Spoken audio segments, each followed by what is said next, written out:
bracket matches are done, you will have your final boss waiting for you.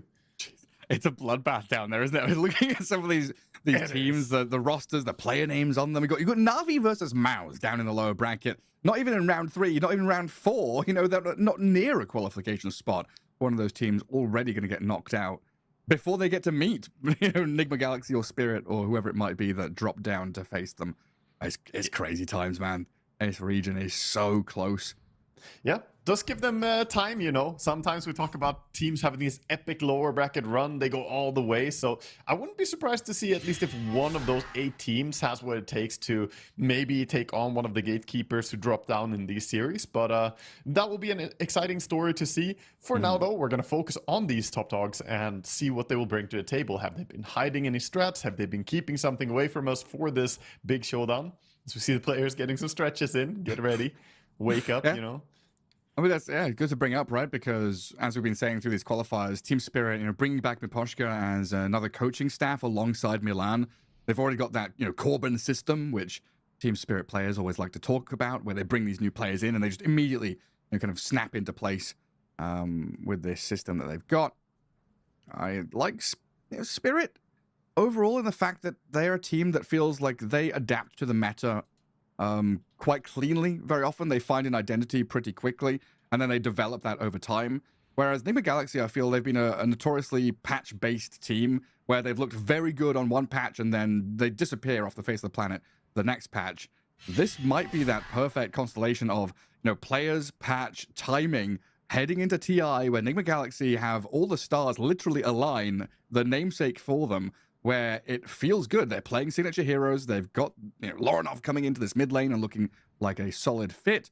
It's a really scary roster to go up against.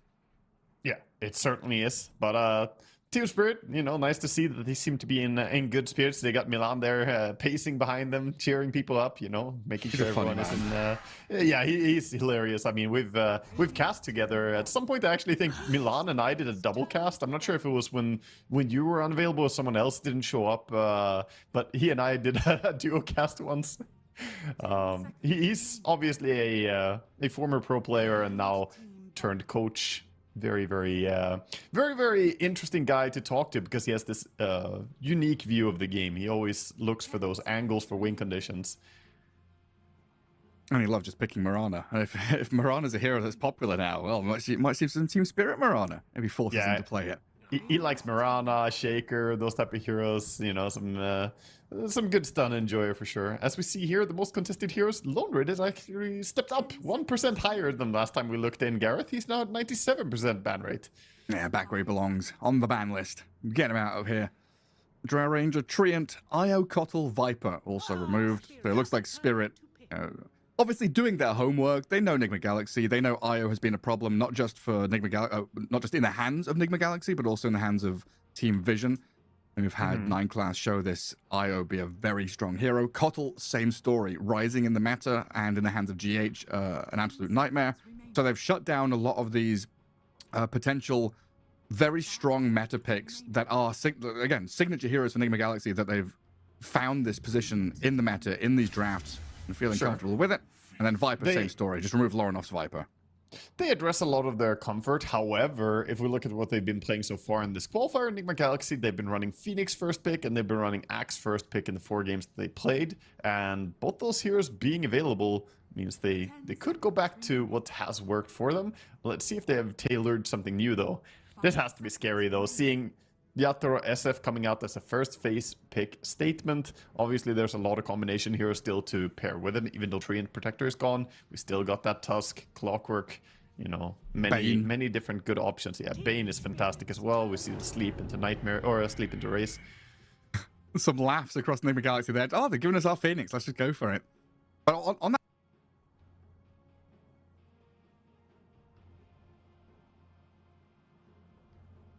Yep. Anyway, we have the Phoenix, and Gareth seems to be out for a second. I think Team Spirit should be very aware of this pick, though. So seeing that they already have the Shadow Fiend, they have one range hitter, probably going to add some more heroes that can easily kill the egg. But more importantly, you want to get heroes that can trade decently and not get destroyed by this Phoenix in laning stage. I'm back. I've just got boomer fingers. I closed the tab that I wasn't meant to close. Oh, yeah. I did that before we started the stream as well, so I managed to rejoin at least. At least I'll do it now. You know, I get one mistake per cast. Do it now during draft, not during the middle of a team fight or anything like that. But honestly, I'd rather see Spirit ban this Io Kotl Viper than ban the Axe or the Phoenix first pick, simply because I feel like Io Kotl, you need to draft more heroes, or you need to draft like an identity to deal with those heroes rather than just individual hero picks. Like a Phoenix, you can think, okay, we're gonna, you know, pick a Snapfire or a Mirana, someone to kill the egg, or someone to cancel out this dive in like a Silencer, or an Axe. We're gonna pick the Necro or the Doom to deal with him in lane. Whereas an Io and a Kotl, you're kind of just like, well, we've got to pick like, you know, a Storm or a Zeus, so we've got to find some Vision hero to find him. Then we've got to hunt them down. We've got to stop them stacking jungle. We've got to get healing reduction items. We've got to change our itemization. You know, there's so many tick boxes you have to deal with when these Viper, Kotl, Io kind of heroes are out there. Yeah, it's very true. And at the same time, I feel like for Nigma, they're pretty happy. They get the Phoenix that also secures them good lane, gives them good team fight, and this is very, very comfort zone for Enigma Galaxy. I mean, Phoenix probably, you know, one of the most iconic heroes for them. They have been using this so much in the past. I see some good smiles and laughs coming in here for Sumail, as they're discussing now what to go for next. I mean, he's had some spectacular games. On this Necrophos in particular, he's had very fast radiance timings. Sumail is laughing because he get his Storm. Well, no, it's going to be... wait, is it going to be Carry Storm? It's not, yeah. Nah, Lorinov mid-storm? They're running it on Lorinov, of course. I don't know, that might be why they're laughing. I just see Sumail and Storm, you know, maybe it is Carry. Yeah, it was done for a little bit, not that long ago. I don't think many teams have done it in the past, like 3 or 4 months. But there's the, like 1% potential, I want to say, to flex that Storm to safe lane. It's one of the harder mid heroes to flex down to a safe lane since he relies on mana so much, and mana usually comes in the form of those runes. It's the easiest way to get it. But, or comes in the form of Io Kotl, you know, which don't exist in this game. That's true. Yeah, even with those little steroids being gone, Storm still a priority pick for them here. Does give a lot of time for Team Spirit to counter it though. I mean, yes, you remove the puck, but there's plenty of good heroes against it. Team Spirit not gonna focus on getting a disable just yet. They go for Enchantress. Wouldn't be surprised to see Rubik as a follow-up here. Again, that insta combination is very good. They could also go for the Bane if they want the SF Bane combo in lane. And it might not be a direct counter with a disable, like you're saying, against the Storm, but I feel like Enchantress fares pretty decently with that early game pressure towards mid lane, guarding the water runes, guarding active runes, pressuring mid tier 1 with the summons, and then also just being this hero that's kind of difficult to kill. Like Storm, yes, he does magic damage, but he's quite reliant on right clicks to do them. Having an Enchantress who can, you know, break vision, maybe even 5-man group up together, makes Storm's life a little more challenging just in terms of the dynamic of the game that he's facing. 10 seconds remaining. Yeah. There's the Bane SF lane. Both the supports have played it. Both of them have won one game with it. Nice to have that little flexibility. Because obviously what we expect is the Bane and SF pairing in the lane. But if Enchantress, for whatever reason, wants to go to a safe lane, she could as well. NCSF is not really as strong of a combo, but it's still a potent lane in its own regard. And you do have to be careful as Enigma Galaxy, though, looking at this kind of draft. Spirit could easily pivot into some pretty swift death ball stuff with, you know, Enchantress plus Beastmaster or Nature's Prophet, more summons to, like, run at you. Things can build up pretty quickly. Or like an Underlord with auras. Yeah, or Lycan, for that matter. A hero that is still available in the pool. And actually, I need to look up my Lycan stat and see if he's still keeping track. Yeah, you're pulling out some big numbers for that Lycan. Yeah, Lycan was having very good success. There's like 3 games, having a great KDA. Well, 3rd pick for Enigma Galaxy. They're considering their options and then where they want to head. I'm assuming this is just going to be the GH Phoenix. Put him down in that safe lane, protect your carry. So potentially look for the duo there. That's not Axe, that's Hammer. He's holding a hammer on my screen. Oh, yeah? Yeah, there's the whole event happening right now if you're not tuned in viewers, if you haven't been there, then Axe has been removed and then Axe has been returned. Now he's an automaton, very, very Ringmaster style, and wielding a hammer instead. So. An Autom Axe-ton, actually. He's a clanker. Oh, look, it's the Axe and Ringmaster again. I feel like the teams are doing this on purpose. We've had several times now, Ringmaster against Axe and Ringmaster with Axe. It's like they've been told to do it. Yeah, they're on the payroll from Valve. You will make Ringmaster and Axe happen. It will be good PR for our event. I mean, generally, it's an amazing pairing. Yeah, they're good. The Ringmaster just either works well with Axe or against it. It's Box is great against him, and if you're with him, then you have the whip, the ulti. It's fantastic. Yeah, I mean, SF and Bane kind of want to commit for kills, but against this double damage over time with Battle Hunger and the daggers, things can get nasty pretty quickly. I think the Ringmaster pick is mostly because of Bane as well. The moment you Fiend Script someone, Box just stops it. That's insanely annoying. There's got 3 ways to stop it, right? Yeah. They have multiple different ways to break it here. I mean, later on you could even see an Aghanim some Phoenix, and then you could pick him up with the egg as well. It also stops the Fiend Script. Spirit going to bring out the Laurel Ember Spirit. So they've got their safe lane still flexible with the supports. Probably Bane SF. We're waiting. Also, definitely waiting for the collapse hero towards the end. They technically have 5 ways of stopping it right now without buying an item. They can box, they can whip, they can Ringmaster ulti, they can call. Actually, hold up, they have 6 ways. They can call, they can vortex, and they can Phoenix ulti to stop it. The obvious counter.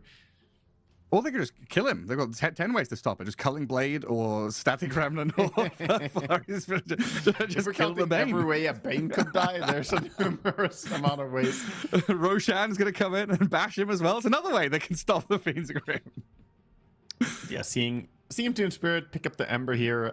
Ember against Storm.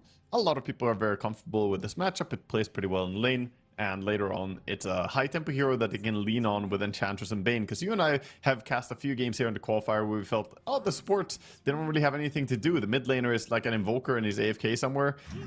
It's much more streamlined, I guess. The sort of 8 to 15 minute mark for the supports where you start moving around looking for action. If you have an Ember mid, if you have a Storm mid, these heroes are so easy to play with. Do we... Oh, we've already removed. I was going to say, do we remove and respect the sniper ban for Lorinov? It's already gone. Necro's going to be the ban now. Just in case they had that Storm flip to safe lane. It looks like they're just going to cover their bases. Huskar and Necro, 2 heroes that counter Ember Spirit pretty heavily. In that mid lane setup. Enigma Galaxy was our overall last pick as well. I think the Doom ban is also mostly to cover the Storm Spirit. It could be telling for what they want to run as a last pick, but just making sure Storm doesn't get caught by a Doom here is pretty nice. As far as Storm games go, I mean, this looks pretty nice. You're not against that many disables. As long as you keep track of where the Bane is and the Ember, it looks pretty free for Storm. Is it Beastmaster time? Like, Mars doesn't feel like a hero anymore. I would be shouting for Collapse Mars every other patch, every other meta, but we're just not seeing that hero at all. It's okay. There's a lot of good stuff against Beast here, though, I feel. If you roar someone, the Ringmaster boxes, and there's a lot of AoE to clear your summons. I'd like to see him on something else. And I guess you'll eventually get the double box charges as well. So it's like, okay, you've got grip and roar. He's going to double box you. Yeah. I mean, they could just go towards... Wait. Did they ban out... Oh, yeah, Centaur was banned as the last ban. Yeah, otherwise would have been a nice fit. I think I'm still feeling the Underlord that I was looking at a few picks back. Aura Buyer plays with Enchantress pretty decently, just walking at opponents. Yeah, it's okay. I don't see any major problems for him in this game, but he is into a last pick, so... Yeah, the possible last pick counter is a bit annoying because you normally want to pick Underlord when you know that you're against some illusion carry, and there are certain carries that are pretty annoying for Underlord to lane into. There's something like Ursa or something there. Yeah, they got Pango. I like that choice. I think Pango makes a lot of sense here. There's nothing good against his roll. If he gets the Rolling Thunder out, he can be pretty oppressive in these team fights. Gives them a bit of more team fight presence as well, because if we look at what Team Spirit had, it was like, what, SF ulti? That's it? And both carries going for the same arm stretch behind the head rest. Yeah, chilling. I was prepped for this game. Yatro's like, oh, I'm playing Shadow Fiend again. Wind Ranger for Enigma Galaxy. So I'm assuming Sumail's hero going to be in that safe lane spot. One of the ranged turret heroes that we've seen plenty of. Can stand and just right-click into Collapse's Pango. Has a shackle shot to deal with the Bane, cancel out a grip, stop the advance coming in. And a fair amount of quick damage. So when you've got limited jump and disables, you're really relying on, obviously, Devi and Lorinov here to get that catch and kill. You need some quick damage, and Sumail can offer it. I think it's nice for multiple reasons. Partly the disable from Shackle Shot is nice against the Ember and Pango, just getting a little bit of extra lockdown is always good. The focus fire on Rolling Thunder is a great way to counter Pango later on in the game. If you have a bit of damage on Wind Ranger, you can straight up just kill the Pango when he normally would be pretty much immune to focus. And finally, I think Wind Ranger is pretty annoying for SF. SF is one of those heroes, he's not really a hero that hates buying MKB the way that, certain carry heroes are, but he doesn't necessarily like it. He wants to go for other items. He has the Silver Edge on his mind, maybe a Daedalus to get procs with his level 25 talent, but he will buy an MKB because he needs to, but it doesn't feel great. Yeah, I mean, there's also the potential for, Collapse to buy a quick Disperser, which we have seen. Team Spirit is a squad, I'm sure, due to Yatoro, that loves to just rush Disperser as an item. You've also got Enchant against this Wind Ranger, so that could cause some problems for Sumail.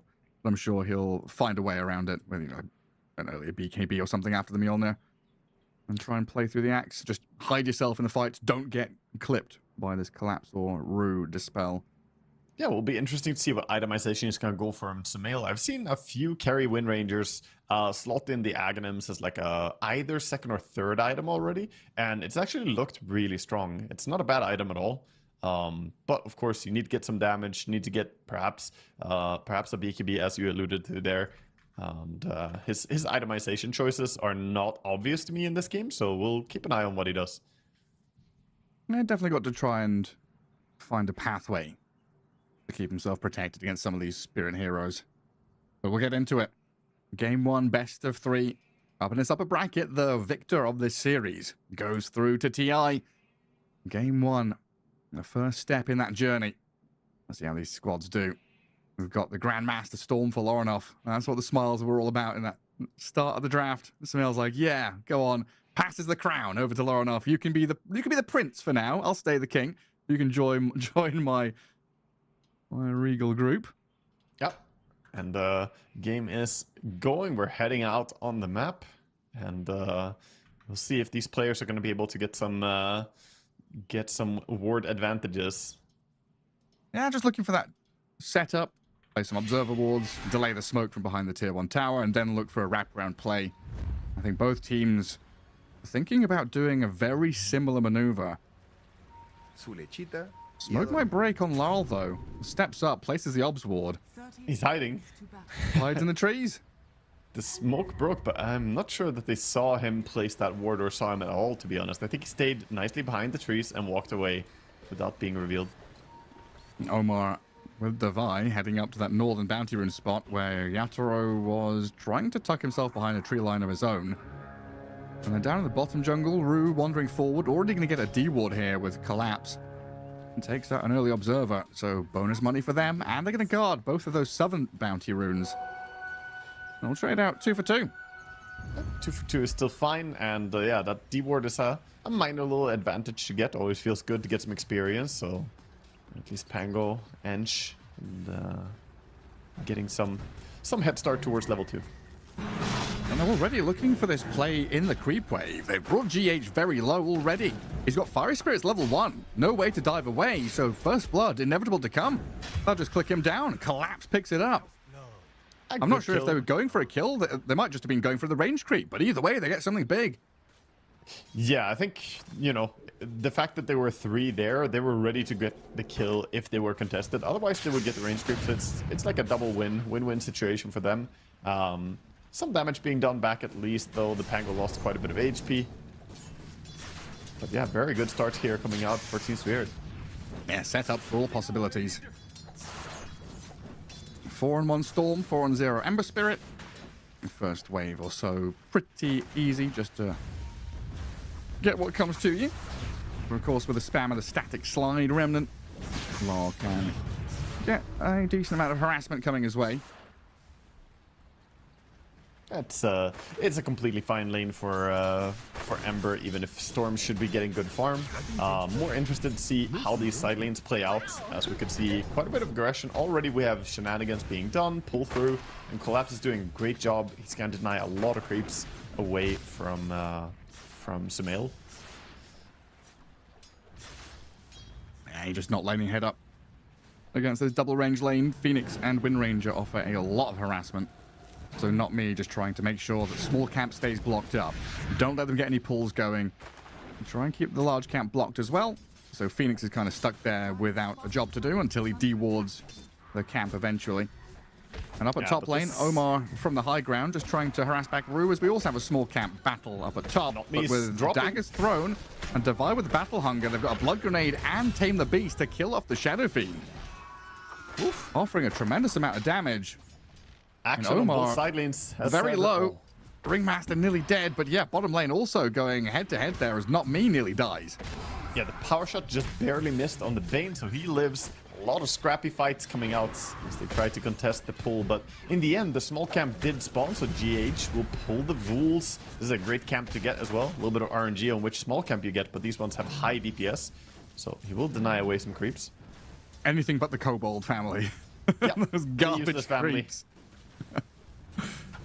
They're so bad at pulling. They've got no idea what they're doing. They should really buff them in some way. They should make it. It's so weird that one of the camps is just absolutely useless and the other ones are all pretty similar. Rue makes the tendons up. Damage over time comes through pretty quickly, and Omar is going to unicycle over the top and finish the job. Shadow Fiend also getting tagged up by the Battle Hunger. And it's a long walk back towards his tier 1 tower, making sure that Omar doesn't get too close though. Raze is spent, but that means Omar plays the edge of the fight beautifully to get another dagger onto Yatoro. Yeah, not gonna dive. Divide may have been able to go for a glyph into a tower dive there, but I think he respected that there was still a fair fire on the SF and says, you know what, if I just deny the creeps here, this is a big win as well. Looks funny he's hitting with his hammer. Yeah. He's got the old hammer for the strength game, right? Try and ding the bell. Yep. I'm surprised every creepy hits doesn't go bing. Divine, that will be a pretty good job. 17 and 5. Some rune control coming out from the Bane, saying that, you know what, mid lane, Loranov having too easy of a time, so no water for you. Gonna hold it and actually just gonna grab it for himself. It's still pretty even in that mid spot. This is a matchup I'm sure both players have encountered a ton of. There's Ember versus Storm. That's a very common matchup, and overall, as long as you slide a fist dodge a little bit like we saw there, the Ember typically is, in my opinion, favored, but Storm should get good farm as well. But it's like, it's better for Ember to have a farm trade than for Storm. They're actually dead even in last hits, by the way. 29 and 4 versus the soon-to-be 29 to 4 on the Storm as he's holding one creep. We cursed him. Now he's going to miss that last hit, you know. Ain't no way. There we go. It's impossible to miss. It's not been super easy for the Shadow Fiend in lane. You know, last hit-wise, he's doing all right, as an SF does, but it has been uncomfortable as he keeps getting hit by all this damage over time. Every time he clears a wave, he's getting Battle Hunger and these Impalement arts being put on him.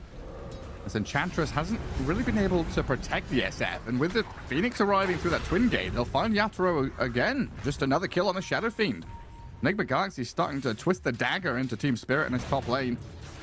Yeah, this is actually very impressive to me as well, because I think SF, you know, SF with Enchantress is a potent lane, but they're doing a great job playing around it. Laurel going for a dive on mid. Does he have the solo kill? No. There's a wand there from the Storm. Even pinging out Laurel saying, hey, maybe this guy can be killed. Oh, the safety remnants tries to TP from the trees. I mean, that's a greedy play from Laurel there. Good play from Omar. They did not have vision of him TPing, but they kind of knew the moment he sends out the remnant in vision like that, they know that, okay, he's TPing right now. And then 6-minute rune, Not Me trying to protect it. Loranov won't get his hands on the regen just yet, It looks like the Bane is going to be able to get it, so at least something there for Spirit to stop the snowball from rolling out by Enigma Galaxy.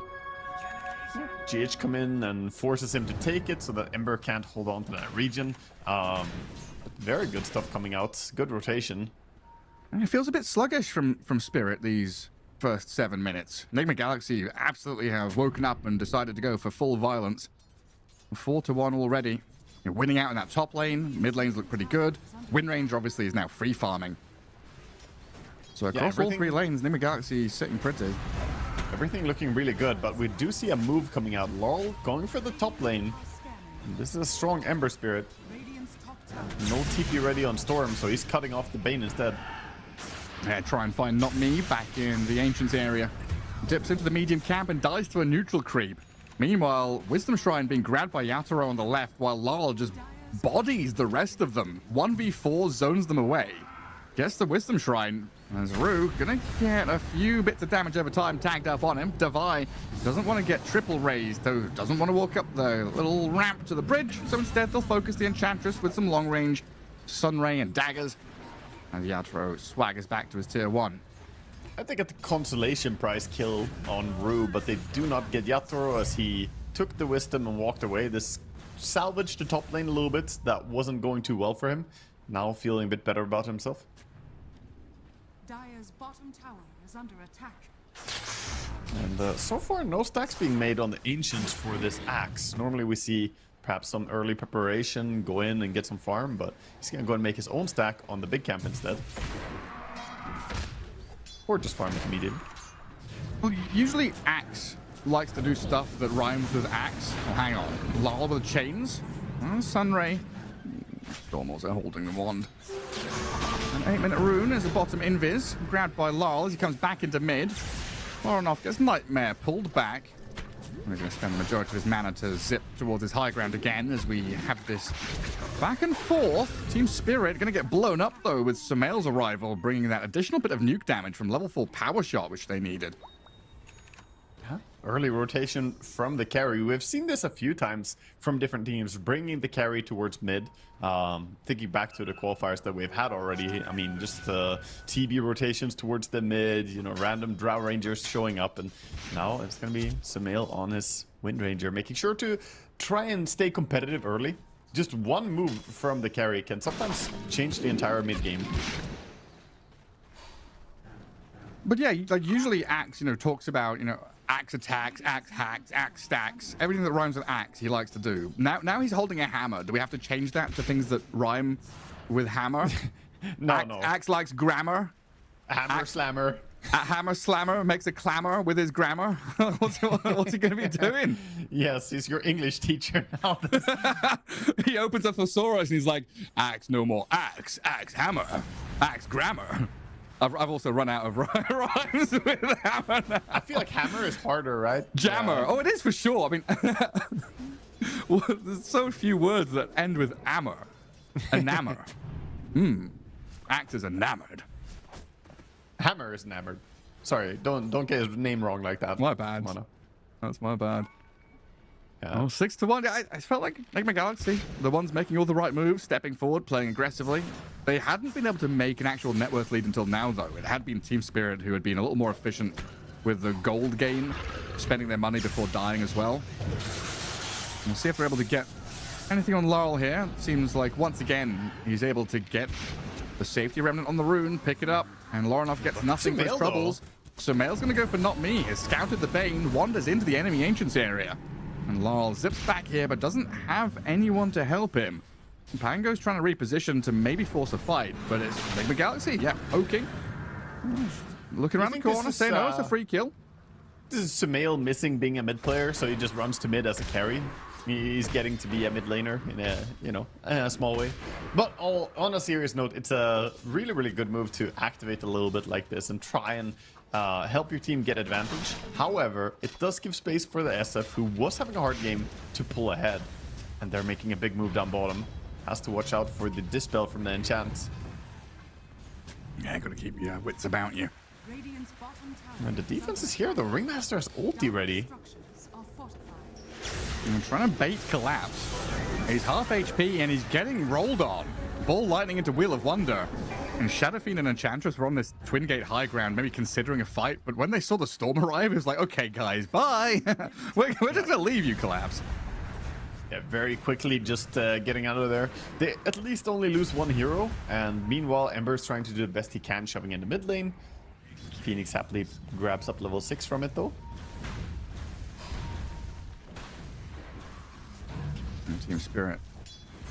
Maybe just trying to get back into acceleration mode. I don't want to say they're in recovery mode. But looking at this massive amount of Shadow Fiend, definitely want to go back to jungle.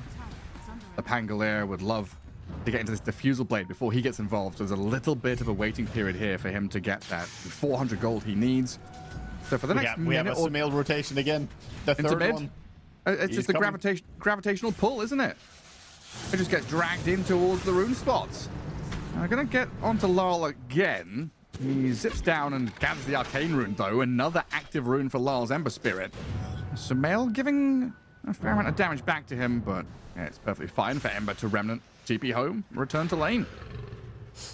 This definitely is a lot of pressure that Sumail is putting, but he has to watch out not to fall too far behind the SF while doing this. All these moves, not getting any gold for it. At least not losing too many creeps on his safe lane. But I would like to see him finish up this Specialist Array that he's going for as a first item. Not going Mjolnir build, the old build, not going for the Manta either. I would kind of like to see a Manta style rush though. The Dispel against Ember is really, really good.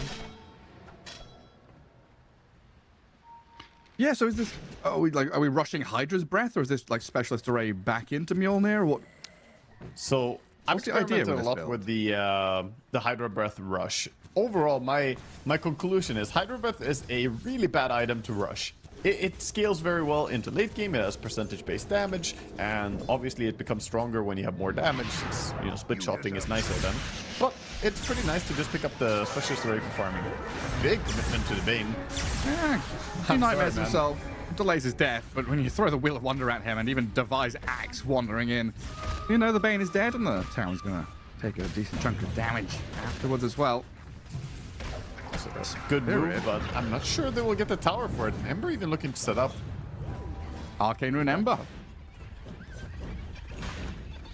But yeah, I suspect this is just going to be a casual Specialist Array and then going for some value items with it or something to enable you with it. Could see him go for the Manta style still or a BKB even.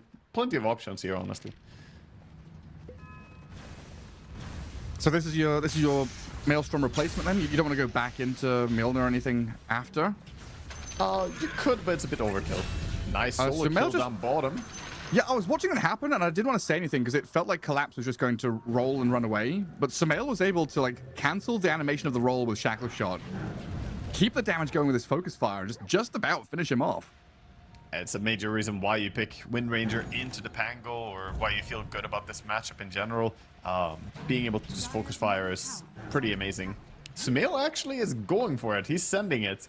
Alright, we'll see how it works. He's going for the full Hydra Breath first item. Again, I'm not a massive fan of this. You do get the Dragonlance, which is really nice, but completing the recipe, I think, is a lot of gold invested and you don't get that much value from all that I've seen. We'll see what he does. It might end up deciding to go back for like, you know, BKB if he needs it immediately. Yeah, and you delay the Hydra's Breath. You just like Dragonlance Specialist Array, BKB, and then finish the recipe. That's true. Yeah, you can go for that and do some in-between items. Right now, there's However, Team it's- Spirit playing aggressively in this bottom lane. This is an early pressure. Axe doesn't have blink yet, so I'm not sure they want to put up a defense here. Without the Axe being ready, we have an offlane difference where Collapse with his Diffusal is super strong. Axe needs to have a little bit more time. Yeah, we got through that waiting period. SF and Pango kind of ready to fight, but Collapse is the first point of contact, getting blown up by the Storm with the Wheel of Wonder there. They've got the control required. And Lar's Ember Spirit, he got shackled up to a tree, trying to slight and juke away with his haste rune. He's perfectly fine to do whatever he wants, but wasn't really able to disrupt the initiation onto Pango, who yet again gets comboed. It's just Storm, Ringmaster, Master two heroes. That's The all they grip, need. though. Requiem onto Divide with the help of the Bane and the Enchantress has blown up the Axe, and Yatoro stands there to kill off Omar and a couple of swipes of the Shadow Fiend. Sumail's now on the run. Impetus shots launched out. Storm zips onto Yatoro looking for the Shadow Fiend kill and successfully gets it. Nightmare is just a moment too late as Lorinov, he's popped his Greaves, stays reasonably healthy here as Pango arrives. Bull Lightning away though, gets a bit of distance as the Rolling Thunder comes crashing in towards them. Lorinov, what's he got? Raindrops, 2-1 charges, but no life remaining. Collapse makes sure of that. Some really, really nice setup there by Bane, honestly. Getting the sleep onto one and then Fiend scripting quickly onto the Wind Ranger when she tried to fight. That was just beautiful. And the axe, despite his blade mail, did go down. And Storm overcommitted a little bit, losing all his mana, and then just gets chased down as well. So very good exchange for Team Spirit. They took the bottom tower, took the top tower. Sure, you lose your SF, but you're very happy about this. It's always crazy to me in these kind of games where Enigma Galaxy have been like 10-1, now 13-4. They've made all these aggressive moves. They've got kills, got pickoffs, but there's nothing in it. No net worth difference at all. Yeah, I mean, the towers are worth a lot of gold, honestly. And they have not taken a single tower on the side of Radiant. True. Not me. He's gonna get spotted. And with Storm zipping, there's probably no way out. It's a pretty long zip. Lorinov expending 80% of his mana pool to kill off the Bane. Pretty costly, and as you mentioned in the draft, there's no mana refilling hero this time for Lorinov, so he went for his own Guardian Greaves and Soul Ring, along with the bottle, plenty of mana restoration on him, on himself. Yeah, so it's pretty quickly back to half mana already. There we go, first tower cracked by Enigma Galaxy. Immediate smoke up as well as they head towards top. They've spotted Collapse on the lane ward, and they know he's headed into that northern jungle. The read is there from Yatoro, though, pretty much direct on the money, knowing exactly where this move is going. So Collapse has been told by the big man, go through the gate, don't stay top. Bane under a ward drops his own observer ward, which can easily be dewarded, but first they want to look for a pickoff on him. Can they stop his TP out? I don't think they're in time. No. Not quite there. At least they get the sentry. Yeah, they get the D-ward. It's just a long lane to push now. Like, Devi has got to clear 2 waves out back at his tier 2.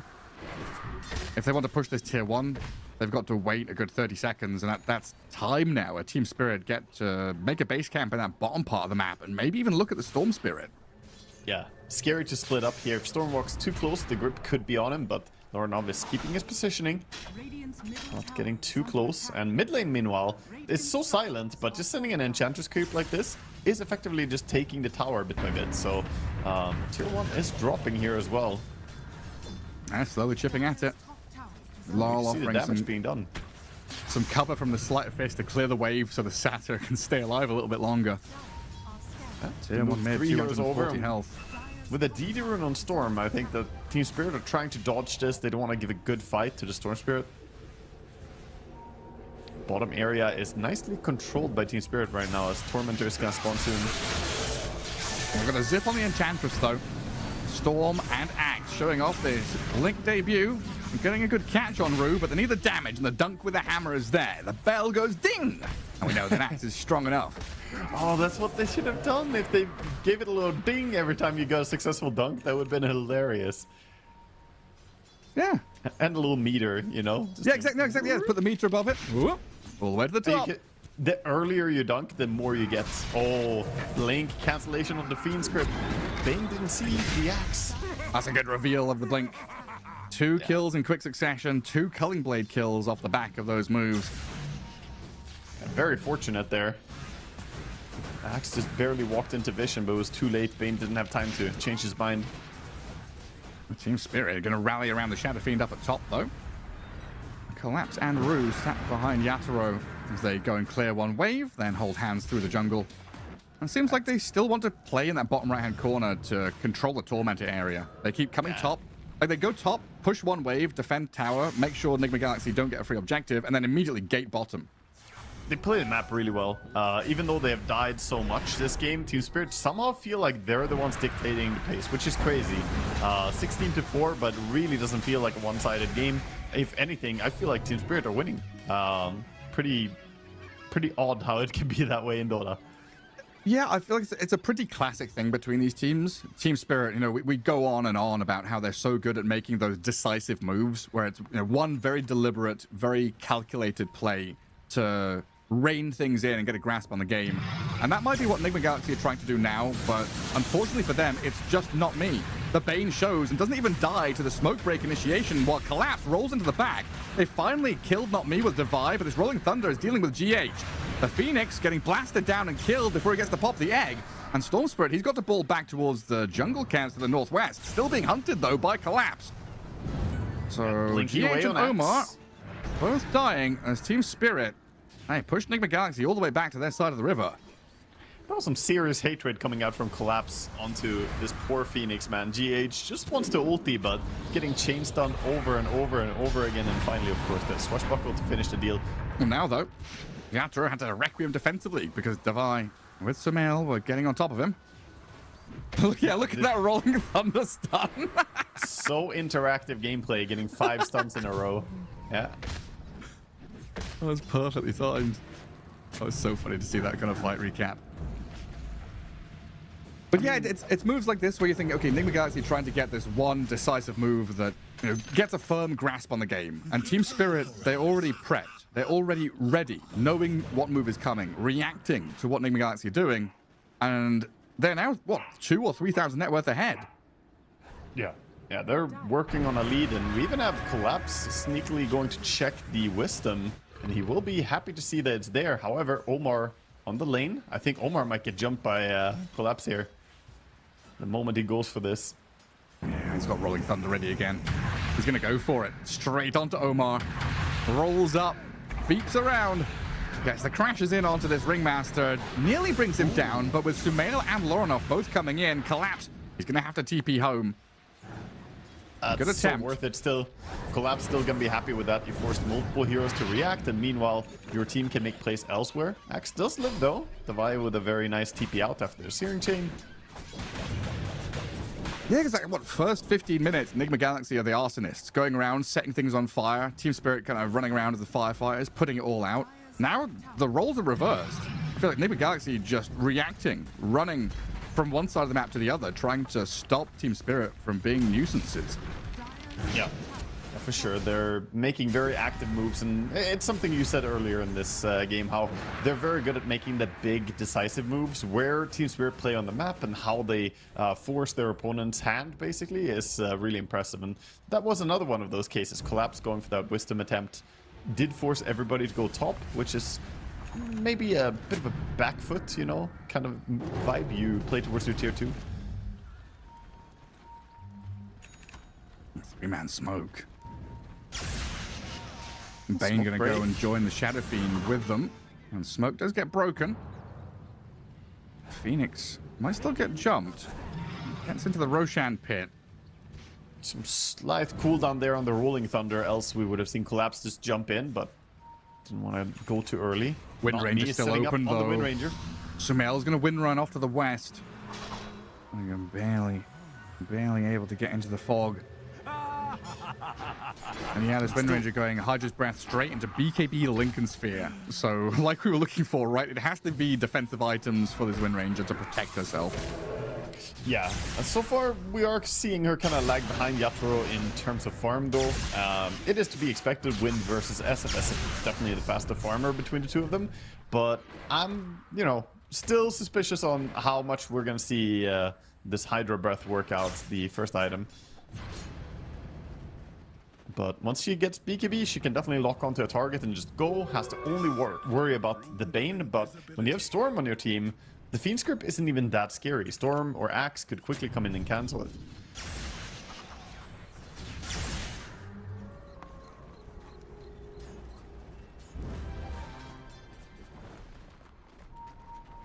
I'm just trying to think this. They have this miasma from the Hydra's Breath. There's magic damage, right? Max HP. It is. 2.5%. So it's not even that good against the Pango who's rolling. No, not very. I mean, it's... Yeah, against Pango's rolling, I don't think she needs much help against that, though, because she does hit pretty hard, and Pango will generally kind of need to get away if he gets focus fired. But I think more importantly, trying to fight against the SF, man-fighting kind of vibes later on will be difficult. SF is going BKB into MKB as his next items. One good thing about Yatoro, other than his skills in Dota, is that he always puts his entire plan. He'll have like 10 items queued up, like 10 full items queued up in his quick buy. This is why every caster says Yatoro is the GOAT carry. They don't care about it. They don't care about his scale or his achievements. It's all about his itemization and the quick buy slots. Brew, gonna get Shackle shotted up. Did get off the Nature's Attendant, so isn't the easiest kill as Collapse comes rolling in to try and cause a bit of chaos. He's onto GH, but Laurel and Not Me struggling to get a moment here where they can actually burst someone down. They box one up, allow the Supernova to come out, and Collapse, he's dead. While Laurel trying to escape to the right-hand side, Yatoro's being focused to the left. Shadowfiend needs that Glimmer Cape to get a bit of distance, but Lorinov keeps chasing. Requiem's wound up. Yatoro's still going to get sliced down, and Sumail picks up the double kill, and the dive is on. Lorinov just keeps going for more. Not Me now getting caught out. Device come on in. They'll surround the Bane all around him. Not Me tries to grip and buy some time, but Shackle's shot up again by Sumail. Fantastic play by Sumail throughout that fight. Nice shackle shot from the low ground to the high ground on the SF there. Actually was game-winning shackle shot to land. And again, without focus fire even, we saw Wind Ranger just be annoying for this Pango when he starts rolling in. Just the auto attacks coming in made it very painful for him. And ultimately we see why Ringmaster was picked. How valuable was the ring in this fight with the save on the Phoenix, allowing him to stay alive through all the focus. It was very piecemeal by Spirit, though. You know, Rue goes in, dies. Collapse comes in. Laurel now arrives. You're coming from high ground down to low ground into a situation where you have no vision. I think it's just a bad location to fight, like you say. The fact that they did commit for this, they probably felt confident, felt pretty strong, but very, very hard to run down into that rune area when you give up your high ground. And back to net worth lead for Enigma Galaxy. 21-7 in kills. Get a nice, juicy team fight. But unfortunately, they can't go and take a Roshan or any big objective. They've got to come back to dealing with waves. What was Omar upset about? that was a good fight for him. Dying under a tower there towards the end. When they were diving and Ember Slider fisted him, I think. Dying to the Bane. Oh, he's got Hypnotize on Laurel. Oh, he gets the Remnant back. He's still around 300 health, but just a little bit of damage. Could have finished him off. 1.8k damage out of this Wind Ranger. Substantial stuff. Yeah, I mean, the auto attacks there doing some serious damage, and going for Lincoln's next is going to make a lot of sense in this game, just to counter out the Bane. It doesn't fully stop him necessarily, but it does make it harder for him to mess with her, since every single ability is single target. Dire are scanning. And Team Spirit still not too bothered by the state of affairs. Not Me is still getting some good deep wards, protecting an area of the map for Yatoro to farm. Bodyguard this Shadowfiend carry for as long as they possibly can in this bottom right-hand corner. We'll see Device show on wave, but I'm not sure they just want to go for this. They're sticking around with Pango and the Bane, but Shadowfiend has already fully evacuated back to Ancients. And just leaving the Manta Style to keep farming. We have Aghanim Scepter just now completing for the Pango. He needs 30 gold and he'll have it. Gonna be pretty good for him since he already has the Diffusal. Being able to hit more people.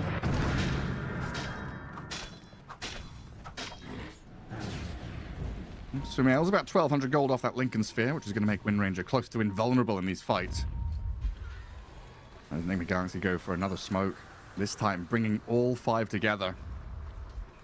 They want to try and unsettle Team Spirit, get some way to find a core kill, but would you believe it? The first person they meet is the Not Me Bane, nightmaring himself into the Roche pit. He's being a little cheeky. Yeah, trying to dodge away from this. Not possible. I think he was dead no matter what there, probably, but guaranteed. Just a funny little move. He was hoping they didn't see that he snuck in there so he could TP out, but he's got Blink, so maybe like Nightmare into Blink, try and get away. No, he's got Blink now. I don't think he had it on him yet. Ah, did you not? Okay. He just got the gold, so yeah, otherwise he would have blinked away immediately there. But yeah, Blink for him when he respawns at least. There's also Blink on the Ringmaster, so the supports are getting some positional tools. A lot of emphasis, by the way, on Radiant to pick up armor items. We have Crimson Solar Crest coming out on GH. So heavy armor, Lotus Orb, and Blade Mill, of course, on the Axe. But it's these kind of Playing moves. against SF and Pango, it hurts. Several times now, you know, Enigma Galaxy go for these big smokes. They want to make that decisive move, and they just get the, you know, the read a little wrong. Whereas Team Spirit have the perfect understanding of putting Bane or Enchantress on the front lines to tank the gank. Entire smoke wasted, which means Team Spirit back in the driving seat in terms of net worth lead, but also dictating where the fight is going to take place, because they've smoked and wrapped around all the way behind the secret shop in towards Sumail. Lincoln Sphere is here with a BKB for Wind Ranger. They're going to pop the Wind Run straight up. Now the BKB to protect herself on the run away. Axe is going to jump onto Yatoro with the Blade Mail going, but Nightmare saves him. Half HP Shadow Fiend going to BKB Requiem up as they grip GH, blowing the Phoenix out of the water completely. Divide trying to find this Bane kill, but can't quite do it as Yatoro picks up the double kill. The Storm and the Wind Ranger both going to survive, maybe looking for the dive back onto the Bane as Lorinov picks up at least another kill. I brought back Phoenix on Enigma Galaxy, desperate to continue the fight. I want this to brew a little more as the Roshan could be a nice prize for them at the end. Enigma Galaxy crack the whip down onto Rue's Enchantress, zip in onto Yatoro. Lorinov seems to have infinite mana. Keeps going for more, and Sumail, he's arrived. Manta dodge Shackle Shot. Yatoro stands but cannot deliver. That is crazy, man. I did not think they could turn this fight as hard as they did, but beautiful call there to actually buy back the Phoenix. Without that buyback, they would not be able to go for all these kills. The threat of the Supernova meant they had to keep running away, had to keep getting out of this. Ultimately, the chase down from the Wind and the Storm, this mobility is pretty damn high. Even in the head-on team fights, it feels like Team Spirit are getting outgunned. Like, okay, you have a nice grip, nice Requiem, you pop your BKBs, but Larl can't do this in-and-out gameplay when he's dealing, like you say, with the gap-closing Wind Ranger and Storm who chase him and kill him. It's super challenging for Larl and Collapse to really play their game plan. Yeah. I think they fought this really well on Team Spirit as well, as we see a recap of how they took this fight. The Fiend script was fantastic. The attention turn over onto the Axe here, I think it was very, very clean, but somehow they're not able to get away here. Well, Sumail just walked the dog. Larl was a little puppy, had the leash put on him. The Windrunner just chased him with focus fire. Like, Ember Spirit spent a couple of remnants trying to escape, but Sumail just insatiable hunger chasing him. Yeah, and that puts him in a very good spot, not only item-wise, if you look at level timing as well. Level 23, almost level 24 on this Wind Ranger is absolutely insane. So he's getting very good headway towards his level 25 talents. The Focus Fire advanced kills is going to be amazing for him here. Be able to go for one target to the next. And genuinely, for what feels like the first time this game, Enigma Galaxy are actually able to convert a good move into something bigger. They have Aegis on Storm. Now they're playing into this enemy jungle in the top part of the map with a couple of wards already down. They can start looking for tier 2 towers and finally develop the map, which just hasn't been on the cards for them. Yeah. He realizes, by the way, on Enchantress that there's some vision when he died, but I think they desperately need Gem right now to start clearing out the map. I kind of like this Wind Ranger build, I'm not going to lie. There's Hydra's Breath, BKB Lincolns into Skadi. How many times have we praised, you know, Team Falcons? Oh, they're 3 tanky cores. Oh, they've got the DK and the Pango. They're so strong. Sumail picks Wind Ranger and says, yeah, those heroes suck. I am the 4,000 health frickin' Wind Ranger. Bow down to me. Yeah, I mean, if he slots in final item Aghanims after this Eye of Skadi, it's going to be very, very annoying to play against him. For certain, he's super hard to bring down. I'm just more amazed by how well Enigma Galaxy have taken some of these team fights. Like, Team Spirit, with that one fight where they went into the rune spot, you could say was on them. That was their mistake. But the fight up top, that was just Enigma outplaying them. I'm going to be real. I think Larl played himself in that fight. Like, I'm not going to say he caused the downfall of Team Spirit in the battle entirely. But the Ember Spirit definitely didn't do a good job in disengaging from the Wind Ranger. Yeah, Ember also has a long journey for getting his items. He's currently working on Aghanim's Scepter, 1,000 gold to go. And that means he doesn't have a Shiva's Guard, so his armor is not the highest. Nullifier being queued up as a next item because the Ringmaster. Sure, it works against the Wind Ranger too, Dispel the Wind Run, but I think big part, you need to have something against the Glimmer, the Ghost Scepter, the Box. Actually, they don't have Glimmer. They only have the Ghost Scepter and the Box. And Solar. Pango does have his nullifier already, but I think having 1 is good. Having 2 is basically gonna render the Ringmaster useless. Dire's structures are fortified. Man, what Fogged was saying something during his broadcast the other day about Enchantress. The little, you were talking about the little friends being like undispellable and being super strong. I'm not sure if you mentioned it as well, and I just wasn't listening, but I know that Fogged said that it turns all the units that are attacking into like they're obviously units that Enchantress controls, so they all get affected by Rabble Rouser. So they all get that amplification of damage. Well, the Rabble Rouser is specifically for units that she doesn't... Oh, you mean that she controls the enemy lane creeps? Radiant's bottom tower.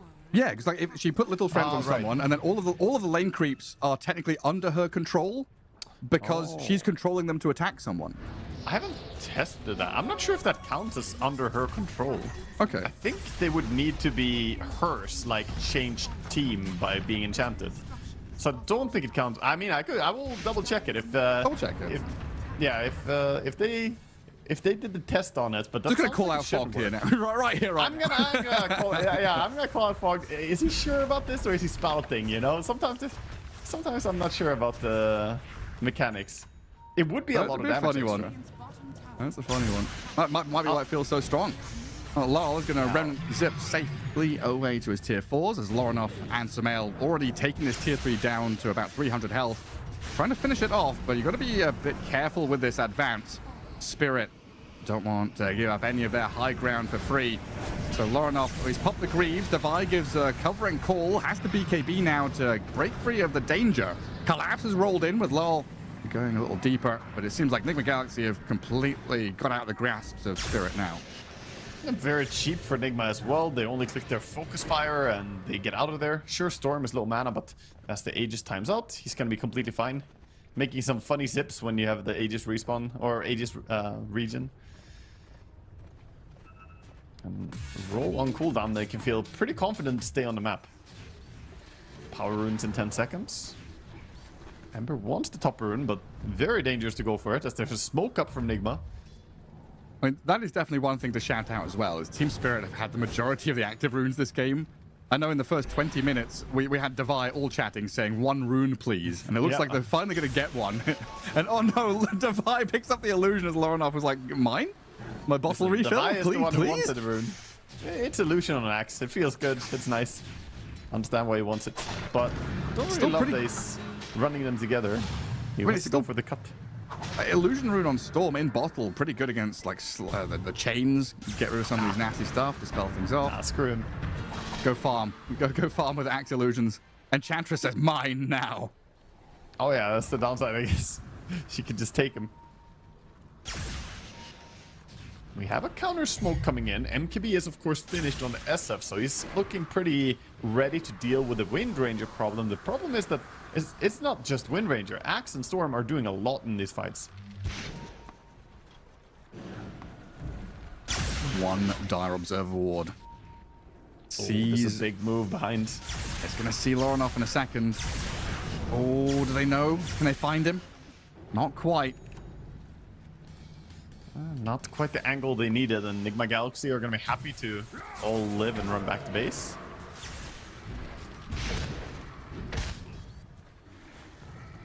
Team Spirit also going to run back to their side of the river. There's a lot of dewarding to do. You know, like these like 6 sentries, 3 observer wards, tons of radiant vision that needs to be cleared out. You said this gem for Rue going to get some payoff. So the game is overall very even right now. I do think that Enigma have perhaps a little bit stronger team fight just by hero compositions, but this is also where Team Spirit are praised over and over again by us casters, by players. They are so good at playing this stage of the game. So let's see how they can handle this situation. It's a very, very closely matched game as there's less than 1,000 gold difference at 40 minutes. Yeah, so far it's just felt much easier for Storm and Wind Ranger to find a target, with Ringmaster to save them, Axe to have this covering call, Supernova, good zoning tool in the team fights as well. Whereas Team Spirit a much more delicate balance to try and find this nuanced entry point to the team fight. A bit of chaos from Rolling Thunder, back and forth from Laurel. Everything has to be extended duration. They need to draw out BKBs, buy time, get Shadow Fiend into position, drag people up staircases, bait them into situations. There's a lot of things that Team Spirit have to do individually to try and get the team fight going, whereas I feel like Enigma Galaxy just press buttons. So there's like a cast your spells on them and things will feel good. And if it feels good, do it.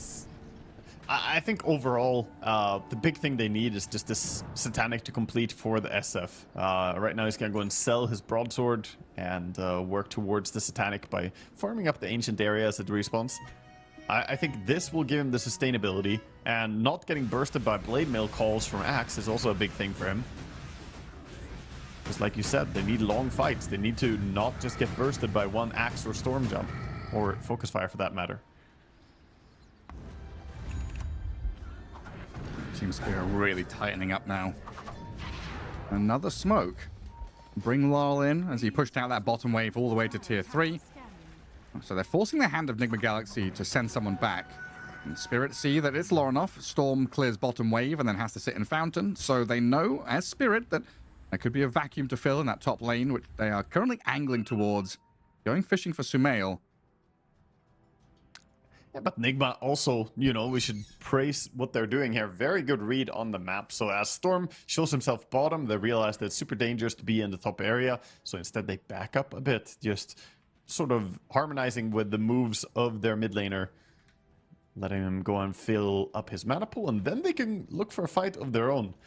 Team Spirit still have some duration on the smoke, but it's halfway timed out. Really just wanting to set up for this next Roche. You know, I'd imagine the supports would love to go get some wards down in the enemy ancients area near the outpost, somewhere across there, but they actually don't have any on them. So this is just a move hunting and looking for kills. They're not going to be able to prep and set up. Well, as I say that, I've checked Bane's courier. He does have. Yeah, it's right there. He's got one observer ward that they could plant deeply, and as Roshan just have spawned, would be nice to get some vision onto the high ground. And Bane just doing some inventory slot juggling. You've got too many items. Ether Lens, Glimmer, Blink. Oh, it's a dream for Bane. Also nice to see that Sumail added his own Blink dagger so that he can pick his target a little bit better. She's very strong at running in and killing someone, but it's a pretty predictable playstyle as well, just running up and hitting someone. So now with a Blink, a little bit harder to stay safe against the Wind Ranger. Some pretty big items on the horizon for Enigma Galaxy. I don't know if they necessarily need them before the next team fight, but it would obviously feel good if they could finish off.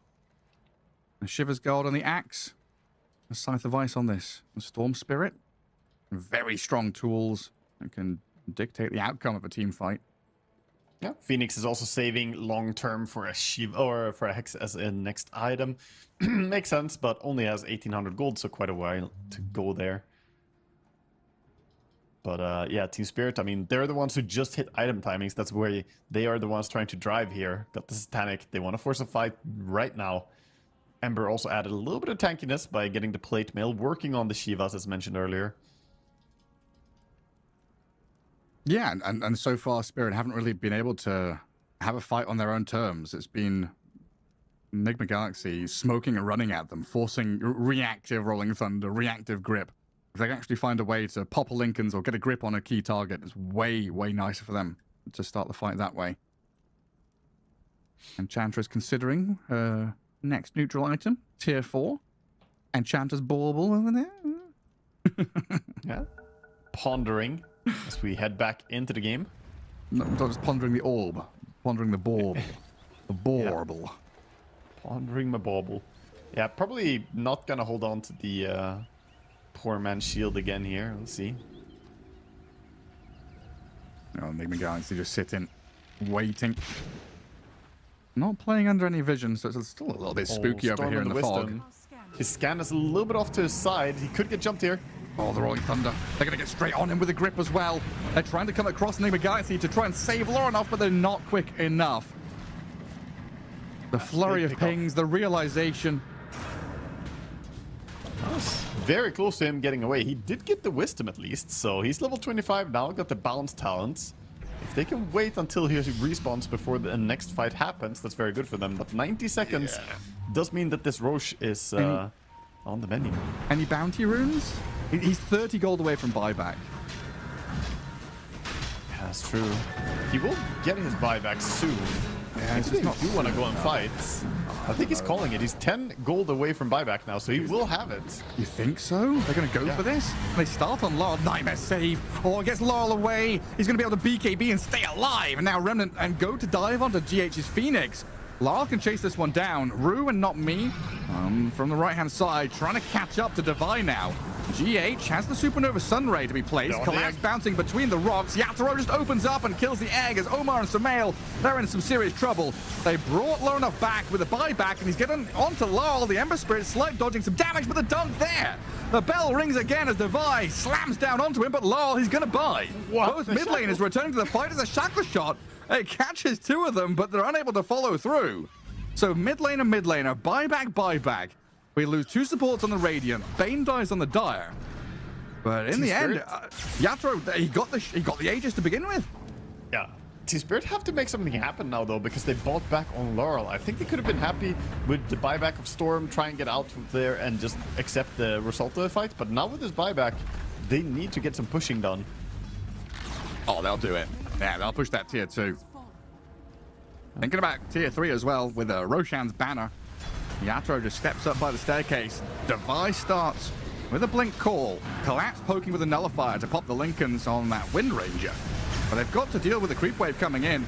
Roshan's banner makes it very difficult to stop the push, but Enigma Galaxy are throwing everything they can in towards this creep wave. It's pretty rough. The banner still stays alive, but the wave did get dragged and killed. And Devi, he's going to get rolled on. He moved in here, trying to play aggressively to defend his base. Team Spirit not going to go for the full dive as Lorenov gets into the back line. Yatoro now shackled up, damage coming in from the Wind Ranger. The Bane Nightmares in, but the Wheel of Wonder well placed there to pop the Aegis already. Team Spirit have got some heavy lifting now to do to protect Yatoro's Shadow Fiend and Collapse. He's going to pick things up, but the grip on the Wind Ranger at the front, boxed up and saved by the Ringmaster. Lorenov zipped onto Yatoro, the BKB Shadow Fiend hammering the GH, but he dives away now. So many ways to disengage and get a bit of distance from your enemies. Yatoro, he needs protection. He needs someone to save him. He'll get a push back away from Devi, but the hammer is there. Once again, slaying the beast as Sumail, chased away by Laurel, but able to stand there, tanking through the onslaught. Sumail's Wind Ranger finally found by Spirit as Lorenov, the blink call from Devi, trying to protect the storm. He gets the job done. Collapses Pango, though, just keeps on going. Scardy slow from Sumail, the buyback of the Wind Ranger, needing to get a little bit more out of this one. Collapse, rolling up and then beeping away. The full thunder comes down and he gets the distance. Whew. These fights, man, crazy stuff going down. In the end, the Fiend script getting cancelled there was really clutch. I didn't see if he did get Vortex on him because he Glimmer came up, and I thought that he would be able to get the full channel on his Fiend script, but either way, fight works out the way of Enigma Galaxy, and the buyback on Wind Ranger now puts them in a similar spot to what Team Spirit had before. Need to make something happen, need to get value, preferably force the buyback on at least someone. SF would be great, but if Enchantress buys back, I think they're at least happy with that. 9k damage by Wind Ranger, 8,500 by the Storm Spirit, 28 total by Enigma Galaxy there. Oh yeah, he's in the ulti. In effect, a dieback from this Laurel Ember Spirit gone for the better part of a minute now.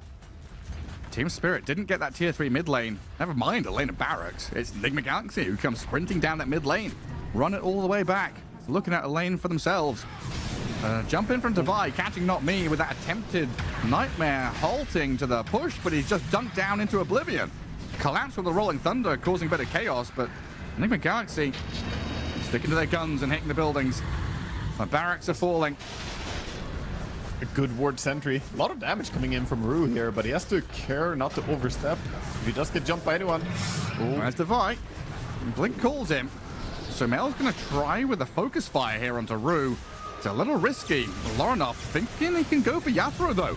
With the ball lightning into Vortex after Hex, they need the Nightmare save and the BKB up. Wheel of Wonder's not going to work, and Yatoro, he can start clicking into the egg. GH far too far forward. Killed off as Team Spirit buy back the two supports. Returning fire onto Sumail now with Collapse. Getting on the Wind Ranger. They can move forward with the Remnants and maybe find Sumail. He's tanky, but not able to survive through Yatoro's damage, and now they've got Devi as well. Team Spirit, they spend two more buybacks this time on supports. They defend their base, but they still lose a lane of barracks. Is under attack. I mean, they killed the Wind Ranger though. She's dead with no buyback. This is massive. 2 minutes of no wind. They can just push, and this is going to be a very difficult defense. They do have triple buyback, and Storm, one of the best base defense heroes, since you can zip out, zip back again, and keep using mana and refilling with the fountain. But 90 seconds of no Wind Ranger as they're about to crack your high ground. This is a very, very precarious situation for Enigma. What a crazy game. So back and forth. Both teams finding angles. We've not had more than a 4K net worth lead in 50 minutes of gameplay. Super tight between these two squads. Enigma Galaxy, though, you're right, on the back foot. With no Wind Ranger for 70 seconds, we'll get the balance back in the game with this mid lane of Rax taken out on the Radiant side. With the big move, he goes full butterfly, no buyback. He's not saving buyback for this high ground push. He's just gonna go for the butterfly and say, let's get some damage done. So his DPS is actually crazy right now. That's insane. Monumental Shadow Fiend. 6 slotted. No boots. Who needs him? Not a bad item, as the Wind Ranger also already bought the Crystallis. She's committed towards the Daedalus and will not have MKB. Another tier 3 tower. Yatoro finishes the job. Storm Spirit trying to shove out that mid wave. 5 at a time. Don't allow Team Spirit to get anything more after these 2 lanes of barracks. But I can imagine Spirit just say, okay, 1 lane remains. All we have to do now is play through the enemy ancients, play through top. Yeah, I think they're going to back up and start taking the safe areas and safe objectives. There's Wisdom to be taken for themselves. They have Tormentor that they could possibly play for. And of course, Roche is the big objective. Next Roche is still not up just yet. Could spawn in a minute and a half. Curious to see if Omar is going to buy this BKB or if there's something else he will pick up. Like, maybe he will go for a Hex as well.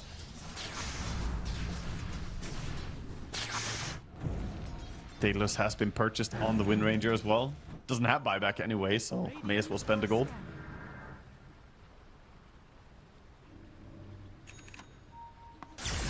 The double scan in that top left corner. Radiant and Dire are both looking at the gate.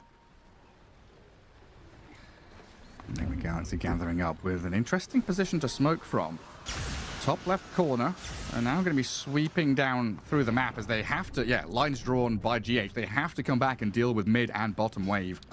Ooh, big item is just in. The Aghanim Scepter on Bane means that you have to keep your Ringmaster box to protect whoever gets Fiend Script.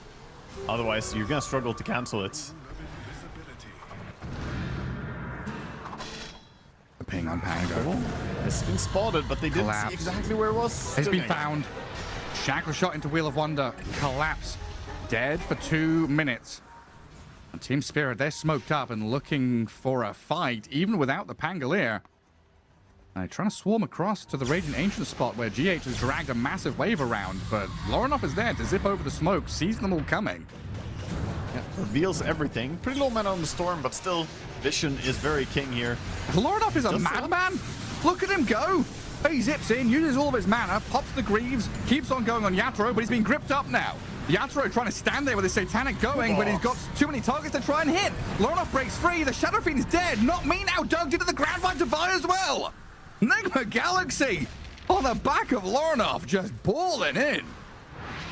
I can't help but feel that that was a suicidal attempt, though. They're going out and playing without their Pango, going in this aggressive move, so they relied heavily on the surprise factor. No one will expect that we're going for this move, but unfortunately for them, Storm just zipped down to check the rune, and they found everybody, and once the jig is up, they do not win a 5v4. And now, Bane dead for 80, Pango dead still. No buyback on him. That's just crazy. It should be game here. SF can buy back, but there's plenty to deal with the Shadow Fiend. That's Storm Spirit. Straight in. Jump and Hex Lol. Already forcing a defensive BKB. Lorinov has plenty in the tank to be able to zip away. And Shackle shot there momentarily. Team Spirit have had to buy back the Shadow Fiend just to hold on to what little remains of their base. Devi goes for a bold nice call ball. in onto Lol, and he's going to fire the dunk down on the Ember Spirit. Buyback's available for him. And he's going to have to spend it here because Enigma Galaxy keep clicking their tier 4s. Fantastic damage being done.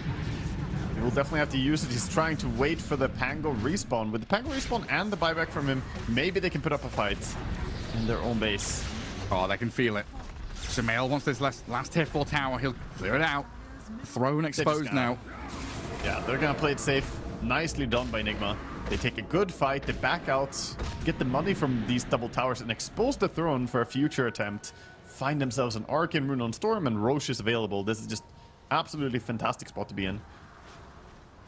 Axe is wild to me. I mean, I know Axe has had a few victories through this qualifier, but I feel like every game that I've cast, Axe has looked pretty sad and lost games. It gets taken out of the game, brought back as a clanker, and all of a sudden Devi's like, oh yeah, this is the good stuff. Devi has played amazing this game. This entire, like, from start to finish as well. The lane, they were winning a lane against Enchantress SF. That is not easy to do as an Axe. But, yeah, he just knows his ins and outs really well in this hero. And he went for an Arcane Blink. I love to see that. So, get a little bit of mana regen from that whenever you blink. And, of course, being able to blink at a long distance as well is a pretty nice thing for Axe. Can surprise people a lot.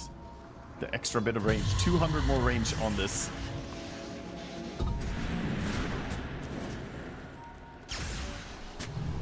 Enigma Galaxy on the verge. We've got the largest net worth lead we've had this game so far. 8k to the good. And it's still a situation where both teams are down 2 lanes of Rax each.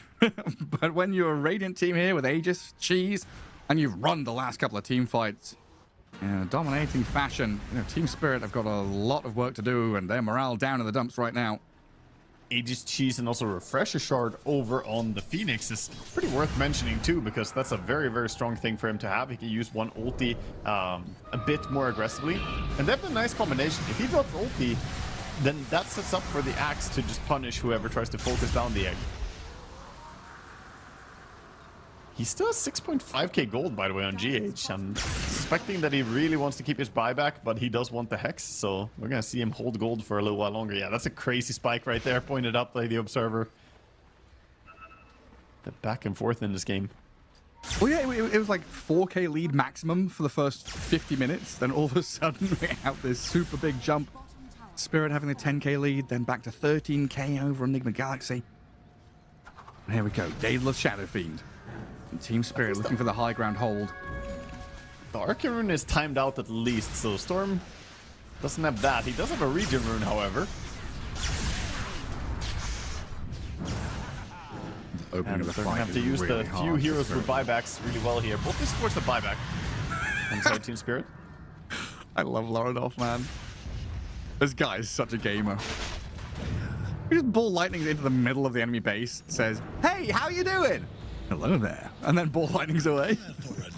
Yeah, and finishes farming his Eye of Skadi as well, so got the full thing. Wow. Pretty damn tanky now. A lot of HP, a lot of stats. Yeah, I mean, SF also super reliant on this Satanic. Yeah, SF with the Daedalus, queuing up the Rapier next. SF DPS is insane, but if he doesn't get to right-click people, I think they cannot win the fight. So, all eyes on Yatoro, really. It really is, yeah. Like, Larl, Collapse, they are chaos creators, noise makers. No DPS, really.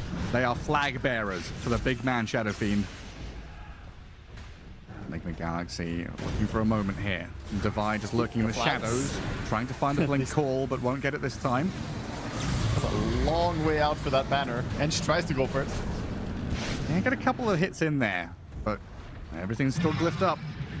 The catapults launching projectiles onto that tier 3. Divide still trying to find this opening. Quite a bold move. He is the one with the Aegis, don't forget. So it's pretty clear for him to go, but they've got a grip on the storm. Loranov is being focused up. Where's the save? Anything to get Loranov out of there? There's nothing. Devi's going to go back in, but he's just being hammered by the Shadow Fiend.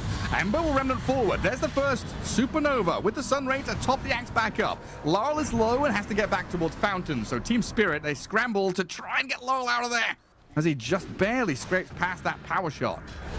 You see that split-second decision right there? The moment Ringmaster uses Box on the Axe to prevent him losing all his HP, they say, okay, we can go, and not me. Sees his chance, goes in, Fiend scripts this Storm. Just very, very fast on realizing the possibility there.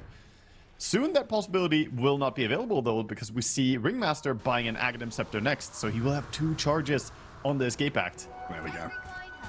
We're also about to reach tier 5 neutral item time again for the second time this qualifier.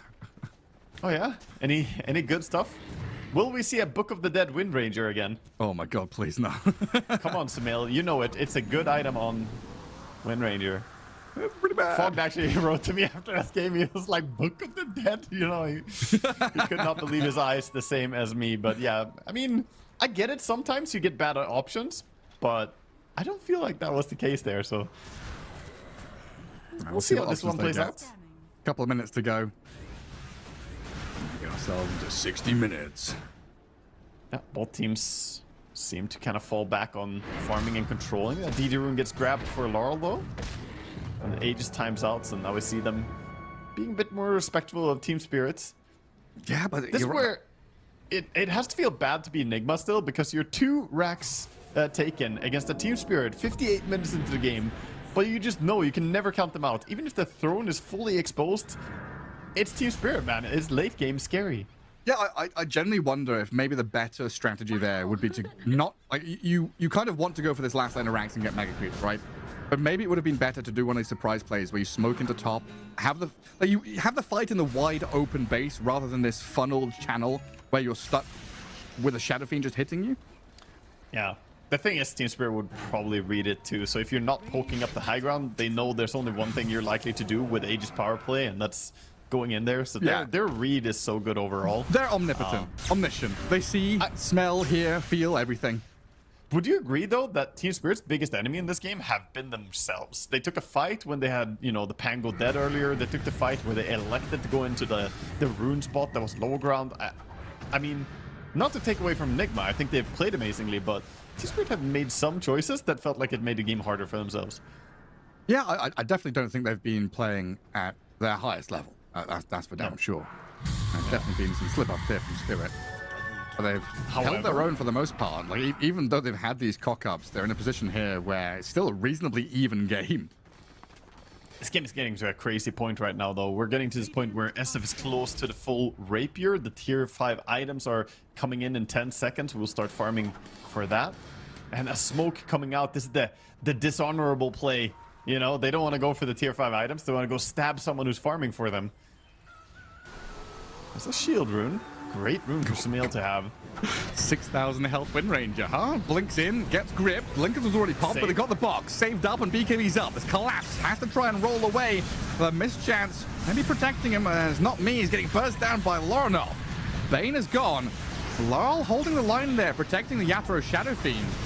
Just get a bit of distance now as Lorinov with Devi playing aggressively to try and find another jump. Ball lightning in onto collapse this time as the Storm Spirit clears through the Pangolier, and Yatoro just can't hit anyone. There's ball lightning in and out. There's a freaking supernova sun ray going to try and deal with, and Axe just jumps in for the call and the kill. GH picks up the double. Team Spirit going to start trying to buy back and return fire, but my goodness, Enigma Galaxy just dumped it on them. Yeah, fantastic stuff. And we see the difference when they get a good Fiend script onto someone who cannot be saved, or when the Ringmaster is ready. Sitting behind Omar, good positioning, ready there, keeps his Wind Ranger safe. The shield rune definitely helped as well, but that fight was dominant for them. And Storm used the cheese plus healing Lotus as well to refresh his entire mana pool twice. Just kept fighting a lot. All right, it's buyback time. Your throne is getting hit by these super creeps. Bottom lane's being clicked down by Sumail. And they want more. They're not happy with just these buybacks. They want the SF, they want the Ember. Yeah, I mean, Devi's already jumped in onto Rude, trying to elicit a reaction, but they've got a grip on his axe. Devi's gonna get free of it, but Rolling Thunder connecting nicely here onto this Devi and Sumail duo, blowing them up on the high ground.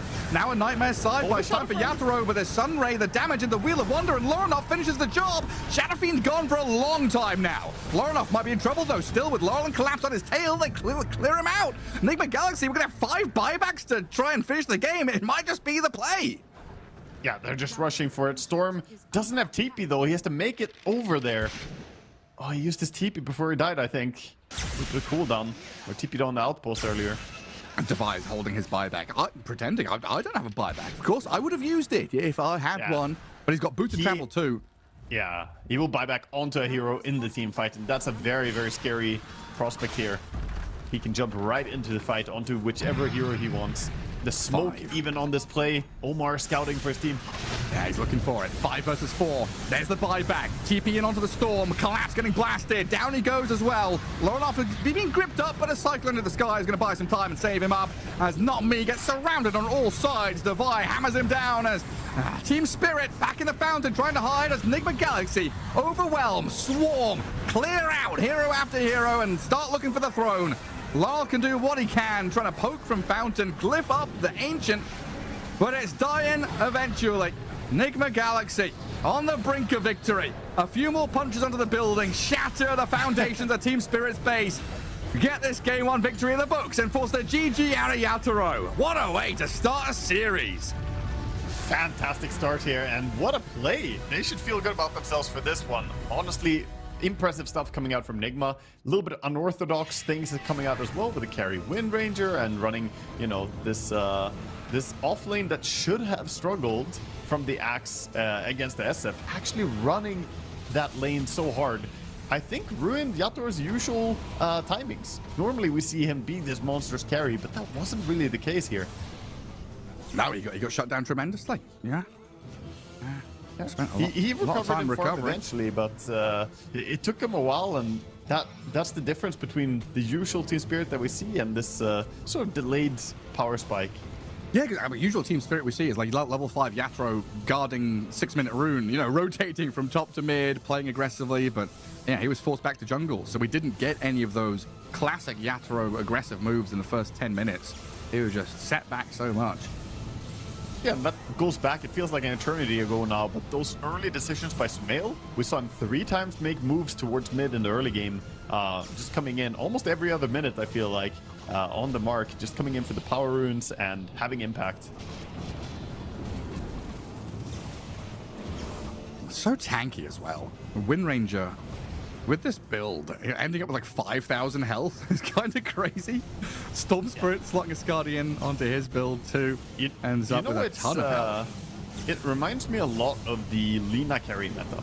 It was very similar. This range hero with like 4k HP and dealing a ton of damage still. It's not too dissimilar from that. And yeah, I think he played a very, very clean game over on Sumail, but credit to all of them, honestly. I think Omar was on point with the saves. GH was there with his Wind Waker towards the end with the save as well, and his ultis were really nice. Even though his ultis sometimes got bursted, I think they were at crucial moments where focusing the attention onto his egg was necessary. And yeah, the man of the hour, I think, for sure. Devi, 17, 4, and 20 on this Axe. Impressive stuff.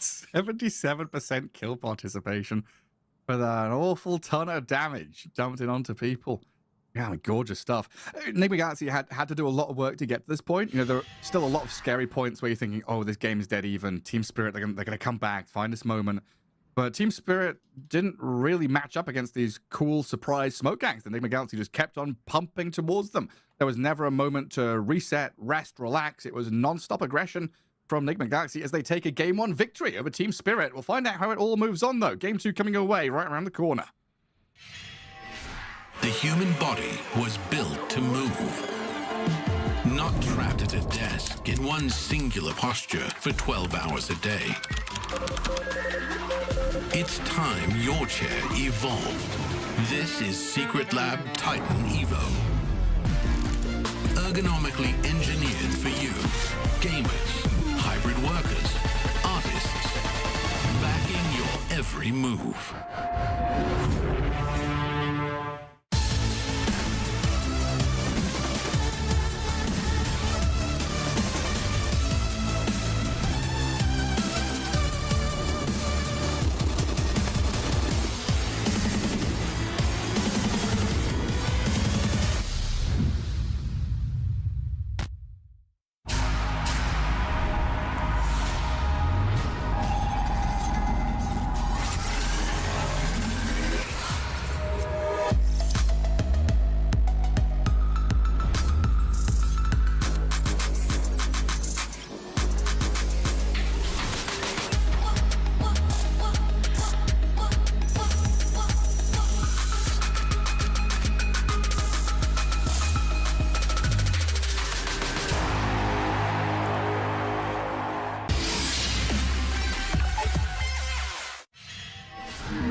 Welcome back to the TI 2026 European Regional Qualifiers as we get back into the upper bracket. Qualification slot on the line in this best of 3, and Enigma Galaxy one step closer with a Game 1 victory over Team Spirit.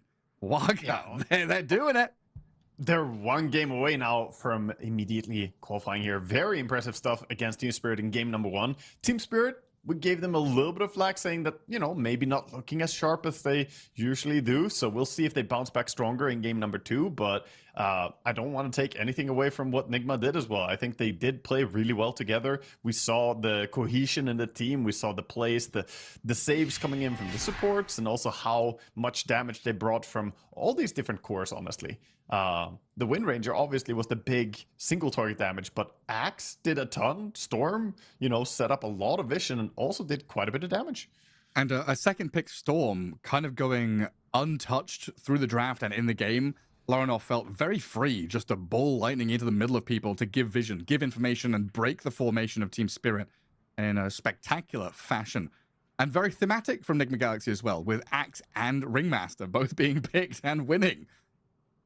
I think they picked enough to deal with the Storm ideally if he doesn't have a save on top of it, right? They probably would expect him to go BKB, maybe the Guardian Greaves, and they have the Bane for the ulti through the BKB. They have Searing Chains to lock down. They have the Pango to chain stun. So some good tools, but with the Ringmaster being there, that kind of changes the deal, you know? Oh, you can deal with my Storm? I think not. Oh, we get the fist bumps, the handshakes, the clapping of hands, get ourselves into drafting mode as we pivot towards game 2 and see what kind of adaptation Team Spirit are going to make against this very awake, aggressive, ready Enigma Galaxy side. Okay, I have a new rating, by the way. How many pro players have you seen with a plant on the camera? That I feel like that's a unique stat. Devi actually has a plant next to him. That's unique, man. I don't think I've seen a player who actually has some oxygen refreshing stuff in their room. A player with a plant? There's plenty. That's why he played so good. Yeah. He's got the oxygen going. He's smart. Devi tapping into that advantage in real life. Got the science on his side. We had a period where a few players were trying the nasal strips, right, to try and keep the nasal passage open to keep more oxygen flowing. Devi's that like, doesn't help you if the air is shit in your room. Yeah, exactly. He's like, no, I use plant. Exactly. Well, same bans so far from Team Spirit. Io, Kotl, Viper was there in the last game as that third ban, but it might have to shift into something different. Do you let Laronov have his Storm again? You want to ban the Viper? Or what do you want to get rid of? It's still the Viper. Nobody wants to play against the Viper. It's just a shitty hero to lane against. You know, it's frustrating. It also limits your options a lot, because if you have these heroes that you think you can normally have a good game with, if you just get off to a good start, you may not have a good start at all against someone who enjoys playing Viper and actually plays it really well. You know, some teams will pick up Viper as a counter to a specific thing, but they're happy to pick Viper just period, you know? It doesn't matter who. Shadow Fiend first pick. Team Spirit. We're going to run it back. They can have everything they wanted, right? It's the same bans as the first game. Yeah, things are identical thus far. Will we see the Phoenix again as well? I think that's a pretty easy call because Nigma, they love their Phoenix. So what was next? There was a Sniper and a Clockwork ban, and then Puck ban into Storm, and then Enchantress picks. I wonder if you really want to ban the Clockwork. I feel like that was a bit of a strange ban to me from Team Spirit. I would like to see them, you know, prioritize Axe a bit higher. So I would much rather see an Axe ban than a Clockwork ban from them, because they can play Clockwork themselves here, right? Yeah, there it is. Clock SF is a very, very powerful combo. Remove the Automaton, let the Tin Man with a battle plan back in. And I would imagine Sniper is still on that list up there as a hero they've got to ban. I think so. I think Sniper is fair to ban against Nigma. They're one team who has already shown here in this qualifier as well that they like to play it, and of course many tournaments and qualifiers before. It is just a hero that suits Laronov really well. They're really thinking about this. Team Spirit are being shaken by Enigma Galaxy. Rattled. Yeah, I think this is pretty predictable after last game, though, that Axe was not going to be available if you don't first phase pick him. So if they wanted Axe, I think they had to take him over the Phoenix. They chose the Phoenix because it fits into more drafts and has less ways of getting shut down, I think. But they're going to have to get something else. Yeah, I wonder if they also rethink this duo of supports that Team Spirit had, the Bane and the Enchantress. It felt good when we thought it was like Bane SF, then Ench is going to apply pressure, but it never really came to fruition. So they leave the Sniper in, they ban out the Largo, really targeting down on the offlane now instead. They remove some of Devi's heroes. Remaining. Got to keep in the back of your head, though, you know, he absolutely could bring out one of these summons heroes or another one of the big team fighters. You got to make sure that if Devi is given a later pick, that you cover all your bases against, you know, Enigma, Lycan, some of the Zoo boys. I feel like it's an unfortunate thing, by the way, that they enjoy playing Phoenix so much, because Devi otherwise is a very good Night Stalker player as well, but it's a bit anti-synergetic to pick those two on the same team.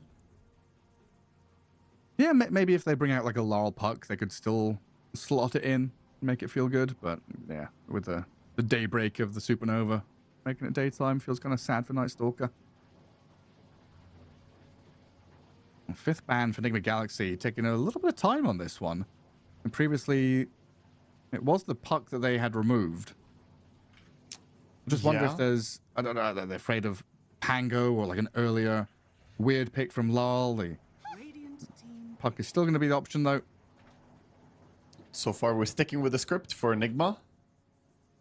It's very easy when you go from game 1, drafting something, and then game 2, you just literally copy your homework from the previous one.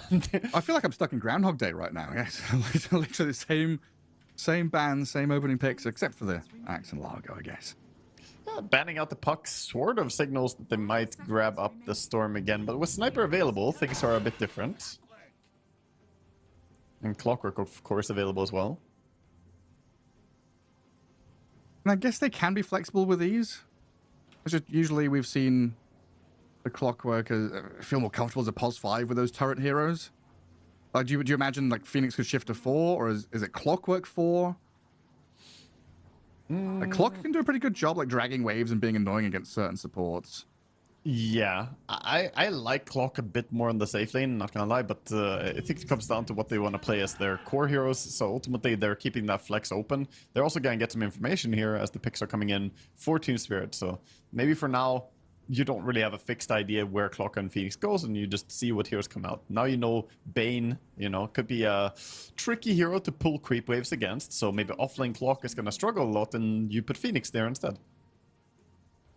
I still want this Bane to be with the SF, though. I'm not sold on Bane pos 4 when you already have a Bane SF lane in your draft. I agree. It looks like that's where it's going to go. Mirana picked up, and that's probably the 5. Yeah, I mean, Mirana trades decently against Phoenix is the benefit there. So Mirana SF, but Mirana SF has very low kill potential as a combination unless your opponent make mistakes in their plays. Like play into you, yeah.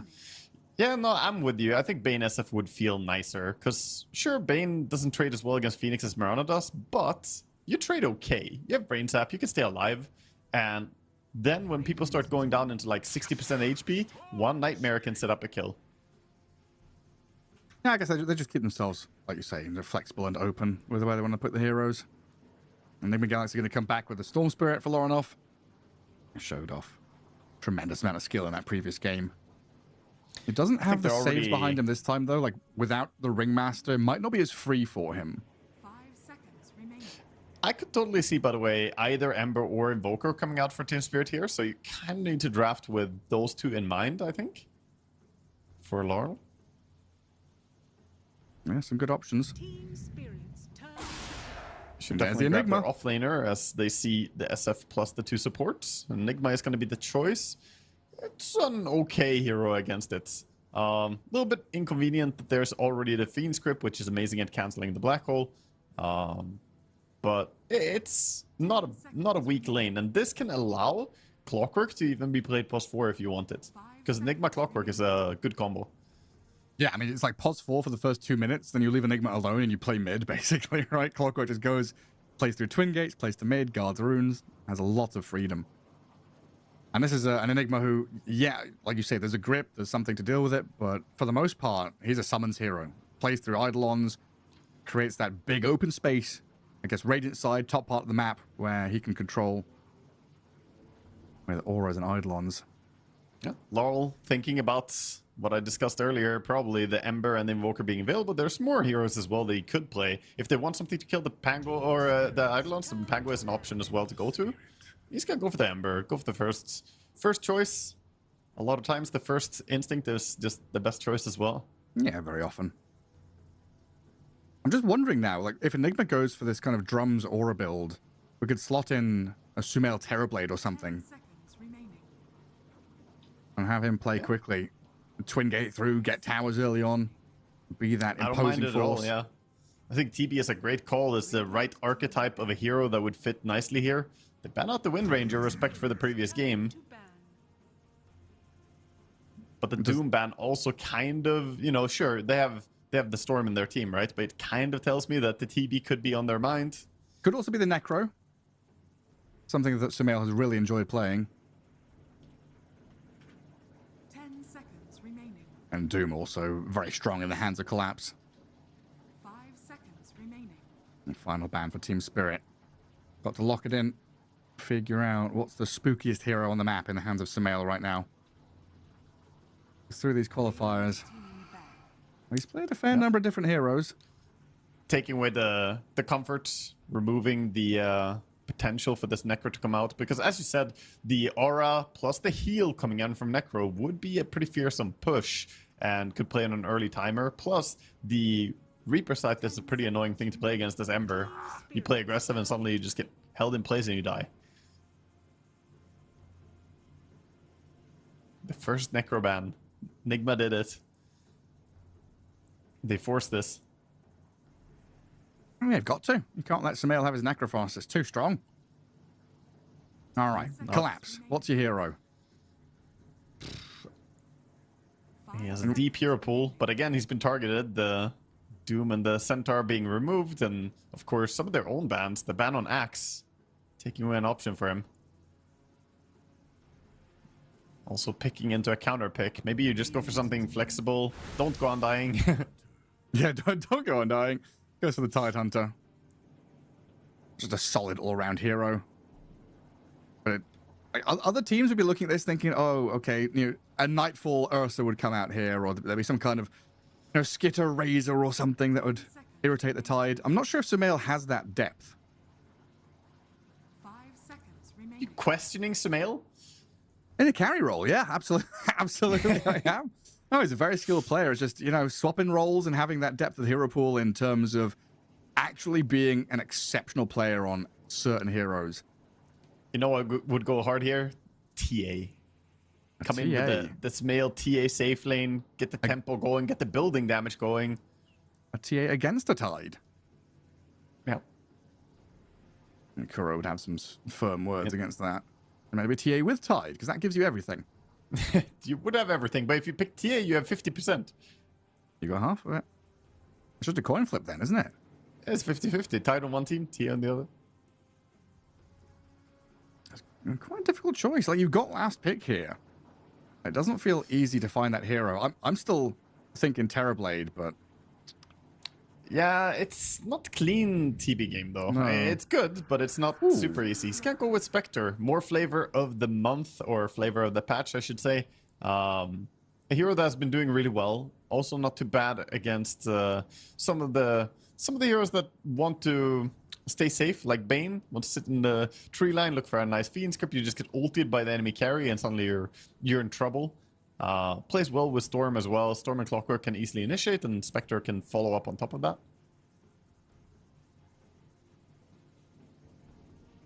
It's not the best counter in the lane, though. That's the one thing. This top lane could be a little bit shaky. Tidehunter should be pretty comfortable against the Spectre, so a lot of pressure onto GH on his support here. Next, there's going to be that Clockwork Enigma top lane into this Shadow Fiend and Bane. So they do put Not Me on that Mirana, so he's laning with the Collapsed Tide. Ember against Storm again in the mid lane. Both players still pretty happy just to have that matchup and head into mid game. Didn't see any glaring problems with that kind of situation. But I kind of like this. Enigma Galaxy, play through Divide, play through this aura buying, Eidolon spawning, black hole holding guy. Because Spectre can sit on one side of the map. Storm Spirit's pretty global. Like, this is a global strat, right? You've got one static hero in the Enigma, and then everyone else can move towards him one way or another. It's pretty true. Yeah, there's a lot of mobility for sure. I do like the drafts a lot coming out from both teams. You can see the idea coming out. Enigma have very strong late game with the Enigma and the Spectre, so they don't have any time pressure necessarily on them. At the same time, I think Team Spirit have nice ulti combinations coming out with the Tide. The SF can easily lay into each other, and I value Mirana a little bit higher as well over time here. Just the Moonlight Shadow is a very nice spell to look for these rotations, catch someone out. Not just the Invist, a little bit of extra unpredictability, you could say, from the support. Yeah. And yeah, this Ravage, something that it felt like Team Spirit were definitely lacking in that game one was a hard reset. Some way to stop the swarming of Enigma Galaxy heroes. Something that just like, okay, guys, we pop Ravage and either we can go aggressive or we can fall back. Something that allows them to turn the tides of battle one way or another. Because Larl was chaotic and annoying. Collapse was chaotic and annoying on the Ember and the Pango, but there wasn't anything that was really like, this is our fight, you know, stamp your mark on it. Yeah. And when you're dealing with Enigma with a black hole, you need something to try and counteract that.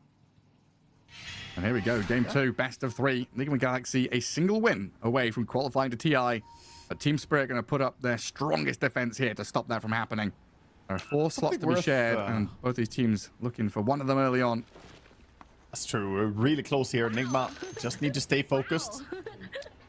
And clock at a cliff here. The threats are coming out. Who's he talking to? Anyone who will listen? I mean, he tipped Collapse, so yeah. Just assume that he's gonna get in his head early.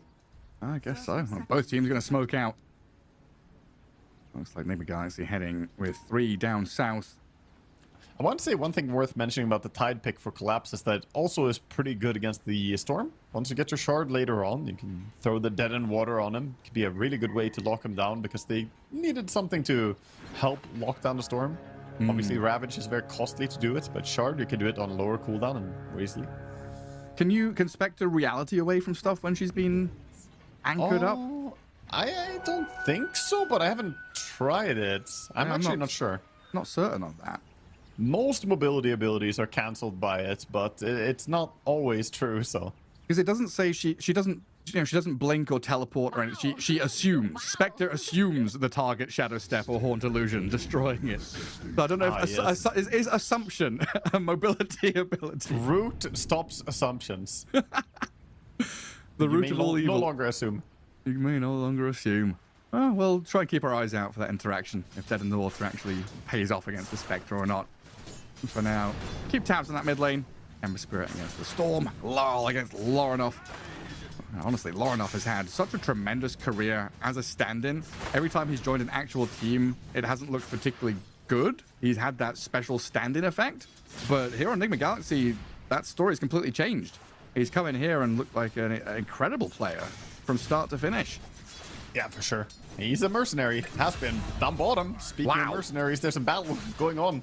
Ah, collapsed edge. GX traded. Not me getting sliced down by Sumail. A double kill for Spectre. Already out of this safe lane. How does that even happen? What a start, man. That is amazing stuff. I mean, it comes down to Phoenix, really. Phoenix is a scary hero to trade hits against, and they took a lot of right clicks and burned from the Dying Light as well. You come into the King's lane with no gifts. Get killed. Executed in that bot lane by Sumail. Imagine their lives. A Spectre with 2 kills already in laning stage. Has the urn ready. 6 stick charges. Oh, it's a great start. Yeah, pretty fantastic spot now because even if he dies, he comes back with an urn charge. If he, gets a kill, then it's even better. So it's a win-win situation from here. GH diving back on to not me again. Leap charge used, has 1 remaining, taking a tremendous amount of damage from Fire Spirits. And the dagger. They've kept Collapse at least farming in front of his tier 1 for the moment. Not an easy needs time to get a for few Spirit. CS finally after the first kills going the way of Spectre there. Meanwhile, this Enigma lane, not quite as easy for them on the side of Enigma Galaxy. Picking Enigma, normally you want to pick it against some carry who doesn't have an easy way to kill the Eidolons. SF does kill the Eidolons though. It's not super simple, but he does have the raise and pretty strong damage with the presence as well. That can be pretty powerful. You can always send the Eidolons to go deal with the Bane. Do some Nightmare transferring and be annoying. Right now, just dealing with the creeps. As bottom lane, we just keep our eyes on Sumail. Collapse at 400 health. Trying to gush back and anchor smash in. Sumail, he pops the Fairy Fire. Still dies as they blood grenade GH now, and there is no dive. So Team Spirit recuperating that bottom lane as they fire arrows in the back of the Phoenix and get not me a double kill. Double kills back and forth, but now with the Spectre coming back as well, I'm not sure they can even finish up this creep wave. Mid lane, we even see some action. Attempts for a kill. Going head to head. And Lorinov still has a little bit left in the tank here. He pops the stick, uses the bottle, has a mango left as backup. That seems like we'll return to normal business, regular broadcasting. Storm is ahead though, 19-8 against the 10-1 of Laurel, so it feels like Lorinov has definitely leveled up here in game 2.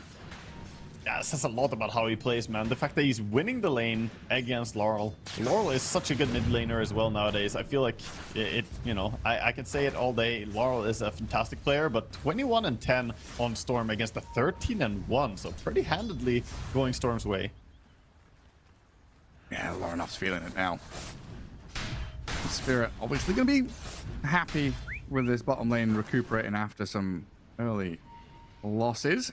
So Collapse pretty tanky with a double bracer. Can kind of stand in the wave and not really worry too much. But yeah, Mirana moves into mid, guarding the water rune, taking it under the nose of Lorinov as Laurel goes and bottles up his own one. Suddenly swarming in this mid lane. Everyone's here. All the supports have arrived. Not just stealing the rune, but also dealing tons of damage to Lorinov. So normally if you lose the rune, it's one thing, but he lost tons of HP into this as well, used his magic stick, and now doesn't feel that great against Laurel anymore. And then Devi up at top has lost all his Eidolons. He's going to have to try and spawn some more as he was getting clicked out of lane by the Yatoro Shadow Fiend. And you move the clockwork mid, you leave this Enigma open to a 1v2 situation. That is not a friendly spot to be in. Yeah, and Bane is going to go over and do some pulling as well. So far, the top lane is looking very, very good for Team Spirit.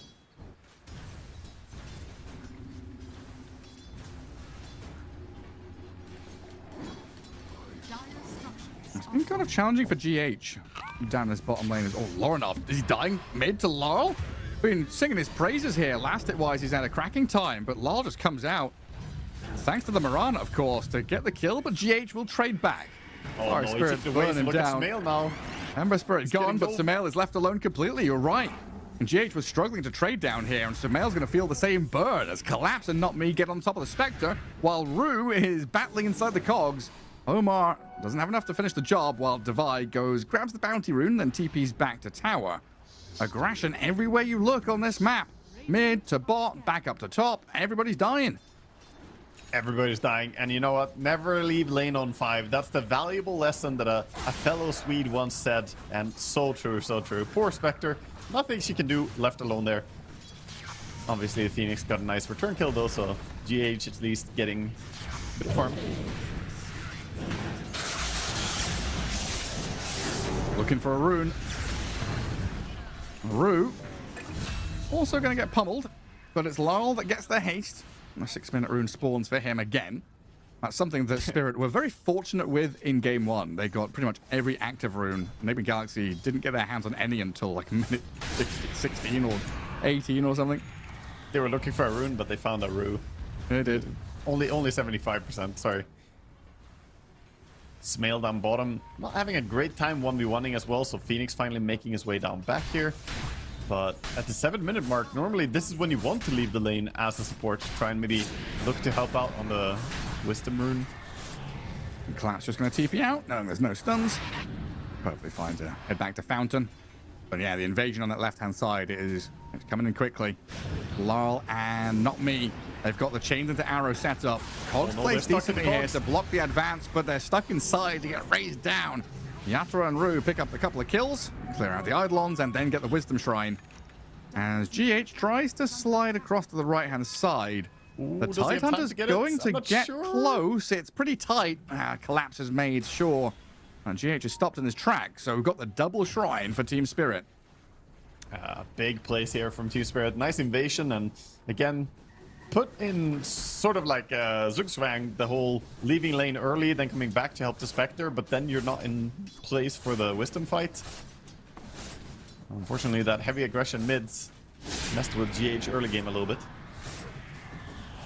Now, lots of putting out fires. Sumail in this lane against the Tidehunter, getting anchor smashed all the time. Not a hero that you can really sit and trade with. Sumail has to hide, wait for last hits. So Collapse running this lane now. I think Sumail he's would very love to get dominant. a haunt going. Some kind of play in towards mid, maybe. They'll jump in as Loronov's being initiated on. Stays alive, and they'll turn onto Rue. Again, finding the Bane and maybe the Mirana. And Loronov actually still ticks over. Not Me found a little bit of additional damage. I'll dive tier 1 tower for this Mirana with the Urn Charge on her. She's dropped low, but not dead just yet. Enigma Galaxy can't finish it. There's a Ravage as well. Collapse is going to come in to clip onto Sumail, stunning him. Raise doesn't land, so Sumail breaks free. Gonna get away. Got a lot of nice kills there. Pretty costly investment running this many heroes to your mid lane, but there was the reaction from SF as well. So pretty clean stuff from Enigma. Loronov TPs to take the bottom farm, making sure that they don't lose too much value. Has to be a bit careful about the sleep into arrow, but there's not really any core to bring the damage. That's pretty nice. They've got Chains and Nightmare into the arrow to set up on Loronov, but it's not quite enough. Yeah, you're right. Can't take him down. Meanwhile, Yatoro has been soloed by Davai. Yeah, painful stuff coming in. I think he just gets run around the corner, Dominator plus Black Hole. I mean, you drop the Black Hole, you usually win fights 1v1 early on as an Enigma. What can you do? Yatoro getting undone by Davai. So Davai came into mid, killed off Laurel with a final touch, then gets Yatoro. And yeah, you're right, just round the corner, Malefice into Black Hole, has the Eidolons and the Warpine Raider. Rocket Flare, a little bit of help there. Required as well before the Requiem was coming. It's very scary to play against a Dominator Enigma when he has Black Hole ready. It was spent, but that also means he had time to open up the tier 1 tower. So, first tower advantage going their way. Not sure if we're going to see him defend bottom as well. It is under siege right now. And another close game on our hands. 8-8, 10 minutes in. Very tight. Classic start. An opening period of play. Lal is going to zip away again, guarding all of the runes. I swear rune is bottom every time. Last game, this game, it's just bottom runes. Legitimately. Like, actually bottom rune every single time. Even the illusion rune that was the first one Enigma Galaxy got in that game, like minute 18 or whatever, was bottom spawn as well. No. It's rigged. Rigged the game. Laurel with a shield rune, getting everything he wants. But yeah, now this top lane's open. Omar can start swinging into the jungle, scouting the Shadow Fiend and making life a little more challenging. Because you cut across some very important farming territory that he needs. And then Davai is, vacuuming up multiple jungle camps at the same time. He's got 2 Eidolons and Hero here, and then further north he's got his Helm Creep plus more, killing another camp. Full efficiency from him. Yeah, he's also scouting, you know, before they saw the SF, he was scouting himself. Nice Supernova. They're gonna be able to kill it. Too quick with the damage. And the safety remnant for Ember Spirit gets him the distance. And similar stories. Aggressive plays coming out. Similar stories between Enigma and Tidehunter as well, right? Enigma gets to take up that whole portion of the map. Collapse is the same story because he's just too tanky to run at. Yeah, at this point, you don't really kill him unless you bring, I think, either Storm with full mana and some other heroes, or a Black Hole again.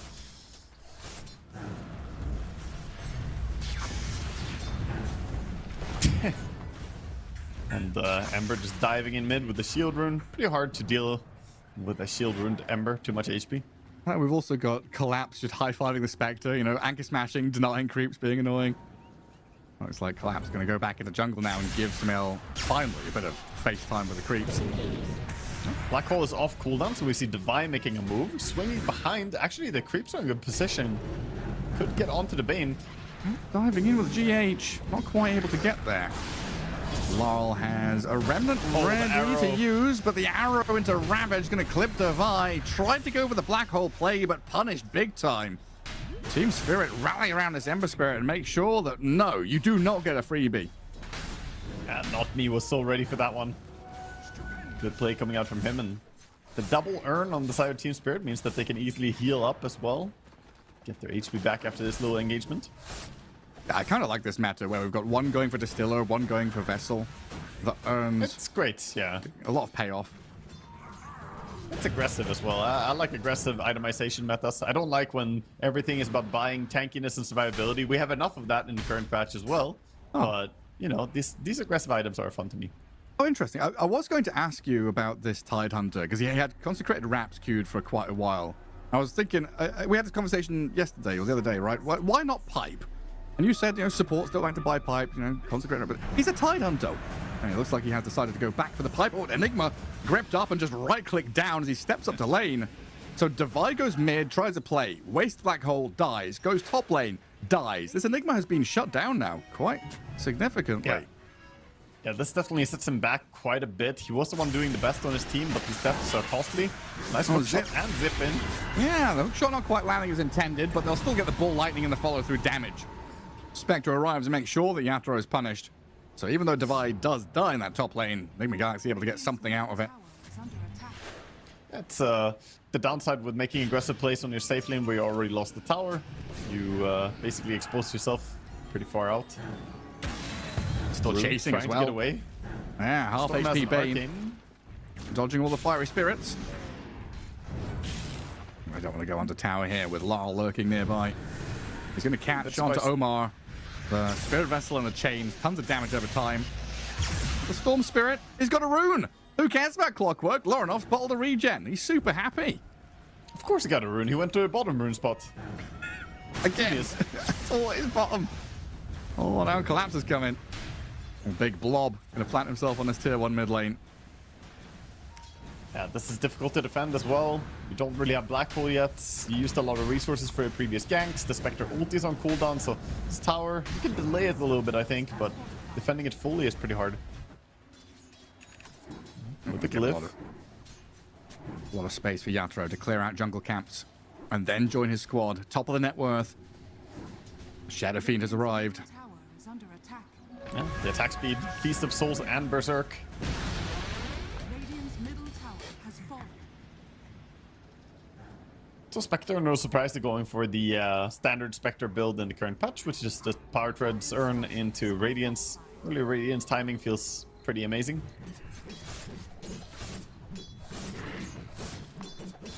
Yeah, Dormant Curio, I guess, didn't get any good options for the tier 1 neutral item. Dormant is fine. Yeah, I think I would take like weighted dice over it for sure, but it's generally pretty good to have Dormant Curio because you can have that late game power spike that Spectre likes to have. It's like weighted dice, occult bracelet. Chip vest is always good. And Spectre yeah. farming jungle. I feel like if you don't get one of those drops, it's like, okay, Dormant Curio it is then.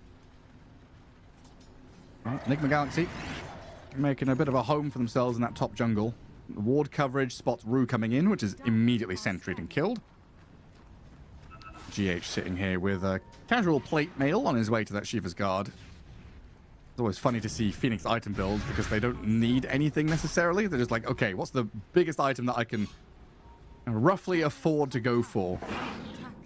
It can look a bit random, but in this game, it makes a lot of sense to go for a plate mail early as well because you're against this minus armor strat. There's Gush, there's SF with the aura, so not dying immediately to SF right clicks is pretty big. Top tower is dropping, by the way, taking some serious damage. Yeah, they need a couple of heroes there to clear the Eidolons, while GH clears the jungle camps behind them. Decent from Enigma Galaxy here. Push out that top wave entirely, force Team Spirit to come back and react, and then you've got all this space for Spectre to farm down bottom lane, and Storm's clearing out ancient camps himself. Really just looking for this big timing to hit, where you're going to have the Greaves on Storm now, Spectre with Radiance soon, and this Enigma is going to have the Blink and the Shard momentarily. I think I would have preferred to see him just go for the full aura build instead of the Blink BKB build, but it's going to be interesting to see if Devi can find the massive black holes. This build has a little bit more pressure on actually landing the ultis, but it will give him a big power spike late game as well. Once you have the blink, BKB, you know, get Aghanims, Refresher, you start becoming this monster as well. And you become the big threat on the map. Especially when you've got so much chaos creation in front of you. Like, Enigma doesn't have to show in the fight for a long time. When Spectre can haunt, you've got Clockwork Rocket Flare. Lorinoff we've seen plenty of times, just ball lightning into fog to give vision. There's a lot of chances for Divide to kind of sit and be patient to wait for that moment to jump. I think the big... Oh, nice arrow. Not going to be able to burst fully here as Spectre stays alive. Yeah, gonna send that illusion forward. Omar, I mean, he was bodyguarding the Spectre here, but he's going to die for it. And gripped up and clicked by Yatoro. Team Spirit bringing numbers down his bottom lane. Zipping in and then zipping back as well is pretty costly. Now the mana is pretty low on Storm, so they can be the ones pressuring a tier 2 tower down bottom. And I think this is important because Team Spirit, they are on a timer in this game. Against late game Spectre, Enigma, especially Enigma going for the Blink build, you will not have an easy time. So they need to make a lot happen in the next 25 minutes. Basically, you need to close the game before minute 45 plus starts happening. That's a good way to do it. Kill tier 2, set up a Tormentor, place all these deep wards so you can basically hem Enigma Galaxy to the left side of the map. You can already see Divide trying to break free of the enclosure that's being built around them. Sends the creeps in towards mid to cut into that tower and try and bring it down. But it's like, you know, the bottom third of the map is uninhabitable for Enigma Galaxy right now. And then Spirit are very quickly springing towards the top lane. Try and force Enigma away from here. Lorinoff's in a decent position with GH to smoke break and stand atop the staircase. But the wraparound's longer than maybe even they expected. The smoke gank has maneuvered onto Sumail. Nightmare to start. Oh, what a catch. In comes the Sunray Supernova, though, as Yatoro is going to get jumped on by Lorinoff. He gets the buffs put on him, the Pavis to shield him up and protect the SF, but he's been burst down, and Sumail jumps in for another one. Looks at Not Me, wants Rue as well. There are easy targets just ready for their pickings here, as Sumail is going to slice into the Bane. GH and Lorinoff also hunting Not Me on the right-hand side, but Laurel has arrived, gets a catch onto Lorinoff, arrow flies forward. It's difficult for Spirit to catch onto someone, and Device is going to straight up black hole collapse. Hook shot in onto Not Me now, Ravage onto a few though now as Sumail, he's been found in the tree line. Enigma Galaxy could not protect their Spectre. Omar is going to get caught on the way through the door as well with the chains into arrow. Started out looking pretty grim there for Team Spirit, but in the end, when the Ember comes in and the Tidehunter from below, they just had to get out, and ultimately too much resources were already spent. Fight could also have been completely different if the Bane had Fiend's Grip already when that smoke play happened, but he had cooldown, so could not be the one setting up. Another bottom rune. Invis for Lorinoff. Sentry for Rue, too far away. Still trying to catch up and burn him down, but they're not going to find him here, are they? Another sentry and another attempt with the slight chains. They really wanted Lorinoff there. Yeah, it's optimistic, but can't really find him that far away. Rue wants the bounty rune, but knowing the Invis Storm was there, doesn't want to get caught out. I thought for a moment Rue was baiting the rune as well. Like, can I go grip the Storm if he comes for this? Yeah, doesn't have the opportunity, out of though. Detection, sadly, from both those sentries. Oh, might still be able to go. This Moonlight Shadow. The dust is thrown out, and Omar once again just puts himself in harm's way. And he's going to try and tank the full brunt of this one, but a hook shot into TP within the Mud Golems. He's out of there. That's a nice play right there. Thank you, Shard Golems. Yeah, space created by Omar. Here we see a replay of this. So Bane didn't have the Fiend Script right now, and the cancel on the Requiem by Lorinoff was so clutch. Again, like you said, Lorinoff just having very good impact as a player on this team. Finding all the right moves. All the right moments to strike. Oh, yeah, they got bogged. Stealing a Wisdom.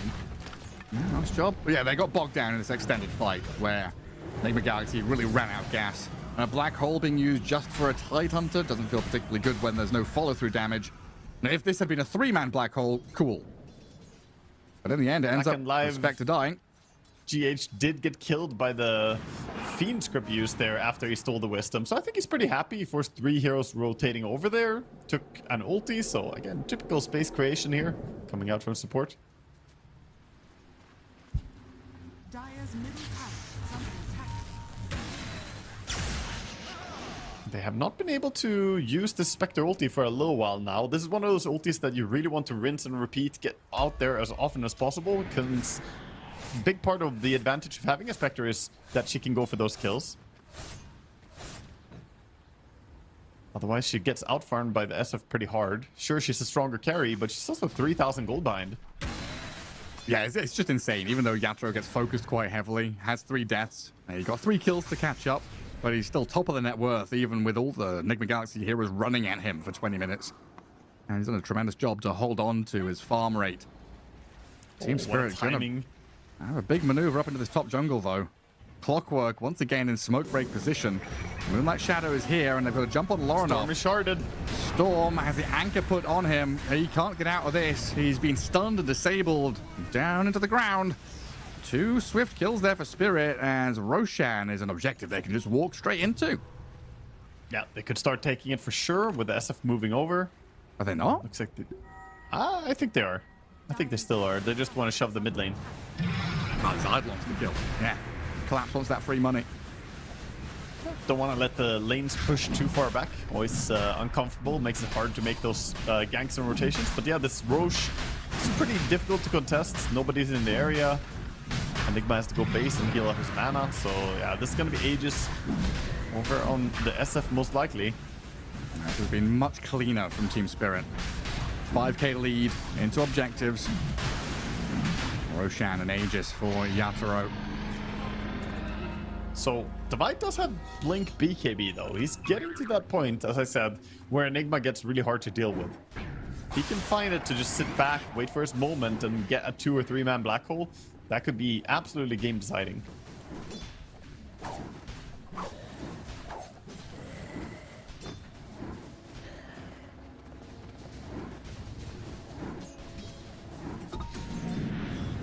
Samael still feeling like he's recovering in this game. Even with such a good start, the 2 initial kills look great, but the lane matchup against the Tidehunter definitely started to hurt. And you're right, not being able to spam the Haunt has kept him locked in this bottom portion of the map, just farming neutral creeps for a good 3 or 4 minutes. And he's lagging behind, right? It's been a long time without using ulti now. I said he was 3,000 gold behind the SF, now he's 4,000 gold and an Aegis behind the SF, so you desperately need to find some setups for him. It's not necessarily on him so much, it's more on his team to look for a pickoff somewhere. And meanwhile, you've got a Shadow Fiend who's just walking towards towers. Like, okay, top lane, say goodbye to all of your buildings. Solar Crest behind him from Rue as well. And Team Spirit sat up in formation to protect the Shadow Fiend as they just bulldoze down every single one of these objectives. I like they finished up the Hurricane Pike on SF as well. Very good against the Clockwork in this game. They are looking to defend. Good jump SF right now. Oh, shot missed. Hook shot misses. Lorinov starts with a vortex. This is already starting off awkward as Yatoro gets pushed to high ground, not even losing his first life. He's away from them. That's just the cogs pushing him up there. Alright. He's pretty happy with that. I mean, that was Spectre ulti, so very, very good stuff for Team Spirit. And now Spectre back to feeling pretty weak. Yeah, I mean, that was meant to be your big smoke as Enigma Galaxy. Show off this Enigma with a Blink BKB. Nothing comes of it. Don't even pop the Aegis, and Team Spirit say, okay, well, back to regular scheduled movement. Let's kill off this tier 2 in the mid lane. We didn't finish top, but that's fine. We can go back and shove out waves. And GH has done a decent job here, clearing the lane and making it a bit more challenging to approach the tier 2. Look at Rue. He's hunting. He knows. Oh, good escape from GH. Doesn't have TP just yet, but now he has it. There he is. Over the cliffs and far away. Hello. Collapse. He's being hunted down on the other side, though. So with GH escaping at the top lane and then Collapse dying bottom, Enigma Galaxy getting a few little victories. Waiting out the time of this Aegis. 2 minutes left on the Shadow Fiend, but without your Tide, Spirit probably not feeling too comfortable just to run down lanes anymore. Yeah, it puts them in a very weird spot. You have Aegis, but you're not all grouped as well, so going over there feels a bit risky for SF. He's maybe just gonna farm more. He could farm the triangle, I guess, without showing himself on the tower. And even just shoving lane and setting Mantis down might be enough to finish the tier 2 tower. It's very, very low. Yeah, there's no one defending it. Clicks. There's nobody here. Devi pings it a couple of times saying, hey, we've got vision, we can see them. So if they do stick around, maybe we could react and TP down there. But Enigma Galaxy, yeah, very much set on this right-hand side to farm up. Get themselves into these Done next a items. tremendous job on Team Spirit, though, taking every single tier 2 tower by 27 minutes. This is what they needed to do. I said they're on the timer. They need to make stuff happen against the team with Spectre and Enigma. And for now, I think most importantly, Lorinov is not really having a game on Storm. All this 5-manning makes Storm uncomfortable. He can't fight into the big blob that is Team Spirit. Team Spirit are going high ground as well. 1 minute left on his Aegis, and Yatoro says, I'm going to use this. Even though Ty died and he wasn't available, now with Collapse respawning, they have a moment where they can actually bully back. But a jump from Omar starts things off. Bursts down the Shadow Fiend the first time, as Sumail, gripped in the backlines, tried to haunt in onto Rue, being chain controlled up. Manta dodge away, maybe try and dagger to safety, but Laurel and Collapse are on his tail.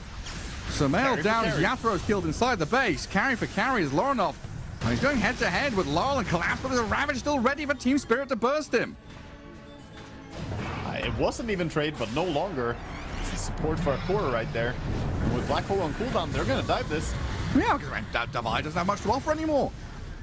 I can kill off Omar with a quick little gush and spit out Collapse. Laurel diving in behind this tier 3 tower area. Oof. Barely Not gets me. out to safety. Not me, he's dying to Eidolons. Awkward.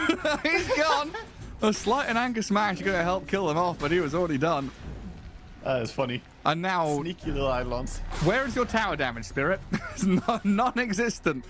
We've got It's two. Ember. It's a 2v2, but none of these 4 heroes do anything to each other, so they just all walk their separate ways. A massive win for Team Spirit, though, even on the back of that. Sure, they lost Aegis and SF, but they can back out, take the Wisdom, and keep playing forward with Collapse on this Tidehunter, who is very, very happy with the turnabout in that fight. He's going to have an entire Aghanim Scepter coming out. Already had the club, but the point booster and the rest of the components coming in. Yeah, crazy that Yatoro gets isolated on the high ground. Sumail goes deep and gets chain stunned up. Both carries just getting completely shut off from the rest of their teams. Yeah, quick reflexes by Rue. I think they needed Lorinov to go in and cancel Rue's Fiend script there on the Spectre. Then maybe that fight would have been playable, but yeah, very tough to say exactly how you want to approach into the SF with Aegis. And still very oppressive from Spirit as well. Already given the marching orders. Head down bottom lane, swing up towards the top. Tormentor in 2 minutes. Roshan potentially same story, could be the fast spawn. So it's really the name of the game for Spirit is map control. Push out these waves. Try and force Enigma Galaxy to be in a situation where backs are against the wall. Clockwork was spotted for just a moment there, walking over Vision. They're going to invis immediately and start hunting him. He's going to walk under Dire Vision as well. Oh, Omar, if you don't go through the door now, you might not ever. Places an observer ward under a sentry. They're going to see the Storm and the Enigma both arriving. This is huge for Team Spirit. They'll jump in with Lorinov first. Jump onto Lorinov first with Collapse. And get the kickoff onto the Storm Spirit with the arrow, and then the chains to follow up. This Lorinov Storm just dunked down. And Yatoro gave the treatment to Omar, who didn't stand a chance. Yeah, even with him going for a BKB next item on Storm, it's a little bit late when you go Greaves into Kayasanj and then BKB. So this shard from Tidehunter is really doing a number to him. I can't help but feel he probably had to go BKB earlier in this game. Tough to say, though. And how quickly they move as well. Like, these twin gates. Team Spirit very adept at using them. They play up to top, get some kills, back down to bottom to keep this pressure up. There's no open field for Enigma Galaxy to play into. I guess one negative thing for the Spectre in this game as well is that they already had a very natural Silver Edge buyer on Shadow Fiend. He was going to buy one most likely anyway, and he has a Silver Edge now already going towards the Crystallis for his Daedalus as well.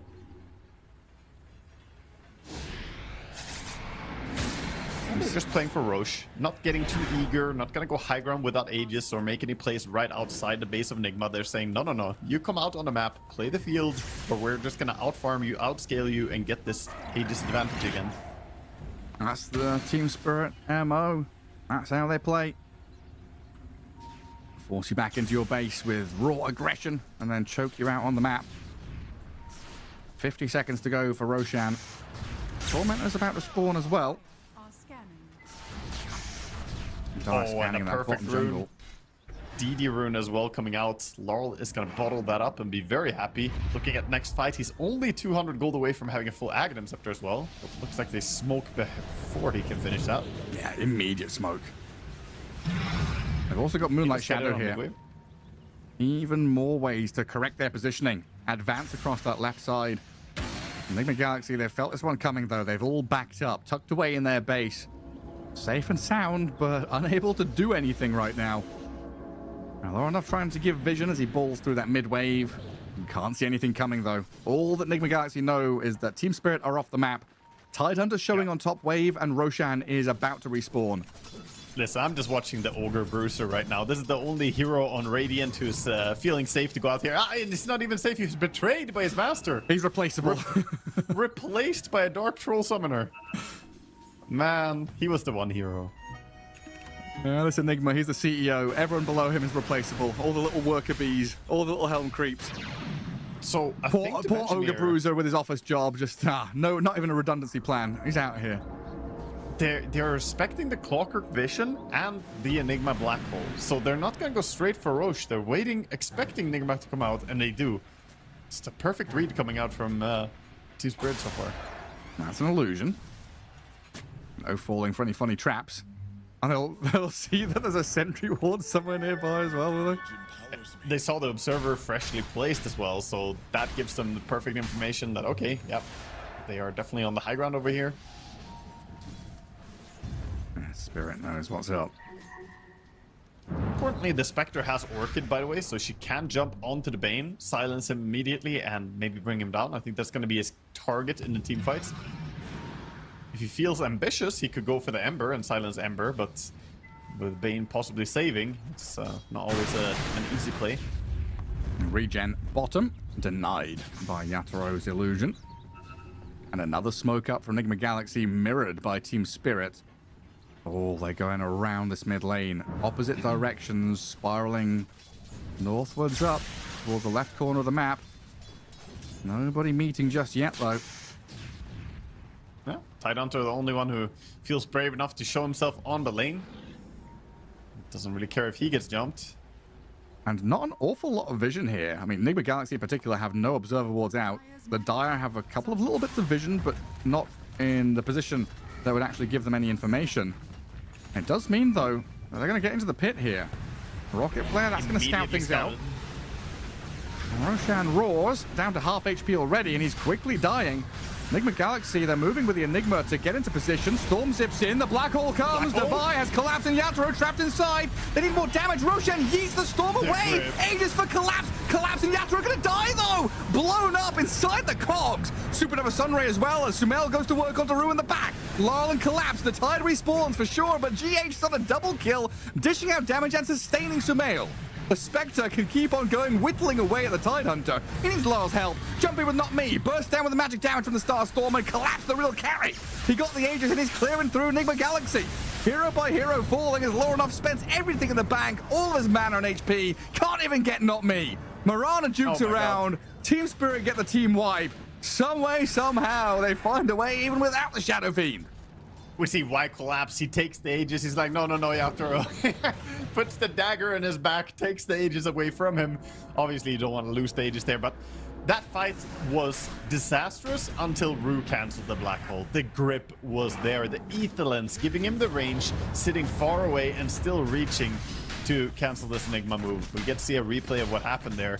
Beautiful Black Hole, honestly. But look above. The Bane, he actually gets pulled by the Event Horizon as well, you know, the pull of Enigma, but still, he gets the channel out. Enigma Galaxy just missing out on that immediate nuke damage as well. So many people close to death, but they got some spells in their dying, writhing moves. That means Team Spirit come out of that Roshan fight with a spring in their step, straight towards high ground, killing off top lane and looking at mid as well. And Laurel skipping around in that replay, just jumping from target to target, finding them all. Collapse as well, just eating so many fish. He's got 14 Leviathans catch, 14 yummy fish. 2 lanes of barracks down now. Enigma Galaxy a lot on their shoulders. They'll at least get the D-Ward in their base. I'm starting to wonder, does anything kill Collapse at this point? He's got Pipe, got Shivas, and level 24 getting insanely big from these this previous fight that we just had. Genuinely feels like GH is the damage dealer in this game. Like this Phoenix with Shiva's refresher, the Sunray is what is actually able to bring down some of these tanky heroes. Yeah, that might be true. The Sunray is very necessary.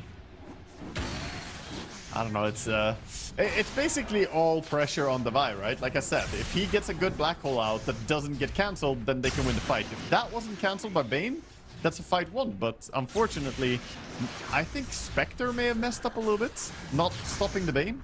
Because as long as Spectre ulties and goes on Bane, silences him, there's nothing that can stop a black hole from Enigma. All right. So it's sort of just Sumail's fault, that's what I'm saying. How dare you? How dare you? What's it called? It's not blasphemy when you go against the word of the king, is it? It's high treason. High treason. That's illegal behavior. They put in the gallows for words like that. Well, I may be a bit of a usurper in this case, because I don't know, man. This king, he didn't serve his Enigma very well in this case. The king is not here to serve you. You're here to serve the king. Oh, man. The Enigma Also, is merely a platform for this Spectre. By the way, the Enigma has died 3 times now to Bane. The Icar of Niktasha is stacking up, Gareth. You gotta worry about that. 15% status resistance reduction from Bane effects. It's pretty nasty. I mean, a Nightmare will last for a long time now. It will, yeah. Disgusting Bane. Niktasha.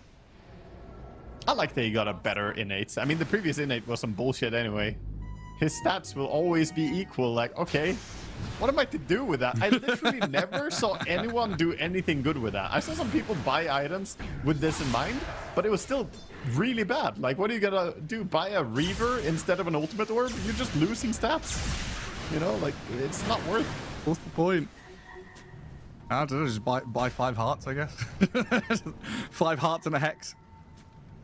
I don't know, it was really not nice. But they're going on Tide first. Well, there's the Sunray, but it target. barely tickles him. They're going on the Bane, though. They've got to catch onto Rue.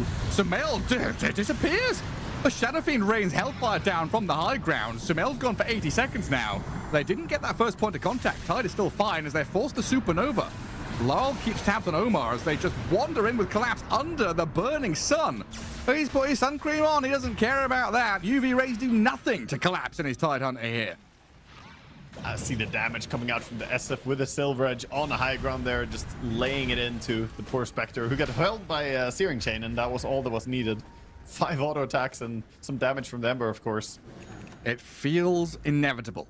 25k lead, Team Spirit marching to high ground. The only thing that can stop this, as you've been saying, is the Vi with this Enigma. But for now, he's got the Shadowblade run and hide, because Lyle, he scouted him in the trees. The Vi, he BKBs, goes for the black hole, no. but there's a Wind Waker. Oh, no. Cyclone to safety. The Vi, he doesn't get a single one in it. Whiffs entirely as Enigma Galaxy get wiped inside their own base. Team Spirit wander through this bottom lane, pick off after pick off. Fountain farming now as Yataro's gonna give it to him. He's there, killing off the Phoenix. Call GG, call GG. That's what he's screaming. Picks up the ultra kill. They're gonna find them all. They're pinging Omar, who's not moving. He's using the only safety there is in this game, which is the Fountain Invulnerability. He's gonna hook in and give the Rampage, perhaps? No, Not even. not Just having it. trolling. We're going to the game 3. A single game, a best of 1 now separating Enigma Galaxy and Team Spirit from TI, a qualification spot. It's been a close series so far, but it feels like Team Spirit in this one really leveled up. They were like, okay, no more messing around, flick the switch. The real Team Spirit has arrived in game 2. Definitely. They look ready and sharp now, and it's a true test to Enigma. Can they best Team Spirit in this? They have a big chance here to make a serious statement. Like, there will be Reddit threads if Enigma are the ones to knock down Team Spirit into the lower bracket in the grand final here. As if they're at Hunt already. Yeah, game one victory. run. Game 1 victory. The hopium and copium's been passed around big time. I think mean, for good reason. I got a big huff of that as well early on when they got game 1 victory. Oh, they're doing it. During the break thing, what's the chance of a 2-0 and then Team Spirit are the ones gatekeeping the lower bracket? It could be happening. Look at this again. Oh, it's so tragic. And again, that was Spectre fault. A little bit late. She got there now, but didn't find the Bane in time. Unfortunately, all he needs to do is start the Fiend script to stop the Black Hole, and that wins the fight right there. So close to glory. But they fall short. Hitting some pretty tremendous hurdles here. One of them being the collapsed Tide I Hunter. love this fight. Collapse. He's just standing there. Like, everybody else drops pretty low, but Collapse is just going from one to the next, munching on these heroes. He's like, Laurel, where are you? Come on, Laurel, come and join it. It's fun. Come and have some fun, Laurel. He's like, okay, fine. Let's get involved. 18 to 36 overall. Yatoro 10-5 and 5. Laurel 12-2 and 17. And also that like interesting shift as well, where game 1 it was very tight between Lorinov and Laurel. Last hits, net worth, kill participation, everything was super close. Game 2, Laurel was behind. It felt like Lorinov was just running the game. But Laurel finds a way back into things. So Lorinov was owning Laurel in last hits in lane. Early game, yes, it looked fantastic, but I do think we saw a bit of activation difference here from the supports with the mid laner or with their cores.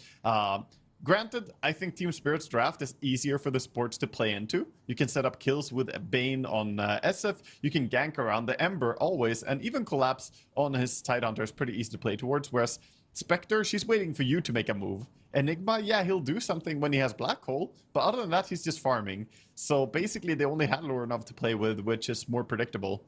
And in the end, you know, it was Team Spirit who had an easier time just finding kills after kills. A pretty spectacular one. Good stuff from Spirit, showing we've got a series on our hands. No flopping over and falling flat against Enigma Galaxy. We're going to take it to a game 3 to find out who heads to TI. So make sure you stay tuned. Grab a drink, though. The weather is hot. Get ready for this next one. It's going to be spicy. We'll see you in a few minutes.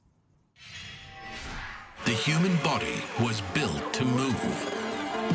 Not trapped at a desk in one singular posture for 12 hours a day. It's time your chair evolved. This is Secret Lab Titan Evo. Ergonomically engineered for you. Gamers, hybrid workers, artists. Backing your every move.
Good things come in threes. Dota 2, no exception as we head to Game 3 in this best of 3 Nigma Galaxy against Team Spirit. One single game separating one of these teams from a TI qualification slot to go straight to Shanghai.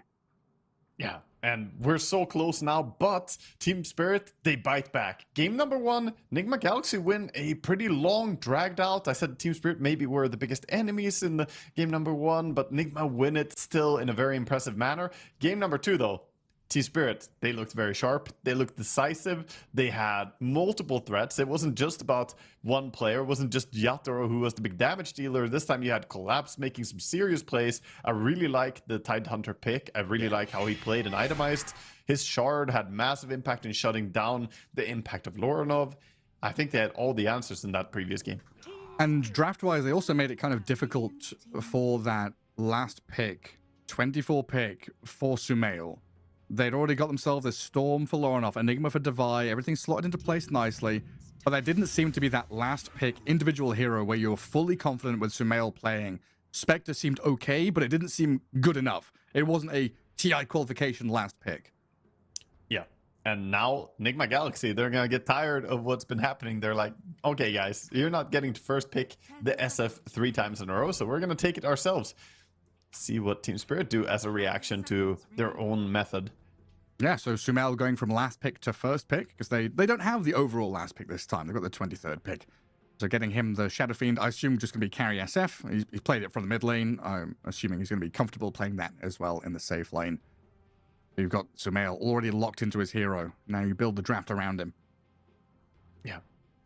Yeah, it's a nice hero to have as the center of a draft. I feel SF can play in many different ways. You can go full minus armor, but you can also play into the wombo combo aspect, right? His ulti is a very good follow-up ulti. Not always the best starter, but if you have some other initial teamfight spells to drop, SF plays nicely into him. So I think the hero has a lot of utility outside of just his laning stage and his right-click damage.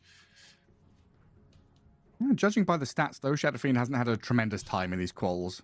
9 games, 3 wins, 6 losses, 33.33% win rate. Not the hottest of times. And we've seen this kind of response to these turret heroes a couple of times now. Particularly against the Drow, Darkseer has looked very good in that mid game. Same story against Shadow Fiend? Yeah, that's true, actually. We did have that one game where Darkseer just absolutely dominated the field. The problem is you are not really that strong in laning stage necessarily against the SF, but later on that ulti can be really useful, and it really comes down to me for me it comes down to how much will they draft into the vacuum for Team Spirit. If you have a lot of different things that you can throw into the vacuum combo, then I like the Darkseer a lot. If you don't have a whole lot going with the vacuum combo, then I think this hero, could be replaced by something else. Actually, it's been a while. 4 months since Collapse played this Darkseer back at Dream League Season 28. And it's been a hot minute since we've seen him do it. But I guess when Mars isn't in meta, you've got to find other heroes to fill the slot. Have a bit of fun. 5 seconds remaining. Now back into the rounds of bans. So we've lost our Treant, Drow, Snapfire, Tusk, Earth Spirit, Io, Kotl, Lone Druid, and Axe, with another ban to go. Yeah, I wonder what they're gonna follow it up with here on Team Spirit. Of course, there's potential that they snag away something from Nigma as well. They could pick up the Phoenix, for instance, on the next pick. A hero that goes really well with the Darkseer. A hero that Nigma Galaxy passed up on. You've got to ban the Doom here. You can't let them have the demonic draft. We've seen these demon drafts, the evil drafts. They popped off, man. Also, Doom against Darkseer kind of sucks for Darkseer. If you go for these aura builds, you just get doomed and you're out of the game completely. It's pretty true. It's a nice hero. I think I like Doom a bit more when you have the flexibility of maybe running him carry, maybe running him offlane, keep the enemy guessing, and then you get most value. So they're going to ban out the Huskar, which kind of signals a little bit about the mid lane, I feel. It's similar to their Viper ban that they did before. They don't want to get cheesed on mid lane, but speaking about that Viper, he's still available. Yeah, you're right. Still out there. Yeah, Spirit opting to ban out this Lone Druid instead. Radiant team pick. We are on game 3. Don't want to allow some of these cheesy heroes through. And get themselves the clockwork. Still flexible. Could be 4 or 5, but initially looking at this as a Darkseer partner. Exactly. That's the good part about the clock here is it keeps very strong flex open. Pairing with the Darkseer is really phenomenal in itself, but you could, of course, lean on Clockwork plus something on the safe lane as well if you want to.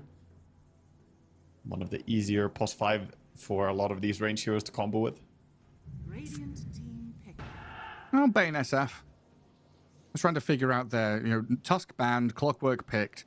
What is the hero you're going to put with the SF? And I guess Bane is that somewhat of a backup plan we've seen from these teams, but has worked out pretty nicely. Yeah, I think Bane is getting finally the attention he deserves. The hero has been power creeping bit by bit and finally is to the point where he's actually a pretty dominant force in the laning stage. I would still like to see more Lich in the lanes, to be honest. I think that hero is also up there for me. Yeah. One of the heroes that are like, not necessarily S-tier support right now, but good enough that it should start seeing more play with the bans on Tree and Protector and some of the other oppressive laners. Which is kind of funny. It feels like these picks are inverted. SF Bane, Ringmaster, feels like kind of a spirit draft. But it's in the hands of Enigma Galaxy. So they've got multiple ways of saving, setting up for team fights. Very strong laning. Enigma Galaxy already building this draft to be very potent in the early portion of the game. I'm gonna say something. I actually think I would have preferred seeing like the Mirana picked up next here instead. Really? Ringmaster makes a lot of sense. Of course, it's a strong hero. However, the Mirana would have brought some value in itself that you can easily get out of the cogs, so you can play pretty aggressive onto the Clockwork in the mid game. And now Clockwork sees, two pretty decent targets to go on. Other than when Ringmaster has the little whoopee cushion perhaps to hop and dodge. These guys don't have much mobility. Yeah, and then Puck out of jail, being released. Maybe on day release here, in the hands of Larl, seeing this double support and core trio of heroes not really have a great way of locking the Puck down. I might have some random Tame the Beast into Fiend's Grip or something like that, but so far a pretty open one for the Puck just to dance around in fights. I'll see what they pair with it as well, what the next support is going to be. Could, of course, also grab yourself... Oh, you wanted it. Else, but yeah. I wanted to say it again that they should pick Lich here, but I already said it once during the draft. But yeah, it makes a lot of sense here. I think it's really great. Counters SF with the Frost Shield. You have pairing, very natural pairing, with Lich into the Darkseer and Clockwork, holding people in place. Same with the Dream Coil. Yeah. Chain Frost is just going to be a menace here. Bro, the combos are pretty insane. Cogs, Vacuum, Dream Coil, Chain Frost with the Ice Spire. Some pretty nasty stuff. Lich, and you pull everyone as well. Yes. There you go. That's the Aghanim vacuum Lich. combo. Oh, hell yeah. Honestly, if they get there, though, if he gets a Blink Aghanims, if we say the game goes kind of late, then Vacuum will be a massive threat. All we need now is the carry Magnus. We've not had the chance to cast any yet, It's been played like 5 times in every other game on the other shift has had tons of Magnus. We've not seen it. Yeah, I've seen that a little bit, but I don't know. I'm not expecting that we're going to get it. It would be fun if Yatoro busted it out here, though. Not sold on it. Honestly, it would work really well with their draft, but the odds are probably not the highest. No, probably not. And then what do we need? Devi here on that 23rd slot, isn't it? You've got yourself the Ember Spirit mid against the Puck. Yeah. Yeah, we're looking for Devi. Laning with a Ringmaster. I mean, personally, I'm feeling the Night Stalker coming out. I hyped it earlier, the Devi Night Stalker. He plays it really well. It's going to get banned. And yeah, there's some chance. But they might just ban stuff like, I don't know, Centaur still, because Centaur and SF combo is pretty strong. No, it's possible.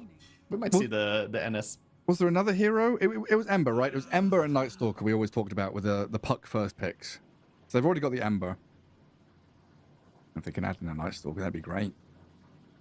Well, Nature's Prophet banned. Looking at some of these Yatoro heroes that can scale, but also maybe dogpile into these early skirmishes. And Clinks is out there as another one. True, actually, yeah. 5 seconds remaining. I do like Clinks into this. You have a lot of like area denial with the wall, the cogs, and then maybe a Clinks can just drop the Aghanims. ability. Drop down all those skeletons. Clockwork builds some catacombs full of undead skeletons. They start roaming around. Well, it's going to feel like you entered a Skyrim dungeon. You end up picking up the clinks. There's Draugrs everywhere.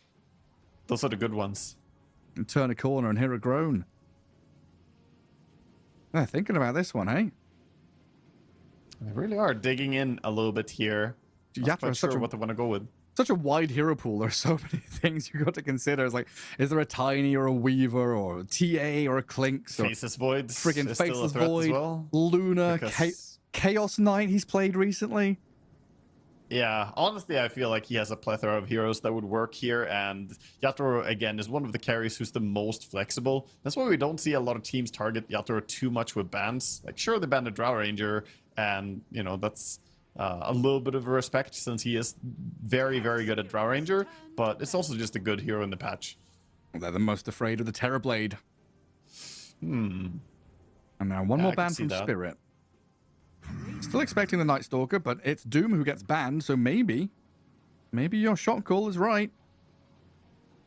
Or perhaps he sees something else. Who knows? Maybe Devi has a different read on what he wants to be here. Obviously, some Lycan kind of guy. Yeah, there's no way he hasn't crossed the mind of Night Stalker, because he's very good at it, but he doesn't seem super convinced. You know, this is not him just smiling and saying, yeah, it's easy and simple. Deliberating a bit. You may as well use whatever time you have. He looks warm.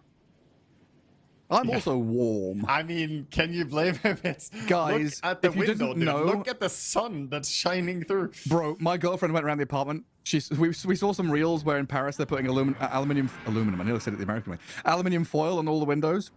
She spent the entire day doing that, reflecting and blocking all of the sunlight. Yeah, because then you don't take the heat in. Out of our apartment. Well, Centaur, that's true. like you said, still there. Centaur cart with a Shadow Fiend. And the last pick coming up for Team Spirit. Yeah, makes a lot of sense. It's a very, very strong pairing, and you get a frontliner. You basically needed something that can stand on the front line. So the downside of picking Night Stalker is that perhaps you wouldn't be quite as capable of protecting your backline supports, your SF.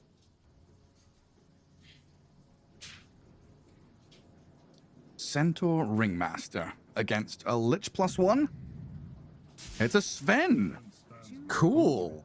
A hero that we were kind of looking for early on in the tournament when we saw some AA, saw some setup, saw some stuns that needed setup. Yatoro is going to pull it out here. So a fast farming acceleration hero who can actually get on top of the Shadow Fiend and tank through a lot of the physical damage that comes his way thanks to Warcry. And another classic combo with a Darkseer. Exactly. Yeah, the big threat here, they have a very clear game plan on Team Spirit. They want to play on punishing stacked up positioning. Enigma Galaxy, you know, they're going to have to be very careful not stand too close to each other in these fights. To their benefit, Ember is pretty good at just zipping around and being wherever, so he doesn't naturally stack up with anyone. The two supports, however, they have to watch their positioning so closely. Omar and GH, you cannot get too close to your cores in this game. Where's Yatoro gone? He just stood up and walked off. He's done. He's like, Milan, why have you picked me Sven? I didn't want this bloody hero. He's getting his helmet, his Sven helmet. He's got to go read the deep lore on how Sven works. Like, oh wait, hang on a second. How's this hero going?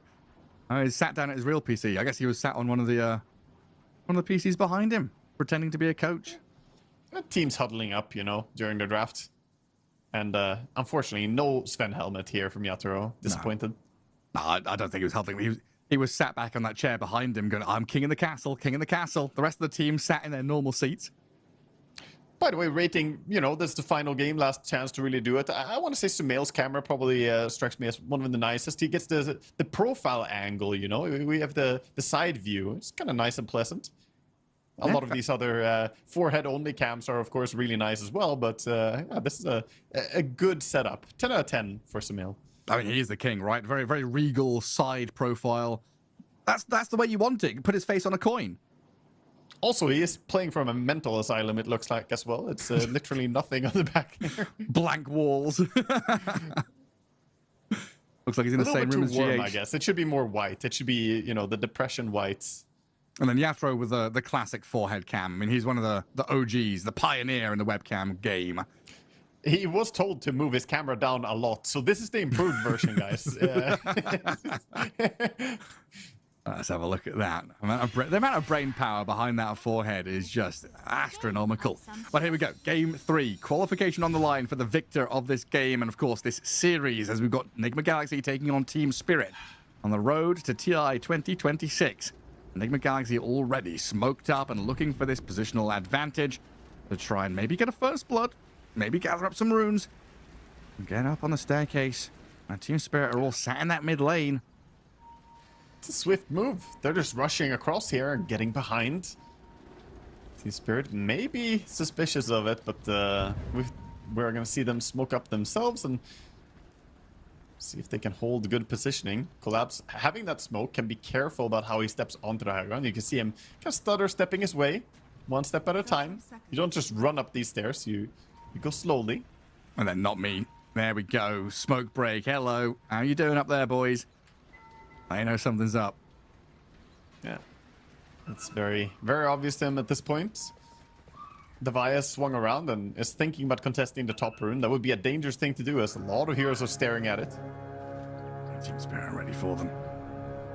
We'll see if he goes for it. He'll be under dire vision in a second there. He steps under the observer ward that was pre-placed by Spirit already. It looks like no contest.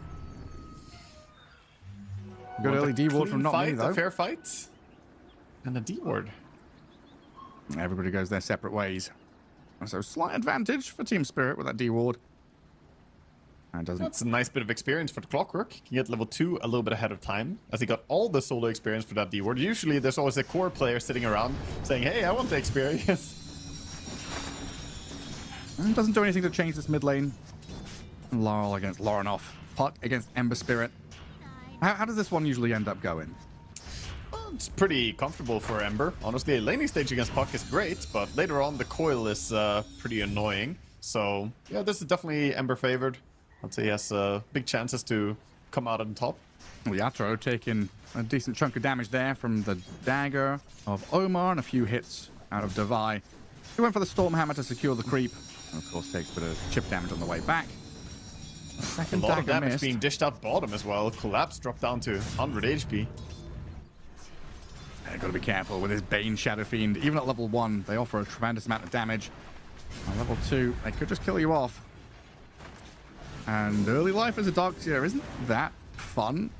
It's just this. I mean, he's been like this for a long time now, but it's basically a waiting game to try and get to not just level 2 Iron Shell, but level 3 Iron Shell is kind of what the breaking point is to feel comfortable. Yeah. We see GH trying to get the pull stopped, but he didn't get it, actually. The range creep auto attack didn't turn the aggro. Because of the Iron Shell, I think, keeping the creeps taking damage from the Darkseer. If you run away and you don't deal any damage, the creeps will lose interest in you very quickly. But the Iron Shell allowed him to keep doing damage, which means they're still very interested in Darkseer. Little detail for you right there. That's good to know. It's just like in real life. That's one of the things you get taught in like football and rugby and stuff like that when you're playing on the field. To Iron Shell people?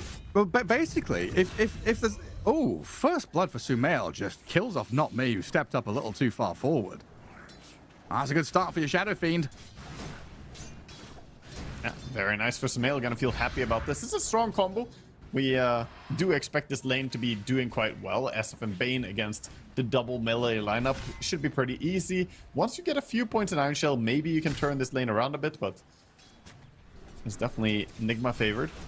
No, in football training, you get taught that if you give a little shove to someone, their instinct is to follow you. So if you're taking a corner or a free kick or something, and you're a guy that's... The ball's not intended for you, right?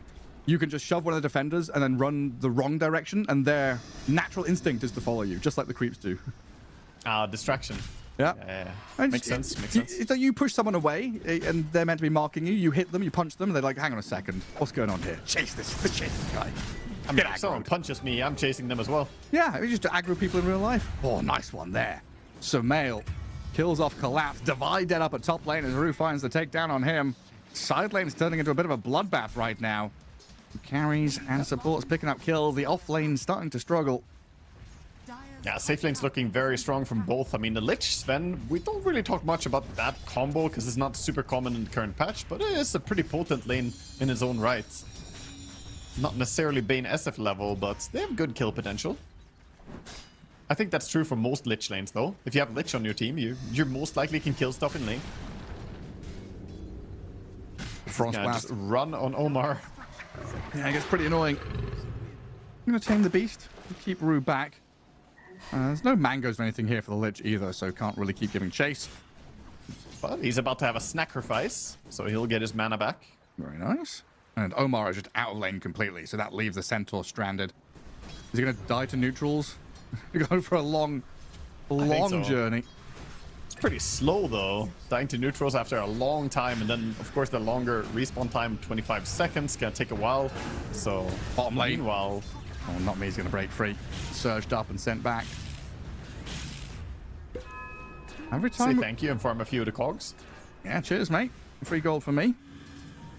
Yeah, mid lane. Lorenoff getting on top of Laurel a little bit there. 23 and 5 against the 17 and 1. Lorenoff getting the upper hand. And I've been keeping an eye on these player cams as well. Lorenoff has been quite vocal in his first 4 minutes. Every time I look at him, he's been chatting away. What's he saying? He's saying, good job, Sumail. Keep killing off this Darkseer bottom lane. Good job, boys. He's just hyping himself up for every CS he gets. It's like, yep, good me, good puck. There's another one. Yeah, I got him.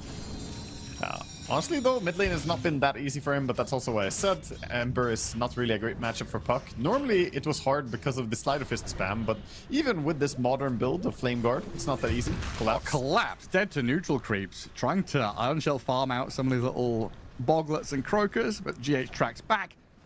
Tries to get the kill with a blood grenade, but dead to the frogs in the pond. At least he got a few of those creeps even after dying. Post-mortem, the Iron Shell kept going, so he's pretty fine. I do expect the Darkseer to have a pretty clear path to recovery. Generally farms fast with Iron Shell. Maybe Lorenoff saying, hey, if we get one hero in here, we can kill this Puck. Oh, I've got his number. But Enigma Galaxy is stuck in these side lanes. Yatoro giving it to Devi. Just walks him down, and now Omar in trouble as well. It seems like Rue has baited them in. Yatoro with a frost shield on him. The Sven is coming for you. Give me your blood, Yatoro. The Meranth, the half-man, half-sea creature. Sven slices you to get the double kill, and then drops the wow on top of it. Very nice start for him. Getting these kills on Sven is really good feeling as well, because sometimes Sven struggles, and that's when he usually gets forced out of lane, like pre-level 5. You don't get any points in the Great Cleave, really, and your jungle becomes so slow. If you can play the lane until level 6, pop into jungle and insta-ulti, that's when Sven looks the best. And build up stacks. Your Team Spirit have a great lineup to clear stacks. I mean, Darkseer obviously requires them to try and catch up from laning stage, which has not gone his way. Again, surrounded this time with Omar's help. GH also looking for a Wisdom Shrine. Both Enigma Galaxy supports in position. We could see a TP from the Puck, though. He has Dieter ready. He should be giving this away for free. I don't know. Clockwork is shifting to the left-hand side to try and swap the shrines. They scan it, though, so Radiant knows what's coming, but they aren't in position quite fast enough, so it goes 1-for-1 across the map. A little bit surprised to have thought that he would want to TP and join his team there, but granted the Puck doesn't have boots yet, so if you TP to the side lane without boots, you can get stuck there for a little while. Especially if the fight doesn't go your way, it feels awful. You respawn without boots and have to run to mid lane again.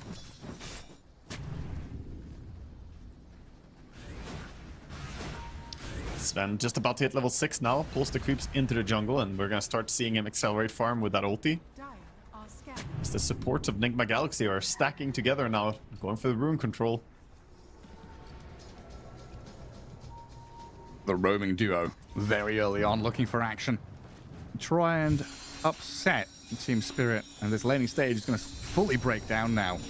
Laurel's amplified damage about to expire. Nightmare gets dodged, though. Lifting the arms, Bane signaling his intent, but Puck says absolutely not. We get another bot lane rune. Another bot spot rune. I can't. I'm going to go back and watch this series, man, because I feel like 90% of the runes have been bottom.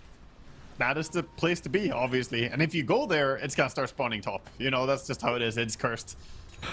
Or maybe it's wherever Ember puts his remnant, the rune spawns. Well, yeah, he has remnanted to the rune a lot in the previous Ember games as well. And by the way, Mask Command is complete over on the Sven. SF working on his Mask Commander still. He went for Falcon Blade first, so a little bit delayed. Already pressuring tier 1 tower, though. Darkseer a little down in the dumps, trying to gather up whatever he can, protected somewhat by the Lich's presence in that bottom lane. But for the most part, it's playing keep away here, tucking Sven in the jungle, keeping Laurel safe in that mid lane. Team Spirit trying to weather this early storm of movement from the Bane and Ringmaster. It's a lot of movement, but they haven't gone that much done with it yet. I think the biggest thing is if they can start cracking into this tower. SF not having Mask of Madness, though, is slowing down this siege a little bit. And maybe buys time if they want to come and defend. Or they just drop it. Lich. Yeah. I'm trying to catch up to Collapse. Well, that's not happening. And yeah, just leave that tower to die. Divine, in the meantime, Lich wants level 6 before he defends. That's the thing. So tier 1 is too ambitious without the Lich ulti. Yeah, a bit too challenging. And Divine, he's picked up his helm so he can not only farm a little bit faster, but also drag waves away from the Sven. So Centaur no longer has to contend with a Yatoro carry in his lane.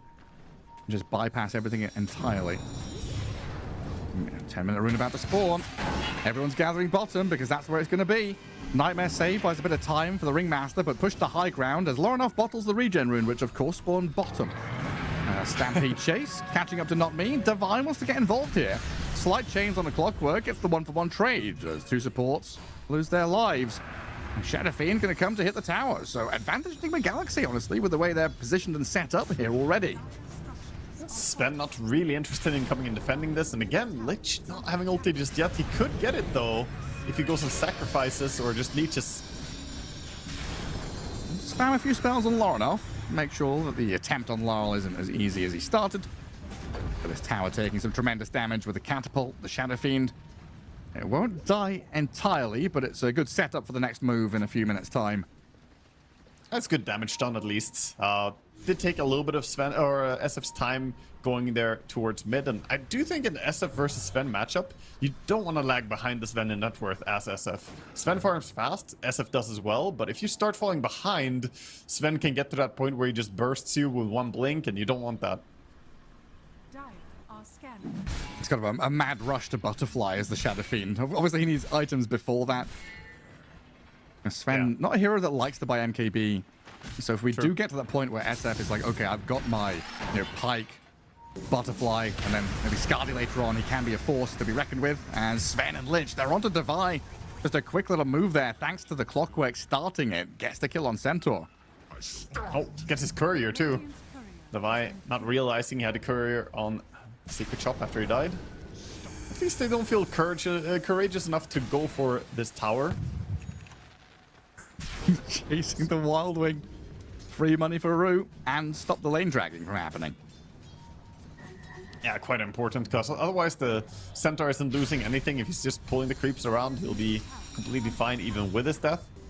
Rune control. It's a bottom rune. Rigged. I can't believe it right now. This is Ringmaster pulling tricks on us. This is some clowny circus shit. Putting runes bottom spot every time? Nah. Something's not right here. GH getting chased down by some wall illusions. Collapse iron shells up his Wild Wing. Transfers the Nightmare back onto an illusion as well. Vacuums onto GH. Struggling to get the kill though as the Stampede comes into play. Collapse is now isolated. A crack of the whip, the Tame of the Beast, and Lorenoff with the burn down with a shield. Finds the Darkseer kill. Yeah, in the end, pretty aggressive move from him, trying to chase for a solo kill there. Not the easiest as a Darkseer. Even if you're just fighting as support, getting the kill is actually not that straightforward. Nice deny on mid lane by Laurel. Well done. The little puck auto attack sails in and gets it. Good job. It had started to feel like Spirit were building. They got that 2 or 3k net worth lead, even with all the Enigma Galaxy action. If the Radiant are able to take down these objectives and actually find a little bit of wiggle room for themselves to farm the jungle, they've evened things out. 5 to 5, very little in it. 13 minutes in. And Enigma Galaxy still in a good position here, if they can, especially if they can keep defending this bottom tier 1. Now, how important has this area of the map been, especially for Team Spirit, to contest the Tormentor? Full Yeah, HP true. tier 1 tower feels so good. Yeah, they've done a great job holding on to this, and we have not seen Yatoro activating yet. He's queuing up the Blink Dagger as his next item, though, and I think once he gets it, we might see a rotation and an attempt to crack that bottom lane. Clockwork just sitting in the corner, saying, "Get away from me." Yeah, practicing his penalty shootouts, putting it in top bins. Rune is spawning, and people are moving towards the bottom rune. Gareth, the players, they're realizing, Yeah, I mean, the active rune spawning bottom. Laurel. oh, and now it's top. No, it didn't. No, what? No, what rune? What rune? Oh yeah, there's nothing there. There's nothing there. I don't see anything. No, it just didn't. It just didn't spawn. If it didn't spawn bottom, it just didn't spawn. True, yeah. It's removed for ceremonial reasons, like Axe. Yeah, Ringmaster. That's what I'm saying. Ringmaster's picked it up. He's just got the claw to come and grab it. Lich is saving up for a shard, and he's gonna be able to get it pretty quickly after minute 15 as well, as he went Tranquil Boots, Magic Stick into nothing. Both the supports feeling pretty rich on the side of Dire. Bane lagging a little bit behind the rest in net worth. A long smoke line drawn by Yatoro. So Rue brings the smoke to him. Dagger delivered. Sven is ready to go and kill off this bottom tier 1 tower, and again, just set up He like wants Team Spirit Ember. have every single time. Yeah. Ooh. Little pull back on mid, but not enough mana for Theme Script, so doesn't even try to go for it. Missing 15 mana on Bane. And Enigma Galaxy evading this attempt, because this was meant to be either a kill in mid and then a move to bottom, or just a move to bottom to kill and get tower. Spirit don't get any kills, and Puck is going to get launched around by Roshan, taking a bit of damage on his way through the river. Very good read from Enigma Galaxy to not give anything away there. They'll lose the bottom tower, sure. They realize they can't really defend it with such a strong show of force from Spirit, but they're going to get advantages elsewhere on the map. Yeah, meanwhile, they're doing a decent amount of damage to the top tower, so the Vi is pulling the creeps with his Dominator creep. Lich comes up to grab the experience and try and defend. And GH, some very deep ward coverage coming into that top jungle. Prepping for the situation where they can kill top tower and then start cutting across the map into that very dark area that Spirit sees nothing in. It's an interesting choice in this game. The Vi is going for the heart second item, not going for a pipe or, you know, Crimson Guard, something that route, so he's not looking to buff his team so much. Is this telling us that they want to play a little bit more slowly and greedily, building their lead? I think this is Laurel, quick silence. nicely done. He's still going to get run at. Vacuum, though. Collapse. Saves him. And now the Sven. He's in there to cleave them. Sumail, Requiem will push back with the fear. And he's going to try and get out of here. But the damage from this Sven. He just picks up the triple kill. Ember Spirit was caught short. And the chase is on. Looking for more. The jump from Yatoro. Diving behind tier 2 tower. Cleaving into them. GH gone. And this Sven pick from Team Spirit. Oh. So much damage. The vacuum is insane, the Sven killing everything is crazy, but what's crazier to me, how is Laurel alive? What the hell do you mean the Puck didn't die? He was so dead there at the start, but somehow he wiggled his way out of it, so he got tipped by his teammate afterwards, like, great bait, mate, you did great. But look at this. I thought he was dead by rights. The ulti from Ringmaster forces him to jump into everybody, but he just waddles away with the vacuum coming in. Oh my god, that's crazy. Super close. And not gonna lie, I got caught napping a little bit. I was looking at a tab for some stats, and all of a sudden this kicks off. Team Spirit in the blink of an eye. You don't have time to shift tab into anything. It's them just shifting into 5th gear. Ultra kill for Yatoro. And a kill on GH through the Chain Frost, bouncing off the Spire. Team Spirit now 5k lead, 5 kill lead. And looking like these 5 heroes in great stead now to head into mid-game. Yeah, they're firing on all cylinders and getting payoff as well for your shard there on Lich feels really good. So getting some value out of this purchase. Well, yeah, with the heart on Devi, it might be that he's like, I see you, Collapse. Because Collapse did this exact same build in their series against Enjoy, where he just went Helm into Heart and he was unkillable. So I don't know if it's like a late game focus thing or more of a right here, right now, you literally cannot touch this Centaur. Yeah, he will be hard to kill, but I'm a little bit worried for the rest of his team and how things are going to play out.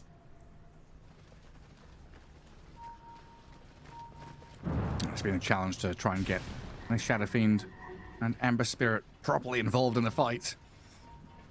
I guess an argument you could make is that if you went for... Oh, they're actually trying for the Lich. A little bit close to tower, but no TPs, no reaction, nobody knows him. You had a killing spree.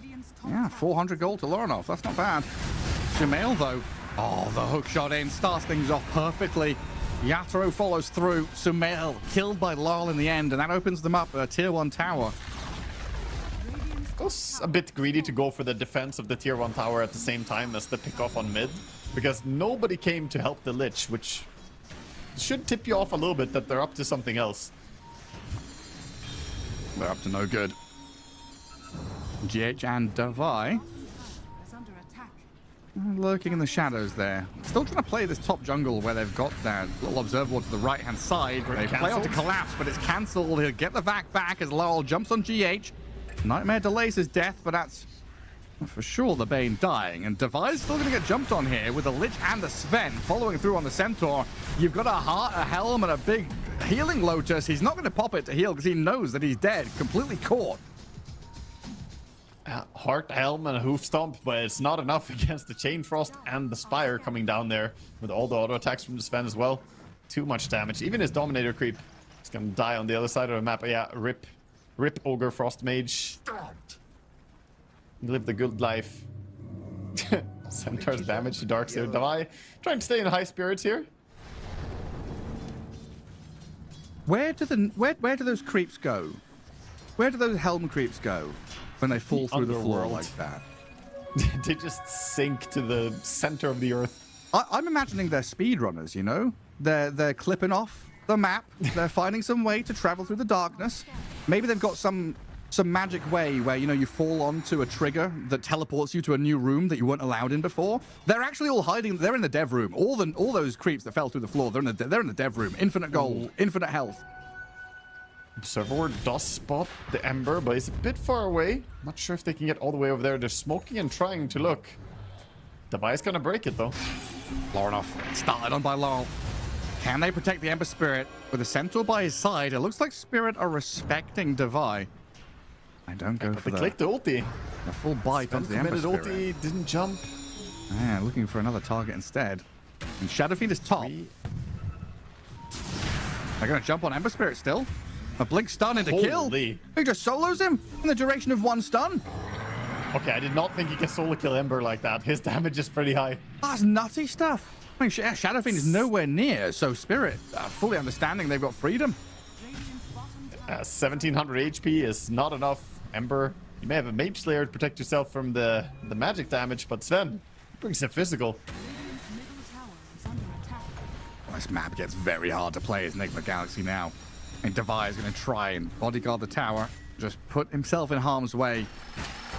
Hook shot into the back, though. Not me and Laurel. Straight towards GH. Getting boxed up through the barrier. Gets to his base, but the rocket flare is there. As Rue dies to Sumail. Not me kills GH. I crack the whip on him. And Davai and Sumail are going to turn back and take out the Spirit supports. Oh, do you know what killed him?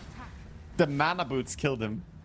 Omar used mana boots, which gave Bane more mana right before the end there. The final cog came in. Yeah, I'm sorry to say. Dude, watch a replay of that and you'll see it. He died because of the mana boots. It's so tragic.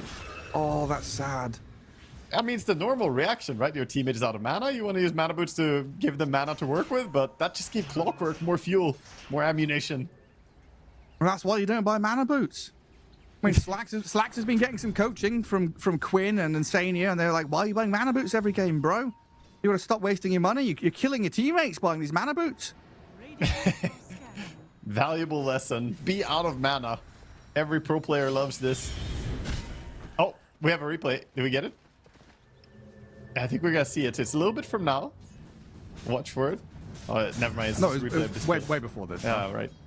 Oh, I want to have at the very end. All right. Oh, Enigma Galaxy. He got punished for his sins. A bit of a bite back there, making sure they defend their tier 2. Get a couple of kills, but still no meaningful move that allows them to get on the map. It's very much on the back foot, try and react, while Team Spirit, they just charge across into the darkness. They don't care, they don't have vision. They know they're so strong right now. They see GH, but don't want to jump a Bane with a Sven. They might just have to take him out in one swing. Lorenov's going to Remnant away with the chains on the Sven to hold him in place, at least for now. But a hook shot towards the Centaur, catching up to Devi. They don't trap him, though, so a Stampede is enough to keep him alive. Sven's still going. Maybe Yatoro really wants to fight, but not quite going to connect. As the ulti is timing out, they could start Roche, but now Radiant, no. Sven ulti is on cooldown. I think they should go and fight this, even though they've been struggling a lot of fights. This could be an opportunity for them. It could be, just without Stampede, waiting for Bane to respawn. Roshan half health, and not me scouts them coming in.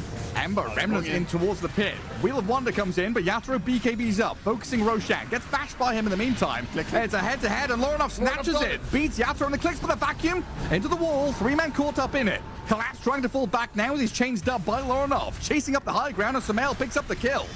Through the Lich. Gonna get pummeled down by Enigma Galaxy as they come in, snatch the Aegis, get a couple of kills, and find somehow a bit of wind in their sails. Damn right, you give it up to Lorenov right there. Tip coming in from Omar, respecting. He jumps into complete darkness as well. Doesn't see anything. Jumps in, slide a fist, creates some space, and then out clicks for the Aegis as well against Yatoro. Just beautiful stuff. The forehead is unhappy, you can tell from the wrinkles. Wrinkles increasing. Yeah, look at this. I mean, amazing stuff. He zones everyone else, and then he puts himself close enough to guarantee that he can just spam click and gets it. Really well done by Lorenov. Nice standout stuff from him. And that's the costly part about that Sven jump earlier. He popped ulti, found 1 kill, but that's why he wanted more. Going for Roche. Oh, he's going on the Centaur. Hold up. Oh my god, the crits. What 3 crits. The fuck was that? Okay, that was like 3 out of 6 hits that crit, though. That was pretty excessive. That's a Centaur with heart and pipe. I guess the pipe doesn't do anything against the Sven, but that's still a Centaur with 4,000 health. 6 auto attacks and he got 3 crits, man. It is rigged. Cheating again. Oh, now he's jumping on GH. There's a coil. 2 hits to get to the center of Bane. He's 1.6k crits. So 2 hits and he gets 1 crit. 6 hits, he gets 3 crits. He has 50% crit rate on this Daedalus. That's crazy. It's buffed. Oh, he's been doing the Eternal Envy strats, prepping his crits. He's hit all the creeps 50 times, so he knows that the next 5 hits are all going to be crits. But he went from 6 and 3 on the Centaur to immediately go for the 1 and 2. No, that's what I mean. No, he was sat in the Ancients hitting creeps for 30 seconds first. He was like, okay, no crit, no crit, no crit. He did like, 10 hits on the creeps. Like, okay, now's my time. I'm gonna get massive crits when I go in. Some prep work. By the way, the Lich is closing in on his Blink Dagger. Only 100 gold to go. Always nice against the Ember. One of those fast ways to catch him. It's actually even better than Blink stunning him with Sven. Is just Blink and immediately Sinister Gaze. You can't get away from that. Yeah, not a chance. 10k lead still being developed here by Team Spirit, as things did plateau for about 5 minutes or so. Enigma Galaxy showing that they've still got some fire in them to contest that Roshan, find some team fights. It's just not possible for them to cross the river and feel comfortable. Shadow Fiend is still languishing 5k behind the Sven. They need this Ember Spirit to catch up, as he's bottom of their net worth in terms of core heroes. Enigma Galaxy still need to hit this next round of items, in particular the BKB on Shadow Fiend. Yeah, things are looking pretty rough on the side of Radiant, but they have, they have decent stuff to work with late game as well, and in the mid game. We still kind of need to see some armor coming in on Device so he doesn't just die in 6 hits to a Sven. Finished up the pipe. Next up is going to be armor items after this Blink Dagger. At least he's queued up. It looks like he wants 1 Splint Nail and then Aghanim Scepter to be able to pick up the SF combo that we talked about in the drafting phase.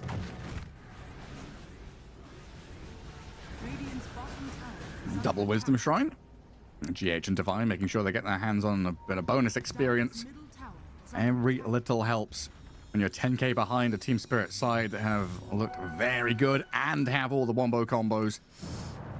I mean, thank God for Enigma that they actually got the Aegis. Imagine if they didn't get the Aegis over on Ember. If the Sven got his hands on the Aegis, this game would have looked very different right now. But this bought them a little bit of time where the aggression hasn't been non-stop. The net worth disadvantage has still, you know, been pretty stable. But that gave time for Enigma to work towards some key items. They almost have Etherlands coming in on Ringmaster. Centaur getting his Blink Dagger safely.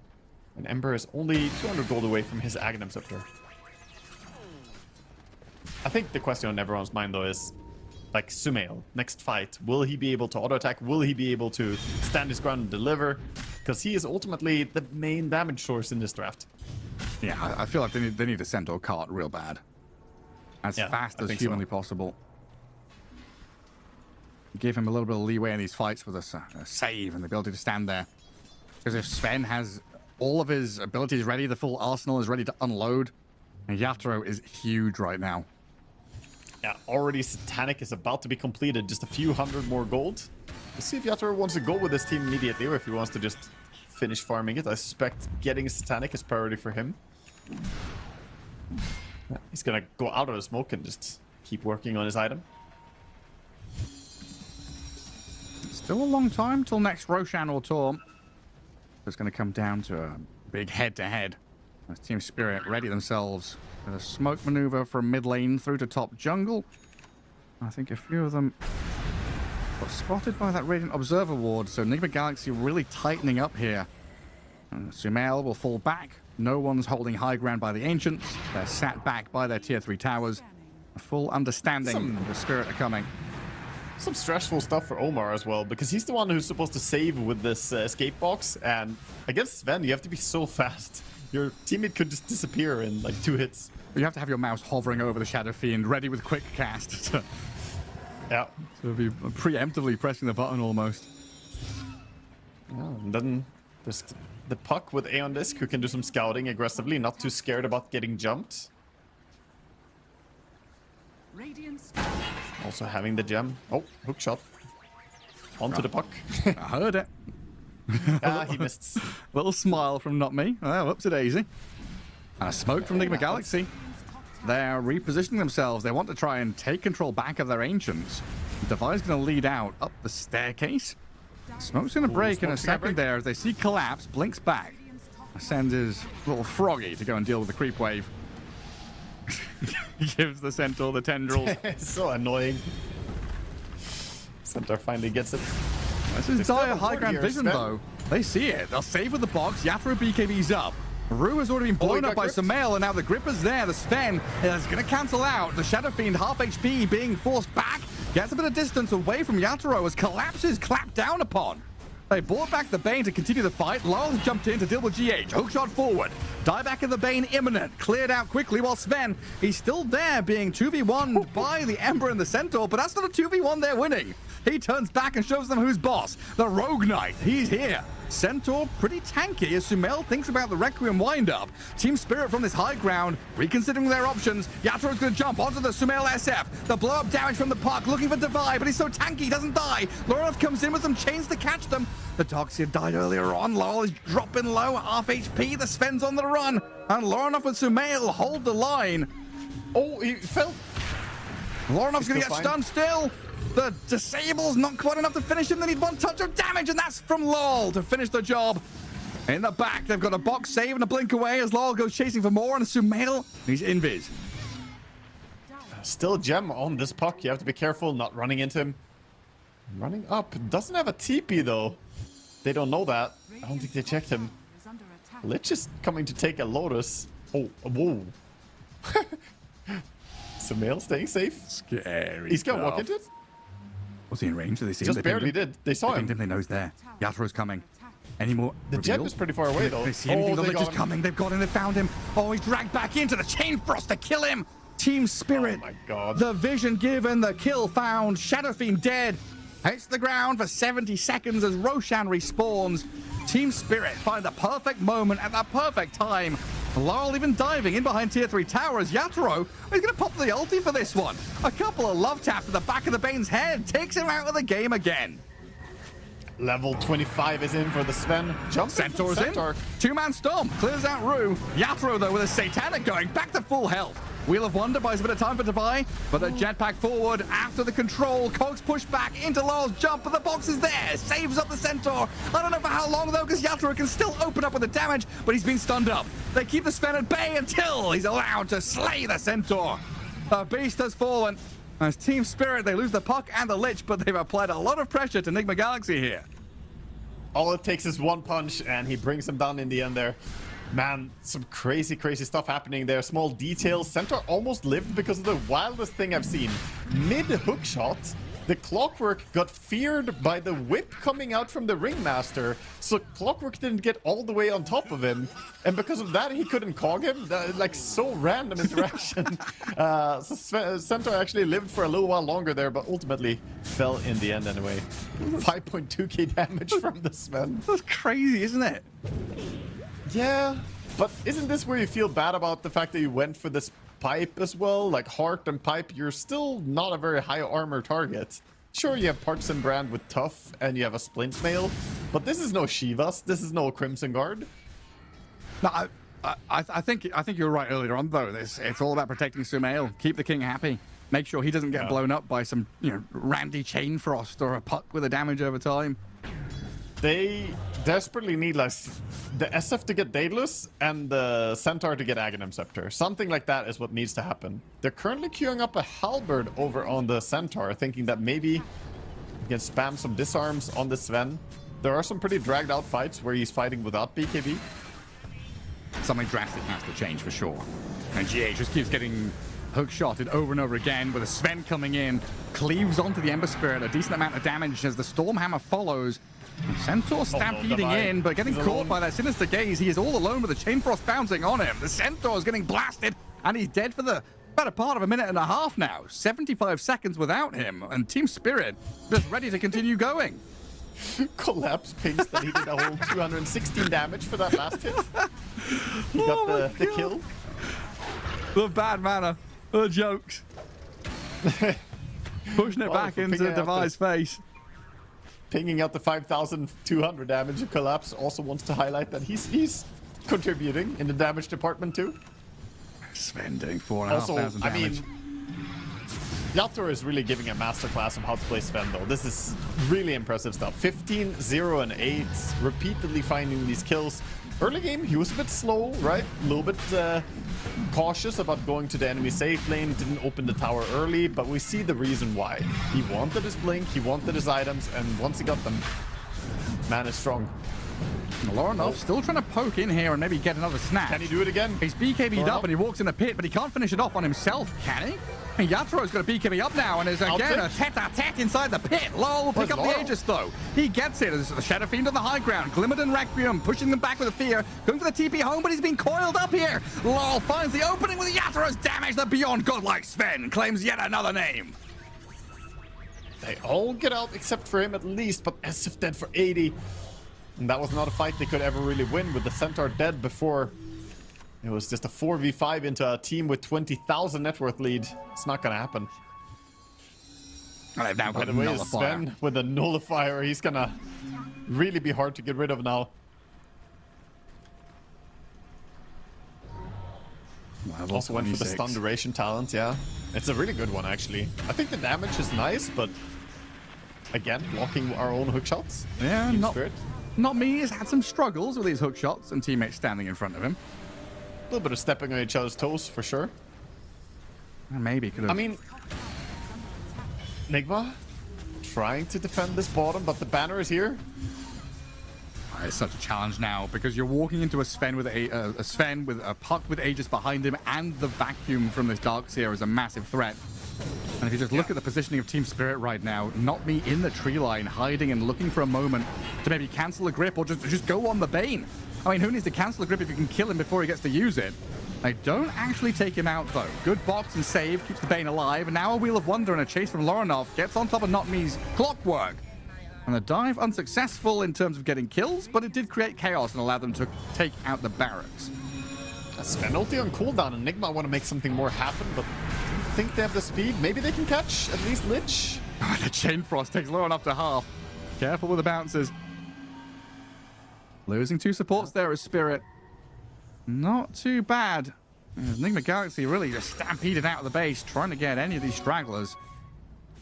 They get something at least, and to Enigma's credit, I think they've done a really good job of not stacking up and getting multi-hero cleaved, right? We had that one moment on mid lane, sure, they stacked a little bit too much, but most of these fights, it hasn't been that multiple heroes get stunned up and killed. It's really just Sven going Pac-Man mode from one to the next.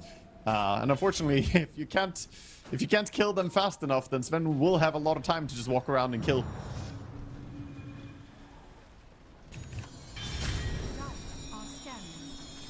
I'm trying to group up here. 4 players in the lane. Shadow Fiend a little further behind, farming jungle. And Team Spirit without their 2 supports could get picked apart if Enigma Galaxy find the right opening. It's just Lal with his Eon Disc Aegis, very difficult to break past. But his Eon Disc did just get popped. Yeah, at least putting that on cooldown. But he has Aegis, so feels safe enough to still be scouting and still be leading the way. Also allows him to farm his experience because he wants level 25 quite badly. Sitting at 23, almost 24 on Puck right now.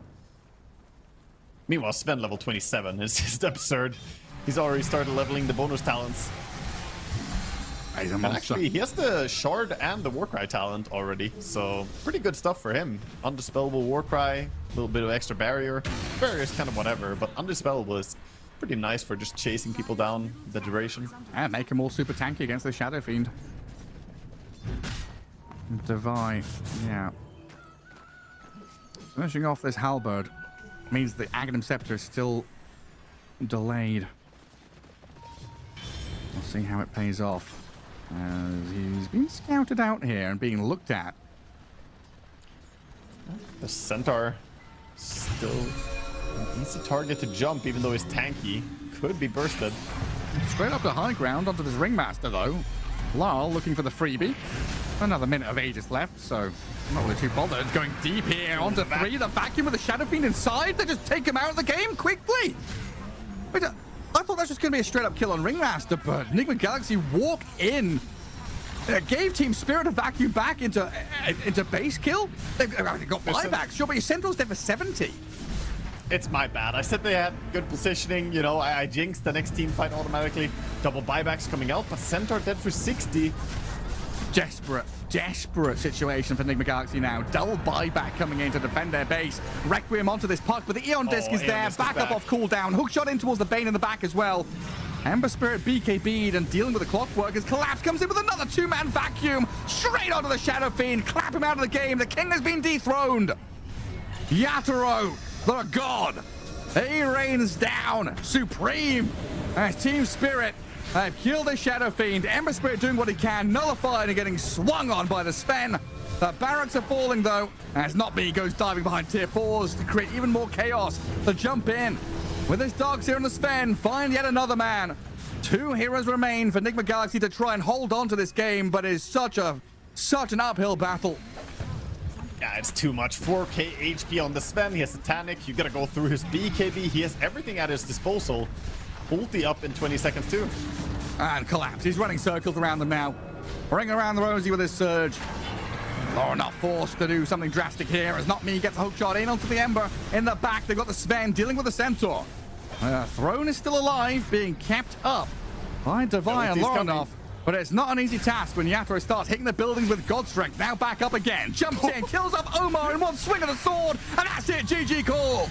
Team Spirit will be your first qualified team here, coming out of Europe. Some crazy stuff in the last game here from Team Spirit. They powered up throughout the series. Game 1 looked a bit shaky. Game 2 looked like regular Team Spirit. And Game 3, by gods, they played some strong Dota here. 24-0 and 9 on Yatoro. And we see the first big vacuum into turnaround play. Baited, of course, by the Puck. It's such a difficult job for Sumail to try and find avenues into this fight where he's, being kited around or vacuumed back in, dragged one way, pushed the other, pulled over here, and then slapped by a Sven. This Yatoro last pick, beautiful stuff. Yeah, it really was. And I can't help but feel like the you know, the SF didn't really get to come to fruition the way he wanted to. There was just a massive difference in how much the carry did in this game. And unfortunately for Sumail, because the lane went really well, right? The start was good. He was getting kills. He was getting a nice farm and looked like he was going to take over the game. But then Sven gets the Blink Dagger and just runs the show the entire time. So few options for Enigma Galaxy in that game. Very challenging for them to find any fights. And Sven just offers so much damage. Every battle starts with a death into buyback. You know, if you're not on, if you're not in the best position, you can't really make these moves. And they're just walking back into an inevitable vacuum out of collapse. And Sumail and Devi completely caught off guard, trying to protect Omar. Yeah, I think maybe it was, you know, like, obviously I'm not pretending to know better than the teams here, but looking at this Ringmaster plus the Bane, I think they both want to sit on the backline, sit there and kind of chill and vibe. And there was too much responsibility for Devi to be fronting for these guys and preventing them getting jumped. But look at the jumps. There's Blink on Darks here, Blink on the Puck, who already has innate ways to get in there, Clockwork hook shots in, Blink Rush on the Lich, and a Blink on Sven. They're all built to jump the backliners. And we saw them just unable to keep any safe positioning at all. So, yeah, obviously, look at this crazy 1,225 experience per minute, 59,000 hero damage almost, and 20,000 building damage nearly as well. You know he won't be happy, though. 960 GPM, didn't crack 1,000. Yatoro is going to be like, it wasn't. 2409, yeah, that doesn't matter. 20k building damage doesn't matter. My GPM didn't crack the 1k mark. He wants to join the 4 digits club, but he's a lowly 3 digits GPMer. Not high enough. 10 out of 10 performance from him, though. Genuinely gorgeous stuff from Team Spirit there, bringing out this last pick, Sven, something that we just haven't seen, right? First pick of the qualifier, and it looks incredibly good in the hands of Yatoro.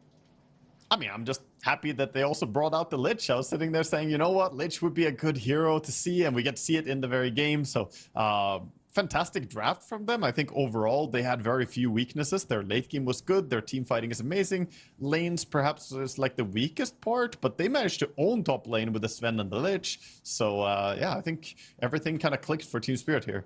Yeah, Enigma Galaxy, you know, it's not all doom and gloom for them. This was upper bracket. This was one shot at one of the 4 slots. 2 slots in the upper bracket, 2 slots in that lower bracket. So Enigma Galaxy will have that safety net down below them to drop into the lower bracket and have another shot at one of those 2 slots. But we've got Team Spirit qualifying directly to TI as expected, right? This is something that we kind of saw coming, but Enigma Galaxy putting on such a good performance, 2-0ing through that early upper bracket and then taking a game 1 away from Team Spirit.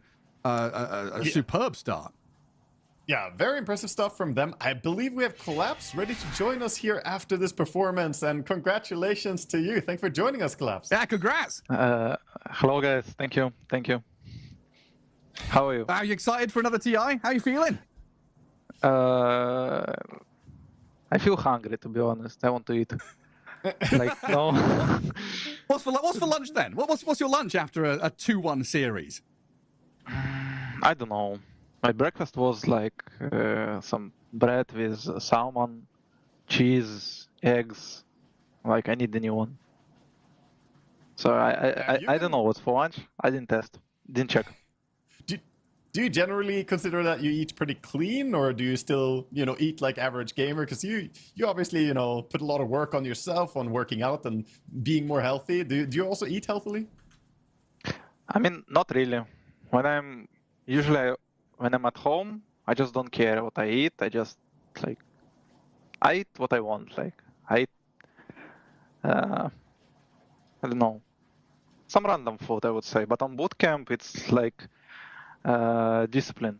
You just eat what your manager orders for you, and for sure, this food is much better than I eat at home. So it's Corbin in charge then? Is he the one giving you the food, telling you what to eat? It's Ruswana. It's second manager. Ruswana's doing it. Gotcha. So you don't like Milan or Imposter. They don't get to choose any of your food. Milan doesn't get to choose anything, no. No. I mean, how has that been with Milan and then like Imposter coming back as well, right, as coaching? What's that journey been like for you guys? I mean, I would say like Milan right now feels like teammate for us, to be honest, because usually we just playing pubs with him.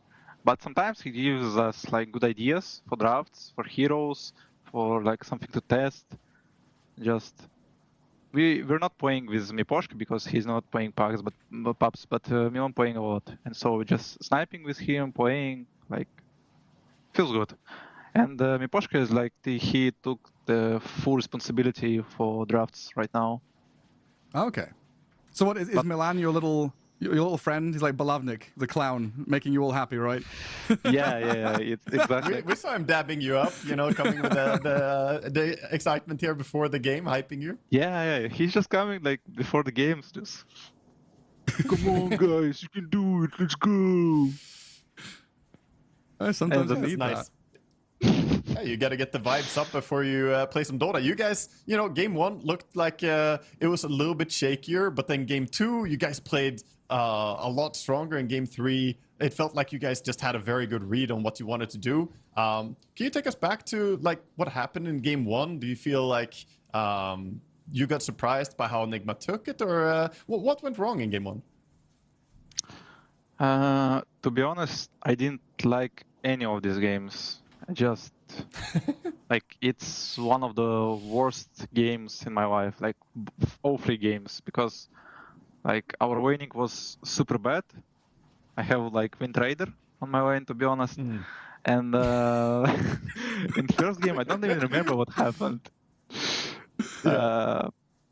What heroes I played? First game with Pango Bane. Pango Bane. Yeah, I mean we did like few throws, I would say, when I died without buyback, when we died on rune, like when they committed on Inch, and just, I mean, the most crucial when I died without buyback on minute 50, I would say, and from this point they took 2 sides, and like it's nothing you can stop, like from there to kill the Ancient, destroy the Ancient, I would say. And from this moment, game was a bit hard, I would say. If I didn't die, we didn't lose like 2 sides, we could probably win them. Because all right. So yeah, sorry, I don't mean to cut you up. It's enough. Yeah, thank you for explaining and taking us through that. So big congrats to you guys for this qualification. What's next for you right now? Are you still gonna immediately scrim more and focus hard, or are you gonna take a day off, or get any break here?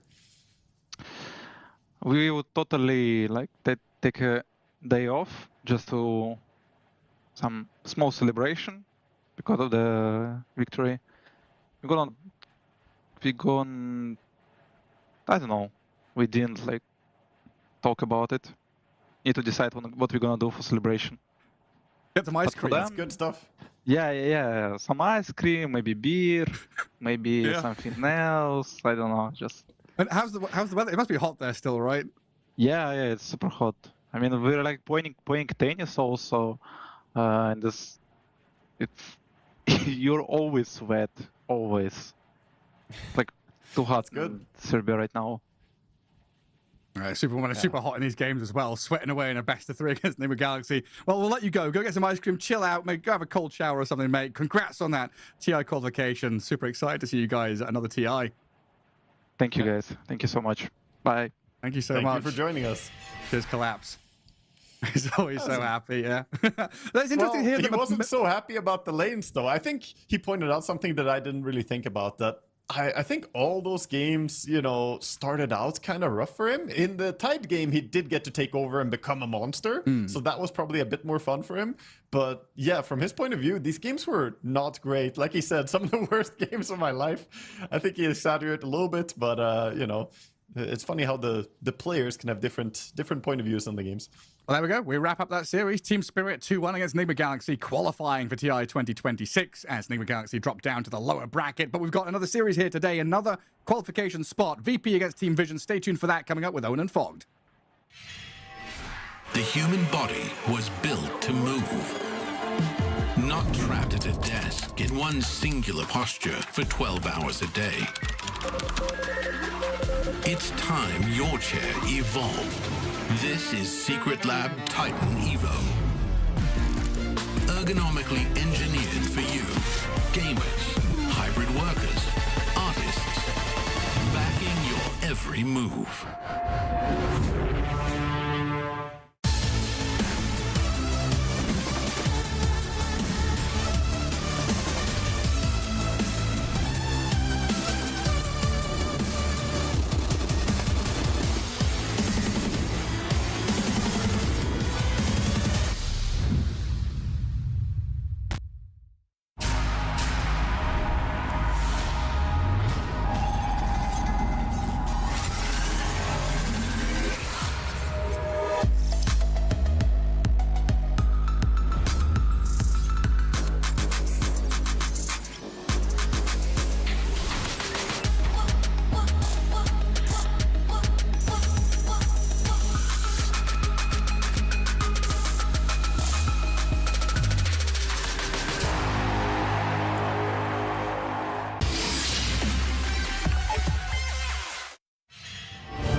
Hello, everybody, and welcome back to the Europe Regional Qualifiers for the International 2026. I'm Odie Pixel here, joined by Lacoste, ready to take you through the second and final series of the day.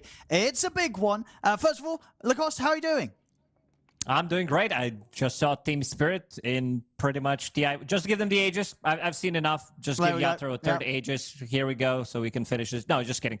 They look good. The team looks good and excited. I've watched a lot of Chinese Dota. I casted the qualifiers, watched other regions as well. And now we're back to Europe, who only has 4 slots available. 3 now. Yeah, absolutely. Everything to play for in this one. The draft has begun, so I believe we're probably just going to jump straight into that. It's Team Vision versus Virtus.pro here for that second of the 4 slots. The winner of this best of 3 going to the International in Shanghai. So let's see who can come out on top of these two. So far, the journeys have been kind of different for these two teams. You know, that last best of 3 we had was pretty close, right? Spirit Enigma, they were battling it out to the bitter end. Great series. This one, I hope it's a great series, but there's some concerns, Lacoste, because the routes for these two teams are a bit different, right? Team Vision, they're kind of just, you know, I think they've probably already got the flight sorted. They're like, we're going. You know, the wins so far have been pretty convincing. VP, they've had a few struggles on the way to this point, so they got to clean it up if they want to take the win against Team Vision for sure, right? Oh, absolutely. I mean, Virtus.pro, they played against Yellow Submarine. They dropped the game. They also played against Inner Circle. They also dropped the game there. Took them long enough to even win the games, 50-plus minutes to be able to close out the games that they won. So I'm a little worried for them in terms of how they're going to be matched against a super aggressive team like Paravision. Because like Team Vision, you see them, like there is very explosive, like something in them that gives them that one good fight, suddenly the fight is over. If you remember, like previous TI, it was a bit of a different squad, but also same play style where they're just playing, and then one move that they make, one team fight, the whole game kind of feels over. Yeah, well, let's see how they match up against each other here in this Game 1 draft. SF's going to come through as the first pick. Looking at the bans, you know, notable thing that VP have done, which I do like, is they ban out the Kez. You know, we saw, I think, in 3 of the 4 Team Vision wins that they've had so far on this road. Kez just gets left in, and Satanic, he'll go first pick Kez every time, and he will destroy you. So I think VP, smart move here with the Kez ban. They're almost certainly going to have to stick with that through this series, because you just do not want to let Satanic get the first pick Kez. Outside of that, what would you do against Team Vision? Like, are there any other heroes that kind of jump to mind that you're like, if you want to have a chance against this team, you have to take away from them? I think you need to have strong lanes. Like playing against team like this, you can't really have like 3-4K deficit 10 minutes into the game. It's just going to feel very awkward and going to be very difficult to play because this team takes over a huge area of the map depending who is, like which hero 9 class is playing, whether he's playing some healing support like Coddle, if he's finding a new groove with some new heroes that he's been playing, his Earth Spirit, suddenly we're seeing this hero. But yeah, we haven't seen much from Team Vision in terms of how they're playing, because they pretty much won every single game. But we also saw very interesting approach against SF in the previous series, in some games before. Sven has been rising in popularity, which kind of, when you think about it, is a natural counter. It's a hero that has more damage than Shadowfiend. It's a hero that buffs up the whole team. You can kind of soft reset as well. And also just builds into a BKB. He doesn't really care what Shadowfiend is building. He's always going to have an upper hand. Yeah. I mean, it will be interesting to see if that kind of trend with the Sven continues here for Team Vision, you know, taking that from others. I'm sorry, I'm looking at 9 class, but not 9. What's he doing? But the one on no one's camera. The other one where he's just sitting like a gremlin in the background. He's puppy. He took my seat. Like, there's nothing I can do. It is. Just pick my hero. It's a comfortable position to be in. I'm gonna get in it right now. I'm gonna do the 9 class here once we lock in for the draft. It's a good. You know, you're kind of locked in. You know, your body's all. He might be probably not great for the posture, but yeah, it might be a bit too locked in for the spine. But if something about it is comfy. But yeah, indeed, letting Puppy sort of take the reins here with the picks for this draft, and he'll grab the Bane. Pretty much, this support seems to be the support that people don't really ban it but gets through. Well, they do. I mean, 17 bans, but letting it through 15 times, goes to show that it's the support that kind of out of the hot supports tends to get through the draft on the first phase the most. Clock. I mean, you probably talked to Vogt about this as well. This is one that he is always a little bit dumbfounded that it does get let through as much as it does, because he says, the clock kind of busted right now. Would you agree? I would say after the nerfs, like even before the hero was super good, he's busted, but also I would say slightly overrated in terms of what the hero does. Okay. Sometimes it can fall off, but also when you play it with Shadow Fiend, it's just impossible to play. Like the reason why this hero is popular, it's you don't have many heroes that have mana burn available. You have BKB piercing ability. You have scouting tools. Very difficult to invade certain areas of the map square on the other side, because you get caught by battery assault even just inside the cogs. It's just so difficult to play. And Bane, one of his arch nemesis always was Clockwork in terms of the support to support matchup where he doesn't get to use his abilities much, and now he's going to be playing into two of them. Ringmaster, we've seen him like even in the previous series, it looked good. I think this hero is heavily underrated in terms of what the hero does, what he brings to the table, but it's a skill shot hero, so you can look pretty bad if you don't land your spells. Absolutely, yeah. I think we saw some of the teams that were kind of considered the underdog in some of the matchups also picking the ring, but when they had a really good ring player, even when they were losing, like they would still make the ringmaster look good. So I absolutely agree. Great hero, just probably one that not every team has a support player that feels confident pulling out. So yeah, ringmaster, definitely want to watch here in the hands of VP, see what they can do with it. Team Vision, they're going to go with the Nature's Prophet. Almost certainly Satanic having that on the carry, and something a little different. They do like to do this, right? Team Vision, they're like, you know what, we're going to get something in that no one else is really doing, and yeah, not picked or banned at all so far in the whole of this EU qualifiers. Scarif Mage is coming in the cost. Very strong here. This is insane. Like a lot of these matchups, when you pair up Axe +1, it's very difficult for support to trade against him because of the battle hunger. We did nerf the cast range, which is a pretty big deal. Like you can actually feel it when you play Axe. You need to get slightly closer. Gives enemy position 4-5 to be able to maybe run away so that he doesn't get hungered. But yeah, with Skyret Mage, this is the old school lane. It's a lane where you have infinite damage pretty much. You always have the kill combo. It's not going to be as potent because there is a little bit of a save with the box on the other side, but it's still super strong. And also bringing Nature's Prophet on top of that, Fiend's Grip, two supports even being paired up on any side of the map, just bringing in Nature's Prophet could grant you a kill. Yeah, there's some good aggression here from Team Vision.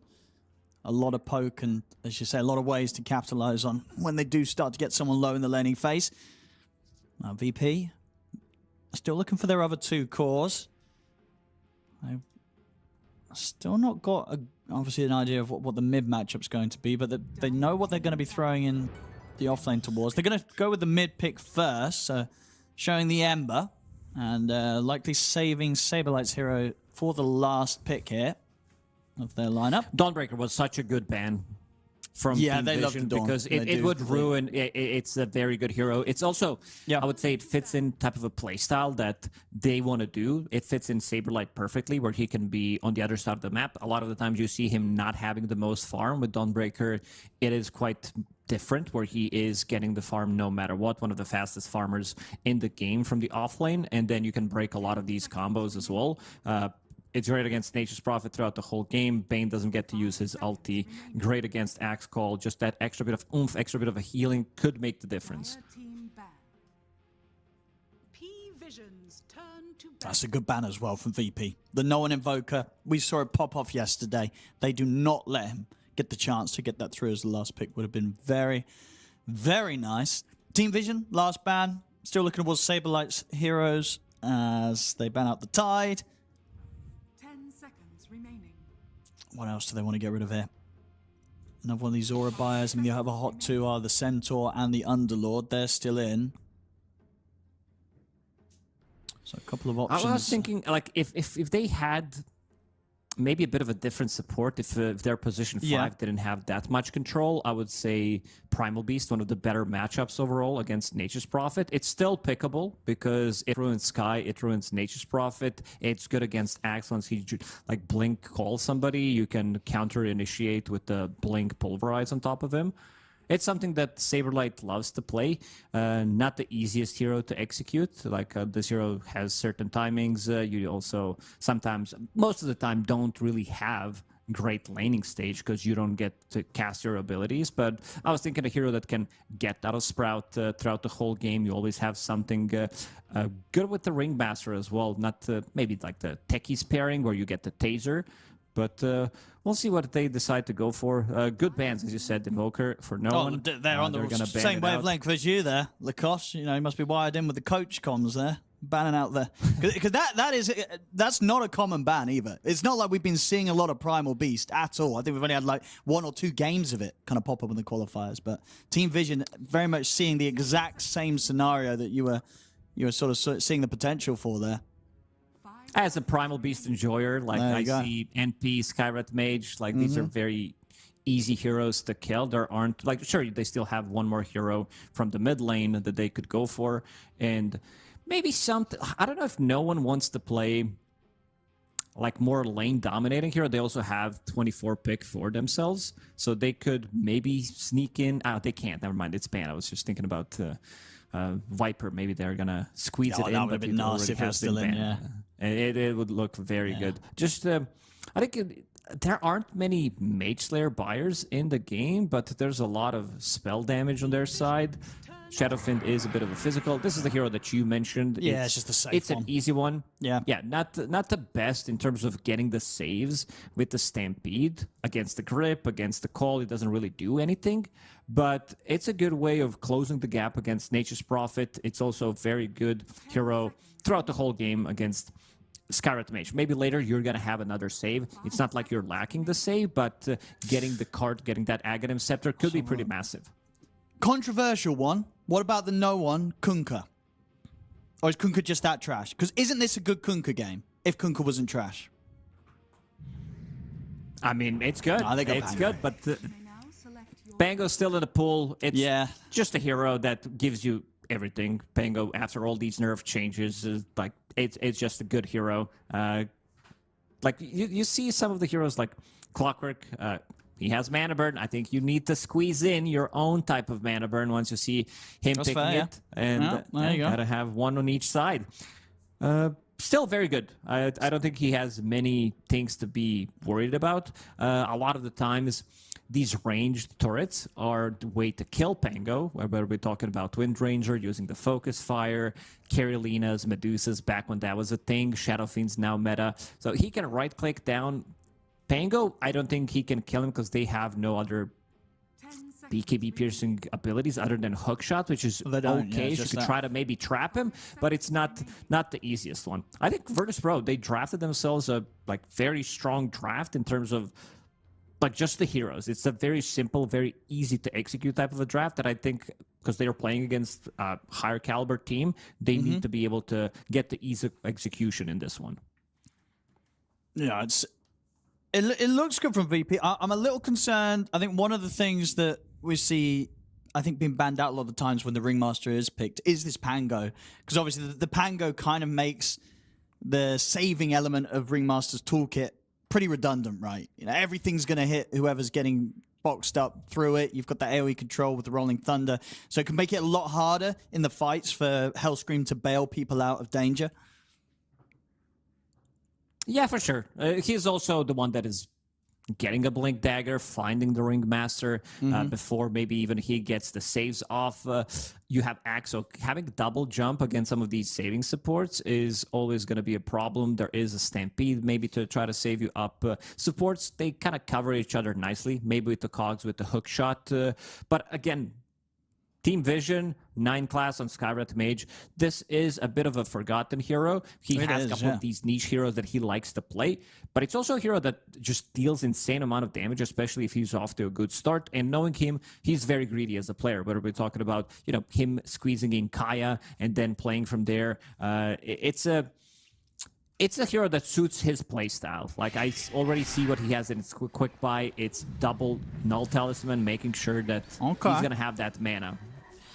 Yeah, we saw his win rate came up on the screen there. It was like 260 wins, 140 losses in his pub game. That's like a 65% win rate. That's pretty high here from 9 class on the Skywrath. So looking forward to what he's going to be able to do with it in this official match. I mean, because now the draft's come to an end, how annoying does the Sky look like it's going to be able to be? Or do they have measures of dealing with the Sky in the lane and with sort of the spam, the later poke damage from the magic output? Like, how much is the Sky going to be a nightmare for VP? I think it's a very good pick. I think he has a bit of a protection. He has relatively good front line, so he can free cast his spells from the distance. And also, he has 2 very good pairings, where we're talking about Pango and Axe, NP tipping in. Even the support duo can easily make a rotation, and with 2 ultis, they can score a kill on any side of the map. So you always have some kind of a play. And looking at the Axe, Owen, how do you feel about this new set that was released? It's a pretty nice set, but where's the patch? I keep waking up every morning expecting it to be, and it's not there. Where is it? I mean, it's a nice set, though. I do like the tease. It's a good tease. It really is. I am intrigued where it's going to go from this. You know, does this mean, are we getting the patch tonight? You know, am I going to wake up tomorrow and there's going to be like more heroes missing? Are we going to get more heroes turning into these kind of automatons that are done with the Axe? But no, it's good fun. But I got a little worried, I gotta say. For a second, I thought we might remove the hero and like never make it come back or something. Like, he's just gone. Like, you gotta unlock it for $3.99 or something. Axe, however, being one of my favorite heroes is why I got worried there for a second. But really love to see this one. Very good looking set on Axe. It is a good set. Let's check some of the lanes. Abbott in the mid lane. Abbott needs to be locked in this game. It's not gonna be easy for him. Multiple ways of dealing with what he's playing against, like so many counters playing against even just one Nightmare could set things up for Scarlet Mage to come in, use Ancient Seal. It's the best silence in the game if we maybe exclude Global Silence being global. 6-second duration silence, very annoying for him to deal with. So I want to see how Abed is going to itemize, whether he's going to be having off a really good start where he can be the one, you know, applying the Mage there so he's not receiving that much damage, getting that extra bit of a hit with the Sleight of Fist. And you still need something. I mean, Yule Scepter is not an item that you want to be buying in a lot of these situations, but against Axe, against Scarlet Mage, it does feel nice. It does, yeah. We did have one Ember game where, I can't remember who it was, but they did end up buying a Yule's early, and it did look kind of rough. Like, I'm pretty sure they lost the game. And yeah, it's like outside that, it's either going to be that, a BKB or a Manta, really, your options. So yeah, we'll see which way Abed goes, or if he decides to live on the edge and not bother buying any of these dispels and then just kind of trust in his team to bail him out. Maybe pick up the items to save him. They have a save, yeah. Hellscream with the box could potentially negate all of that damage once they jump in. So his positioning is going to need to be very, very good. So far, I'm looking at the top lane, Tomato, having a good amount of CS. It is Clockwork plus Shadowfiend after all. Very difficult lane to deal with, and they're going to kill his courier. Nineclass doing a very good job keeping the distance away from Clockwork and also applying quite a lot of pressure. This time around, they're going for Shadowfiend instead, which I really like, instead of going for the support. Yeah, that's always annoying when these sort of spam lanes do that. You know, when you're playing the core, it's like you're kind of telling your support, it's like, can you not just stand closer, make them use the spells on you? But as you say, with these pro players, you know, they're always going to be holding the big stuff for the core. So despite Fly's best efforts to draw their attention off the SF, Nineclass and Notice will still find ways to lower that HP of Tomato. Make sure the lane's not too easy, but yeah, so far CS is good. Both carries having a pretty nice time here. Satanic doing very well. We've seen sometimes with the Nature's Prophet they have a bit of a slow CS in the first few waves. Not the case here. Satanic pretty much perfect last hits down here. Sableye also finding stuff on the other side. Yeah, not just last hits. Look at his denies, and he's getting initiated on bottom. Good Nightmare save from Dookie. Yeah, it should be fine. Carlos on the Bane can do a lot to keep him safe. Hard for them to get kills down here. Vision against the two of VP, but should be able to keep this lane set up so that Satanic has a pretty safe time farming. Yeah, it's all about the farm. They are definitely not trying to get a kill in this lane. Maybe a return kill if they play very aggressive, but other than that, this is not a killer lane by any means. And summoning these treants, level 2 treants right now, so 3 treants is going to be quite annoying to deal with, especially against these supports. You can just send one on the side, maybe cancel clarity, provide vision of him. Saberlight's getting quite a lot of damage in the bottom lane, actually. So I think you get the Nightmare. Not quite. So Saberlight will be fine. Yeah, completely out of regen. We'll get passed over one more tango from Hellscream. I'll just sit back a little bit. He's in a bad spot. Let's see what he's bringing. He is bringing Healing Salve on the courier, so that's going to be something. Another Brain Sap ready in couple. Could be in trouble here, Saberlight. Yeah, he's going down. I mean, played a bit risky there. Wanted to stick around as low HP as he was. Hellscream, he will live. Able to turn and get a dart out, but yeah, that's going to be first blood there for Satanic. On the other side of the map, they do lose 9 class, so VP finds something in return. Gemma before Satanic can find the kill first. Yeah, I mean, he was getting way too greedy there, right? Hanging around on as low as HP as he was, it was kind of inevitable.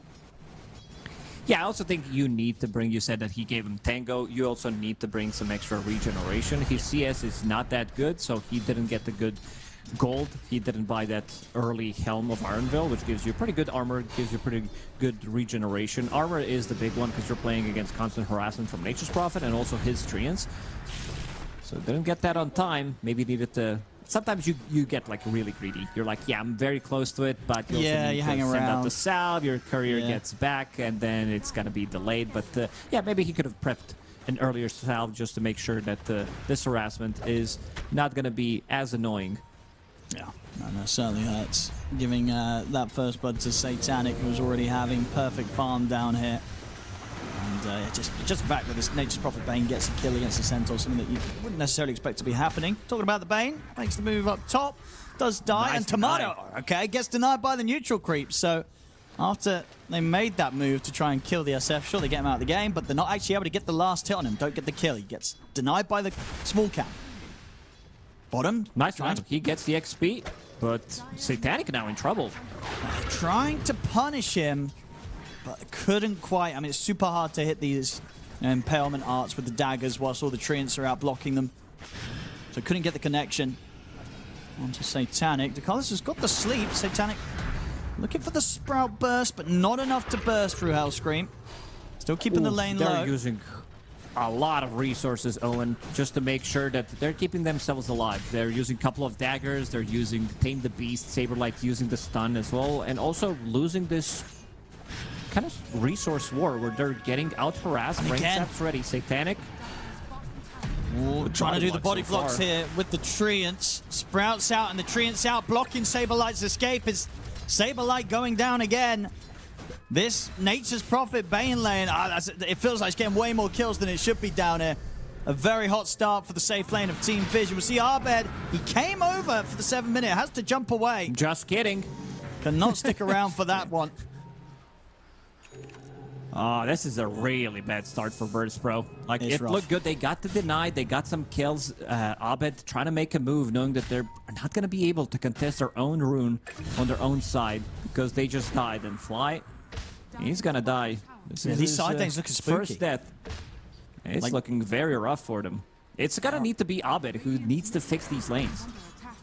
Yeah, he's got a lot of lifting to do here. He's got his urn done, trying to get the phase boots finished. But yeah, we've got to see some big moves from Abed on the Ember Spirit to try and calm the game back down. Give a chance for VP to get back in. Yeah, already 2k gold down here, 7 minutes in. And we have seen many a time before in this qualifiers how quickly Team Vision can just blow that lead up. These guys get ahead of the start. They start zooming ahead. And for the fact that Satanic's already top net worth as the Nature's Prophet, it's going to be an absolute nightmare. Can join any sort of play they try and make. Abed's going for Ducalis. He's super low though, Abed. He will get the kill. He'll try and get out. No one's going to look to chase him with the Rolling gave him the Thunder. tonic. They've found See him. if it's enough. The angle's there. They TP over. 9 class takes Abed down. No one's going to head over towards Hellscream, finding the Ringmaster. And will get the whip off onto 9 class, but will not manage to run away from these two, as both of them end up dying here in the mid. They don't have, at this point of time, your Centaur is kind of supposed to be level 6, so you have Stampede, maybe extra bit of a protection, so you can run away. That's also not available, so in these trades, they're getting way too much. At least Shadowfiend is still farming okay. This is one of the fastest farmers in the game, and he's off to a good start. He did die once. Abed making a move. Abed, here we go. Oh, here we don't go. It's a good nightmare from Ducalis. Stops the play. Ducalis will almost certainly die, but he allows Satanic to walk away. So Abed tries to make the jump there, but unfortunately for him, Ducalis is the Bane, ready to disrupt the play and keep the carry alive. Satanic's still super low, but they don't have any real other ways of closing the gap without Abed around, so Satanic should be fine. He'll head back to base, fuel up. Yeah, one of the few heroes who can do that. Ember can do it. Nature's Prophet is one. Kunkka can use X-Mark TP back. This is the hero that you talked about. I was kind of on board, to be fair. It would have been you were fun. Talking about Kunkka. Yeah, it's just the hero's kind of Dark bad. Mago though. would have picked it. He would. Dark Mago would have picked it. He would have, but yeah, that hero kind of. I think someone tried it in the offlane recently. I want to say it didn't go too well. Yeah, not really a hero, but maybe we get. Well, obviously, I don't know. Are we going to get a patch? Probably not, right? We're expecting some content, but maybe not a gameplay patch. Maybe we get both. I'm hoping for both. That would be amazing. Yeah, give me something big. Give me something that's gonna shake things up. Yeah, Dota 4. Abed. Let's go. Skip 3. Just skip 3. Bottom lane. They got the sleep set up on a Saber Light. Into the Ancient Seal. Silence and the Mystic Flare. Not able to get a Stampede off. Dead under the tower. No one is looking for the chase, but Hellscream will be able to get out of there on his bike. They're fast. They like, at least Virtus.pro, they can get pretty fast. The bike, jetpack, cart from Centaur, Stampede. They're speedy. But yeah, that is true. Yeah, they're speedy. They're very speedy at. They can run away. Feeding. That's the special move that they've got here. Just to get out of Saberlight it. was way too greedy. Kind of underneath the tower. Oh, and fly. They should get 9 class here. There's no way the Skyra flips. 9 class. We'll get the Courier. But he does die, so still able to pull together these plays around Darbeg, maybe get some pressure onto the tier 1 mid. Because meanwhile on the bottom lane, they are losing the tower here to the push of Noan and Ducalis. They'll take out the tier 1. VP trying to find this trade. It's not the quickest of tower pushes and will give opportunity for TPs to come in. So Vision, let's see what they can do about this one. See if they can at least slow this push down, and it looks like they will succeed with that. So they'll keep the tower alive a little bit longer, as VP aren't able to find and finish that tier 1 mid. They are level 6, at least on Clockwork, so he does have Hookshot available. Hellscream still level 5. His Shrine did get stolen. He didn't get too much out of the lane. So trying to collect some of the XP in the mid lane. Push himself to that level 6. It's a big team fighting ulti. That's why I love this hero, because it has pretty much everything. It reminds me of Tusk as the kind of worse version of Tusk, where Tusk gives you everything. So does Ringmaster, but he's also skill shot compared to Tusk, where you only need to land the shards, which makes it much easier to play, and he's also a melee hero. So quite a difficult, I would say, comparison, but also I think this is the closest that at least I can think of. Yeah, I mean, do you rate Tusk pretty highly at the moment? Because we saw it in some games. I would say. But some teams ignore Tusk. But you think that one's a bit underrated, Tusk, right now? He's not a range position for in this Sure, meta. I guess that's the only issue. Yeah. But still, I would say, I think I've said it multiple times, the Tusk for me is the best position for in the last like 5, maybe even 10 years combined. Like, this hero just gives you everything, hasn't been changed much, and also like having a BKB piercing ability, Roche, pretty much taking any objective on the map other than maybe towers feels really good. And how many times have we seen through Dota history where you actually win the game off of Tusk's kick? I mean, it's true. You can make some pretty big plays. I can't remember which team it was, but there were some teams in this region that were considering Tusk. But yeah, not here, not today. Big stack just being cleaned up there by Notice. Finishes off the Ancients. And he's good to go. 13 minutes in, Blink Blade Mail. We see this pretty consistently from Noticed, honestly. He is very good at finding the farm. Like, he's just, he kind of has a quiet 10 minutes, and then he's like top net worth, and he's like, right, boys, I'm ready to go. He turns up. And yeah, he's the most farmed hero in the game, and then he just completely dominates. And that might be what we see happening here. You know, he's turned up. He has the same net worth as that of his carry Nature's Prophet. They will lose, talking about the carry Nature's Prophet, Satanic. But, you know, that's fine, because Notice is like, that doesn't matter. I'm the real carry here. We'll get the jump blade mail call onto Hellscream. By some time in the box, can Notice still find the dunk? Ooh, he can't. Misses. Hellscream with the wand will stop him from getting the successful dunk. Does still die. Vision. Mado just in a not good for more. spot. Get the Requiem off that pushes them back. Notice he's in with the blink, though. Battle Hunger down on towards Tomato. Notice closing in on him. He's going to have the call available if he wants to. Stampy's there to continue to allow Tomato to run, but Notice he still managed to stay on top of him. Still gets the call connection. Mystic Flare tickles Tomato at the side, but it's enough to get him low enough for Notice to head over, finish him off. Won't be able to Not deny this himself time to the around. creeps. I mean, it's big moves and just, yeah, what do you do? This Axe, you know, the fact that you get this kind of crazy timing on the Blink Blade Mail, it's just going to be an absolute terror for VP to deal with. You know, having Notice just run at them across the map. Yeah, if he's paired up with Scarlet Mage, they can pretty much kill any hero on the map. So Hellscream's positioning is going to need to be good. He's going to need to understand where they're going to be making the move. And they made a really good move, to be honest, where they attacked first. They got a kill on Nature's Prophet, but then couldn't really take the fight. It was a nice, like, little place where Tomato was hiding, but it wasn't enough. There was no real follow-up. And now, lurking around the mid lane, Abed with the double damage, ready to go. So we can get out of this. They've got the chains onto no one.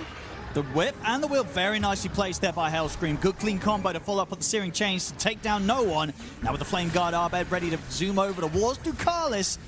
Very, very nice jump there around the mid, and a combo that at this moment in the game is going to be very potent. Anytime they can kind of set up with the chains and have Hellscream ready to follow up with the whip and the wheel, they'll get themselves a kill. Problem is, whilst they're making these plays, they're losing their carry elsewhere, and it's again to Notice, who is, you know, he's absolutely got it in mind that he is just going to go straight for this SF anytime the Tomato shows. Oh, man, this reminds me of one of the games. I think it was one of the Dream Leagues where Tomato was playing Terrorblade, and he died like 6 or 7 times it ain't in that 10 rough. minutes. You I remember remember that one. You Yeah, remember that game, yeah. that one was something else, bless him. That was, yeah. This one's like, you know, that was literally, I think he died like 5 times at the tier 1 TPing in. That was rough. That one was, you know, we don't talk about that one. But I think it's definitely one that if the viewers watch that one, they will know the one we're talking about. It was a rough one. Yeah, so it's not as bad. That's what we're saying. Another call. Exactly. You know, this one is not as bad. This is still recoverable, maybe. Anyway, Notice, mid, another kill for him. This Axe getting out of control. And in the river, we've got the setup. The box will come out to try and help. Abed, he's able to remnant away. Tomato was thinking about the ult, but he's a little out of range. No one's going to continue to chase forward and sets up with a Rolling Thunder into the call. Have they got the burst? Not quite. Abed able to jump off once more with the remnant. Will escape them, so this time round, able to cut most of the losses, get the cores out of there on VP. Abed able to reset back in the fountain. Something that I said, like Hellscream, he needs to have a really good positioning, and he is having it. Immediately canceling that grip, giving him strongman tonic in the previous fight. Ember Spirit survives because of it, and all of these small items. I think he just purchased another set of raindrops, maybe even prior to this fight on Ember Spirit, understanding that he just needs to live. He needs to live through initial burst, and then he's going to be A-okay. Yeah, doing their best to hold on here, VP, but as the moments pass, that gold lead does continue to creep up for Team Vision. Saberlight is looking at Ducalis. He is going to have the clock come over and try and help. Does Fly want to go for this with the hook shot? No. Doesn't want to do it. Doesn't know quite what lies behind Ducalis. Also, Satanic would be a huge I was thinking, match. Owen. Yeah, what we got? Big. I was thinking maybe Tomato named himself, you know, Tomato, because he always needs to catch up. He's always playing To catch. Hey, there we go. That's a good one. Not going to be able to catch anything here. No, they're ready for that one, Vision. You can see the willingness of VP. They really wanted to try and punish Satanic, but he was close enough to the backup, and obviously just one of the downsides that they weren't able to even touch that tier 1. That tier 1 on the top lane is still full HP, so a very safe part of the map still for Satanic to farm in, because they do have that easy access for backup to come in. Usually you wouldn't expect it so. Shadowfin Clockwork, they put quite a lot of pressure. Saberlight bottom. He's going to try and get away here with the Stampede. He's going to go for the TP out, and he'll make it. He'll escape this one, Saberlight. Nice play with the Hurricane, making sure that he pulls himself out of the combo. 9 class. Getting hit by a dagger. They hear the Rolling Thunder, so they're going to stop. I mean, Virtus.pro, in the last couple of minutes, they managed to stabilize. They are. Like, maybe losing 1k gold lead, but other than that, they've been catching up pretty nicely. Abed, we said that he needs to be the driving force of the team. He's been involved in 6 out of 8 kills, and he's all over the place. Does have that Spirit's Vessel about to complete Mage there. That's going to be a huge increase against like Pango, reducing his spell damage against Axe, against counter Helix, so that works pretty insane as well. Satanic, he does continue to farm up now on top of the net worth. Yeah. He's gone for the full farm build as well. I think something that we're not seeing from the other Nature's Prophets. You know, getting the Specialist Array as the second pickup after the Mjolnir. Yeah. It's greedy. Oh. Call's going to be there. No Requiem for Tomato. Noticed. Gets him again. And they'll even drop the grip there to make sure Fly doesn't TP out. I mean, this game's just proven to be so hard for Tomato to play. Anytime he's out and trying to make a move, there's just an Axe ready to go. No one. He'll get the chance to kill off Hellscream. They're looking for Saberlight. Have the setup. He'll go for the TP out and he cancel. Yes, there is. Noticed he's just always there. This Axe absolutely destroying them. He's giving him the hammer. Doesn't have any stacks of Culling Blade. Am I seeing that correctly? He's actually not got a single dunk. But he's owning the game. He's owning, yeah. He's absolutely owning. Hasn't got a last hit yet with the dunk, but he's owning. You noticed? It's the damage. It's the damage. He's not a greedy one. Like, it's also not good when Axe gets all the kills. If you're like, sure, getting extra armor, that feels really good, especially once you get to that, higher level, so you're getting more armor per level with the 2 at level 3 ulti. But then again, sometimes you take all the farm, you take all the kills, and then they kill you once or twice, and it doesn't feel as good. They got the Tormentor in the meantime. Virtus.pro, they're trying to make something happen now. Yeah, seeing if they can like they're going to be slightly off the mark. Maybe they find Ducalis, but that's going to be about it. Yeah, and that's not anything crazy. No, they'll take the kill. Indeed, just the Bane. Everybody else from Vision, you can see completely split up across the map, maximizing the farm and just continuing to grow this gold lead. 11k advantage, 21 minutes in for Team Vision.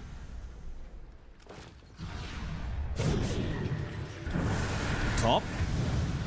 And will kill nice off and clean. 9 class. And okay, Notice will TP away. So another little support pickup here for VP to find. 600 gold in and out with no real like that. He didn't even risk anything. He just went in, got the kill, and now he's already out. And going into BKB next. Once he gets that BKB, it's still not gonna be protection against Call, against Grip, but it's gonna give you extra bit of a protection against Skyrat Mage, where you can just dive him completely. Like we talked about his itemization, what he needs to buy. And I think this is the correct choice. Just getting these early, like, cheap items. Spirit Vessel gives you extra bit of a damage, gives you sustain, and then, like, canceling some of the Blink Daggers. They do have one right now. Pango doesn't have his available yet, but overall, correct choice from him. Only dying once, and now TPing, making sure that he's all over the place, pushing out the bottom lane, immediately TPing to the top lane. Unnoticed on the hunt. See if they manage to find the angle to get round to our bed. Gonna start searching around this top area of the map. Looks like Arbed playing safe. Won't show on the wave, won't start heading out. And if he does have backup behind him. Hellscream's going to be in the area. And does have a Blink Dagger coming out, so it'll be a little easier for Hellscream to find the position for the saves.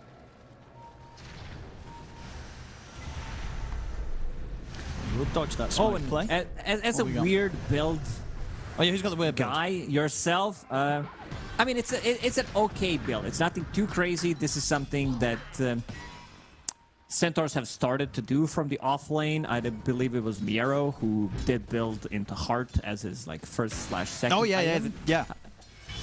How do you feel about it? Like, I mean, I like it. Yeah, it's yeah. They just start rushing it. I want to say that because there's been games. I think it was the Miro one, right, where he actually built it without building like the helm. He just went for the heart straight up, kind of. But it's kind of become more favored where you do indeed get the helm and then the heart. But it feels pretty good, you know, unless you're against some sort of insane amount of burst damage. I think like in the last game, right, we saw like a Sven destroying a heart centaur. Feels kind of nice, you know, getting that sort of extra HP in combination with the retaliate against kind of these faster hitting, less big hits heroes, like, you know, like the Nature's Prophet, for example. I'll make it just that little bit more, less appealing for them to right-click Saberlight and try and take him down. So, no, yeah, the heart definitely having a lot of merits with his innate as well. So, no, I like it. I think it's definitely the way to go right now. On it's good. Centaur. It's really good. I think the other It's option really nice. is to go for a second, maybe even third bracer, as if you don't want to go Sure. for the helm, and then heart into blink dagger. I It's like just that, that this centaur is the least farmed right now, and but once you get to that heart now, does have a blink dagger available. Notice he's going to get the call. They'll come in with a box to try and bail Abed out, but he'll still die. It's just so hard to save him. As we said, you know, that this last pick Pango does ruin a lot of what the Ringmaster wants to do. It gets pretty difficult. This is even pre-blink dagger. He does have a blink dagger of his own, so he can try to keep the distance, but it's also like we might be reaching a point where it's too much. It's too much catch. It's like too fast that they're playing right now. And Nature's Prophet also feels very comfortable keeping in with the 9-second BKB. He did finish off Hydra's Breath, extra bit of a damage. This item is just insane. Like, when it was first introduced, I remember Yatoro talking about it, and I think he said, like, it's only good on certain heroes as a 5th, 6th item. He talked about the Weaver, but we're seeing it more often. Like, we're seeing this item really pop off in some of the games, especially on Sniper. Yeah, that's true. Yeah, I feel like I'm a little surprised we didn't see more Sniper. We've seen some games of Sniper, and it has a pretty nice. I think it was Nigma, in fact, that had some good showings with it. With Lorinov bring the Sniper into play earlier in their run in the qualifiers. And the Chinese qualifiers, of course. Oh, was there quite a bit of- He was the one who played it. Yeah. He was the one who actually qualified the TI with his sniper. 60k gold deficit. He was the one holding base with infinite shrapnels. That's good fun. Smoke on smoke here between Vision and VP. I mean, if they get the jump on Arbed, he's not really going to expect this sort of deep play coming in with the smoke. Let's see if he steps up, shows on the wave. They're going to see him. You can kind of sense it, though. He is trying to pull the creeps back a bit.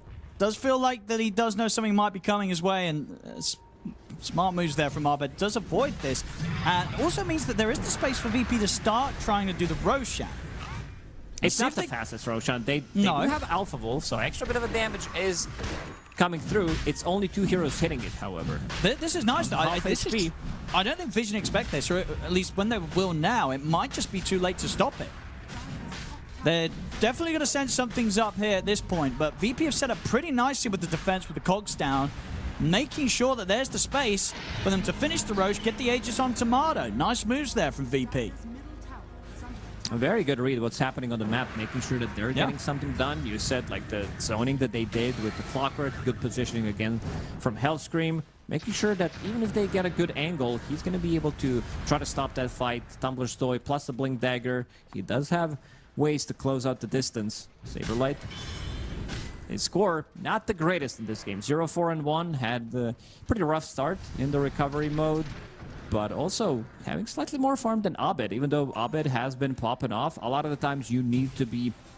Like, we've seen him being forced in a position where he just needs to make moves. If he doesn't make these moves, Virtus.pro could be run over in, like, 15, 20 minutes total. So he had to fix some of the issues, didn't get to play kind of his own game that he wanted, didn't have that 1-2 pairing that usually you do see with the Ember Spirit in this one. Clockwork is an okay hero, but it's nothing, like, too crazy. And your support, the other support, Ringmaster, isn't really the damage or anything. He's going to be keeping, like, the defensive stance most of the time. Let's see how much VP try and do with the Sages. Radiant's bottom tower. How much can they get with it? Can they try and push for some of these tier 2 towers? Still Radiant's just middle tower seeing is Vision under get attack. that much more out of the map. Able to be much more relaxed with their positioning. Very split up. Finding gold from all corners of the map right now, whereas VP are very grouped up here. Pretty much the entire team around this entrance to the jungle. So if they can at least get a tier 2 from this Aegis push. TPs are going to be coming in, so Vision are not afraid of fighting this.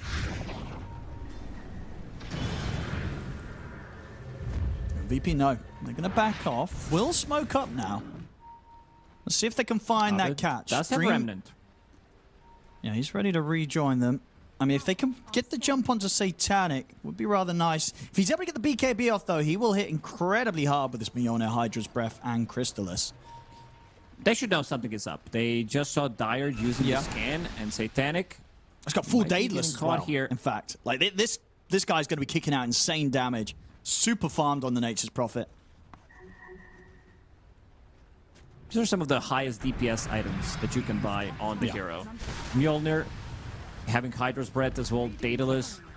Also, something interesting, both of the carries were holding onto the tier 1 neutral item. They've been holding onto the dice for I a saw that, really yeah. long time. A few of and them Nature's have been Prophet still doing has that. it. Is it just that at tier 3, there are a lot of really bad neutrals? Because, yeah, another carry did this the other day, and we're like, well, they must have just had some really bad options. Because there's They're nothing... really, is there anything about the weighted dice that makes it that busted? Because it doesn't... It's what? It's +6, and then maybe a slightly higher roll on your right click. It's not... I mean, like, it you're makes keeping a lot it... of sense. What do you mean, like... Now that I'm taking on Nature's Prophet, because you're getting so much gold, why not get extra bit of gold? 'Cause, like, look at the amount of CS that he does have compared to other heroes. Like, he's like chipping in on every single creep because of his ulti. He's getting the bounces. He's getting Yeah. the last hits. So it does make a lot of sense. I mean, For I Shadowfiend, wonder not as how much difference it does make, because it's not a lot, right? I mean, you're right. Maybe when it adds up, maybe it does indeed end up to be like a 100 or a couple hundred more if you factor in all the last hits that you're getting with it. But it'd be interesting to kind of see exactly how value it is to hold on to it. But yeah, you're absolutely right. It must be for that part in particular, the slightly extra gold. Yeah, definitely for these flash farmers, it does make a lot of sense. Shadowfiend, he did remove his, like he kept it as a tier 2 neutral item, and now opted to go for Gunpowder Gauntlet. A lot of the times I feel like the current neutral items are in a state where maybe the worst in terms of like the choices that you do have. Maybe I'm slightly biased because I'm an offlaner. They've got the catch.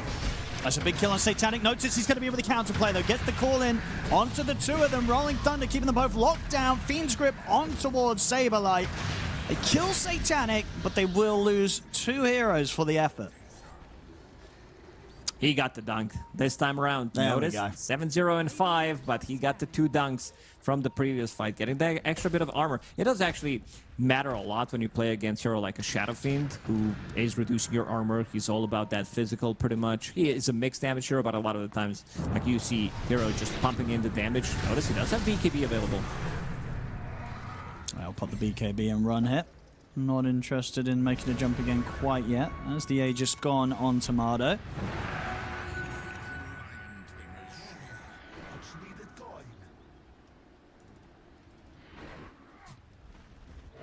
Let's have a look. I mean, I'm looking at the numbers. Anyway, back to the dice thing. So anyway, I'm looking at some numbers. So a melee creep is giving there's about a 5 gold variance. Actually, for range creep, it's actually a 9 gold variance. It's either between 43 and 52. So I guess you're getting 2 rolls of 43 to 52. That's that's what 9 difference. So it's like okay. So if you imagine with the 2 rolls, you're probably on average getting at least like 3 gold extra. Let's be generous. Okay, so maybe 4 gold extra per creep, and then you look at like how many CS he's got. Obviously, a lot of them are jungle creeps, but it's a few hundred. So if you maybe it does actually add up to be quite a lot of gold. It might actually be quite a lot. Anyway, notice who'll get the call. They've got the setup here for the Mystic Flare and the Rolling Thunder on the Saberlight. He's tanky though. Gets the pipe off and the Stampede. No one's going to try and chase on for this, but the Requiem comes out. Satanic is TP'd into this. So put the Satanic is low, BKB, but he's he's dead. dead. Oh no, that's not good news there for Vision.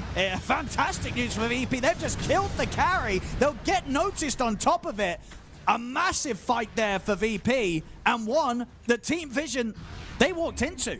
That was a kind of a rare mistake from Team Vision, and I want to say probably the biggest one that they've made in this entire run so far there. That was a painful move, losing, their two big heroes. This is their comeback into the game. Not just that Absolutely, they that's a killed massive fight. Like two massive heroes, they also took their gem. So now they're holding on to 2 gems. Wow. It seems like they're not done. They could be potentially wrapping around. There is, I believe, Observer and Sentry Ward scouting them out. So they want to make a move, and we're going to see that again. I mean, they did go onto Centaur immediately using 2 big ultis. Pango, okay, they found more. Yeah, back in action, they're going to get the 2 supports. We'll probably be able to pop back to that replay in a bit, but they're keeping it fast. VP, they realize, right? They just killed these 2 massive cores. This is the window where they have to go and get stuff done, start to take away this lead from Team Vision, and they're absolutely doing that. They're knocking down that gold advantage. They take out the tier 2. Huge moves from VP, bringing, huge signs of life from them into this game. Like with this build, like if we go back a year ago or something, like even further away, when the Liquid, when they were winning TIs with their heroes, like with their Nature's Prophet, like there was always a Hurricane Pike pretty much, just to make sure that you have that extra bit of oomph. Like you need some kind of an item to protect yourself, like even with the BKB, because right now he only has BKB. He can't really stand his ground and fight against Shadowfin. And he didn't get it off at the start. I don't know if we'll have a chance to pull up that replay once more, because he just TP'd in, and it was a very unfortunate TP, right? He TP'd in, got stunned immediately, and by the time he got the BKB off, it was far too late. Satanic was dead. So he'll definitely be more careful with how he enters into the fights.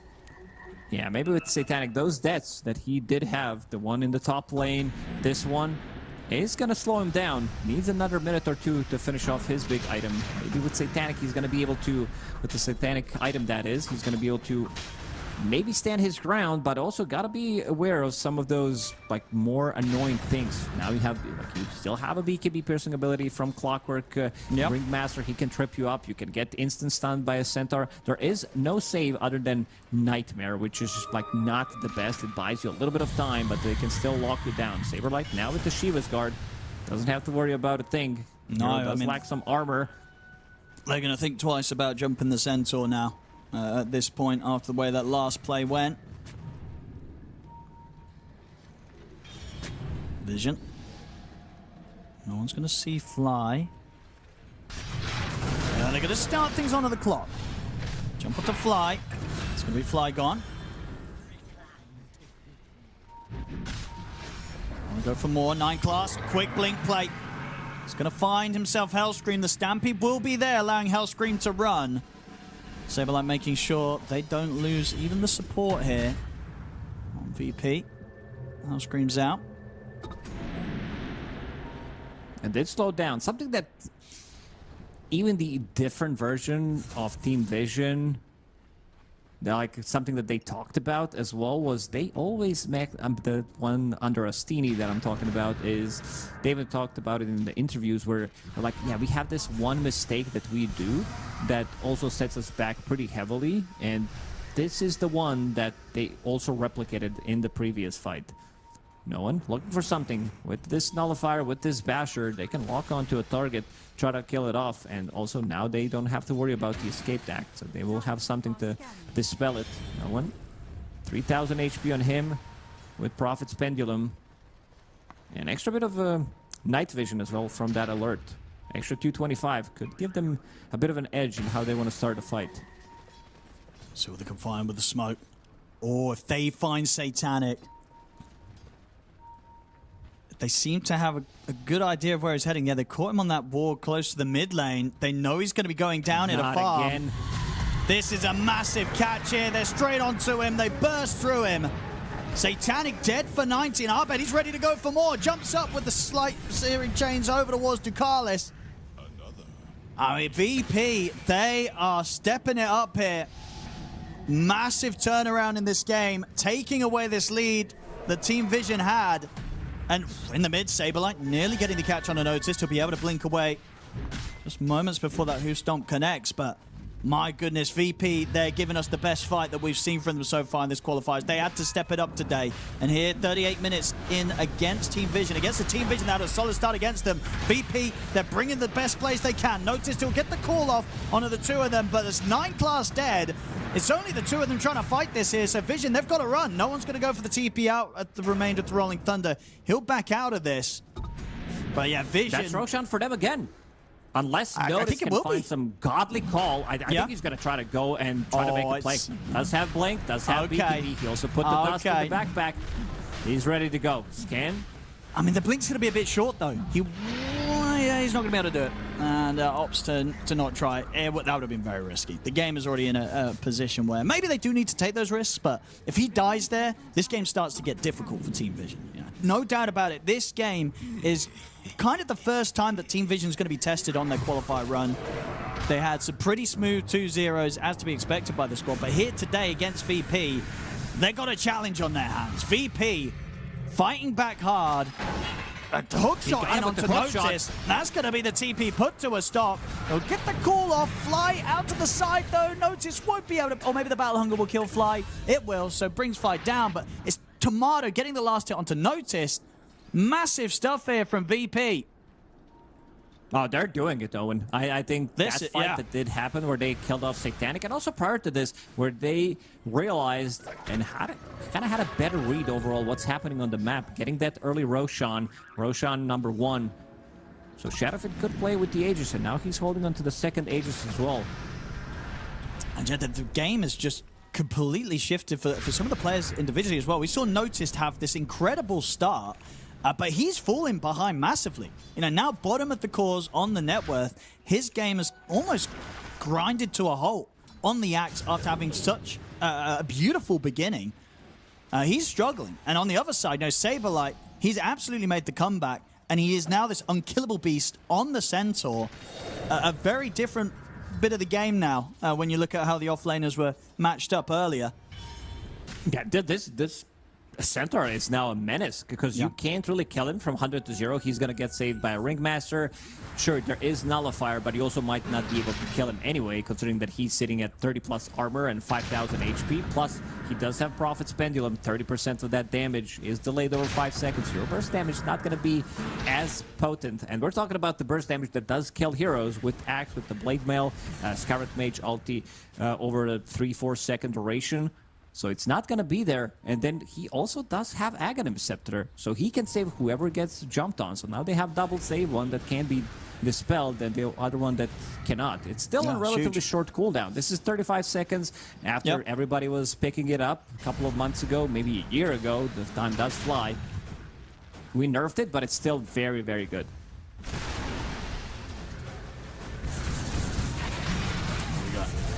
Just to go for the call onto Tomato, but there it is. Saberlight with the Axe, immediately ready to keep him safe. We'll get caught in the Sprout. Rolling Thunder coming in for no one, but the box is there.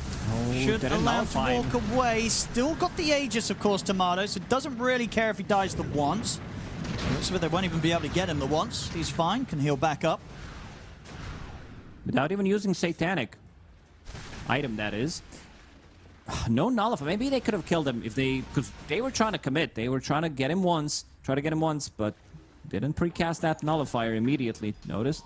He's in a good spot to maybe get the jump. Shadowfin is pretty much their only damage who can siege the high ground. Centaur could try to be maybe a little bit more annoying. Another jump, another save. Saberlight's just ready every time to keep him protected. Abed makes the jump in. Chains onto the two supports. Abed, he's thinking about jumping in. Jumps straight back out, though, with the Remnants. Just teasing around with them. Yeah, he should rename himself the Saberlight because he's been doing a pretty good job in the last couple of fights ever since he picked up that Aghanim Scepter. Somebody needs to fix the top lane. Luckily for them, they have Ember Spirit who can TP in, use Remnant, come back to the fight. They've got so many saves now as well. They've got the Lotus Sword picked up on Fly. You know, he's probably going to die here. Does get spotted out under the vision, as the rest of the team has left the area. So Fly will go down. But in these team fight situations, having the full save trio of item, the Force, the Lotus, and the Solar Crest to keep his cores buffed up, And then obviously on top of that, Hellscream having that Ags pick up before that last attempt on the push, extra charges on the box.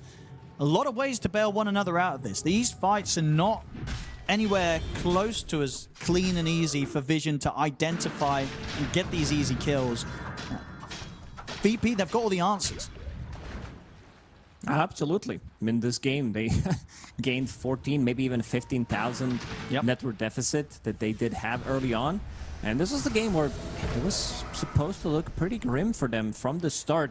They managed to stabilize at 4 or 5k gold lead, and then everything just exploded for Team Vision, and it wasn't enough. They were unable to capitalize on it. Satanic getting caught a couple of times, and now we're back to even.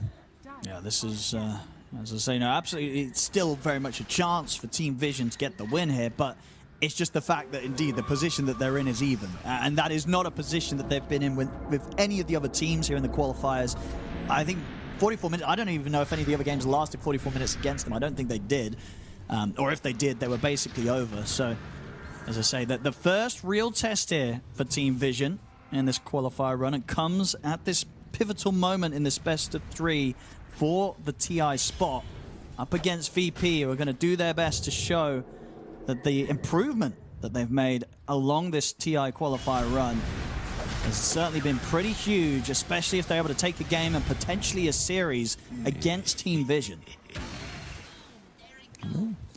They're in a pretty good spot right now. Shadow Fiend, like, we've seen what this hero can do. In the last couple of months, everybody who plays offlane, everybody who watches a lot of Dota or plays it, the reason why I mentioned offlane is you get the treatment. As an offlaner against Shadow Fiend most of the time, it just keeps getting ridiculous. It's just like, good luck, buddy. People see the combo. Yeah, they see the combo. They're like, we're going to pick Tusk, we're going to pick Clockwork, position 5. We're going to try to ruin you as much as possible in the lane. Makes it almost... Okay, Sentry plus Obs down. There is Sentry available. I believe they do see it. Oh, they're going to jump with a call. It's a pretty good one. Allows them to burst through the Ringmaster. Sableye able to pick up the SF, though. Keep him safe. Satanic's trying to stand his ground against Tomato, but Tomato does too much damage. Takes out Satanic. The roll over towards Arbed. He's been Fiend Script, but they don't have the damage without the Nature's Prophet to kill Arbed. Arbed's ready to go. Jumps over towards no one. Will try and turn with the swashbuckle, but no one's slowly ticking down into the damage of the vessel. He's got to run. Saberlight hot on the chase, doesn't quite find the angle with the blink, so no one's going to be able to juke them, get up with the TP. But we're seeing in these fights, Satanic, he's not really able to stand toe-to-toe with this SF.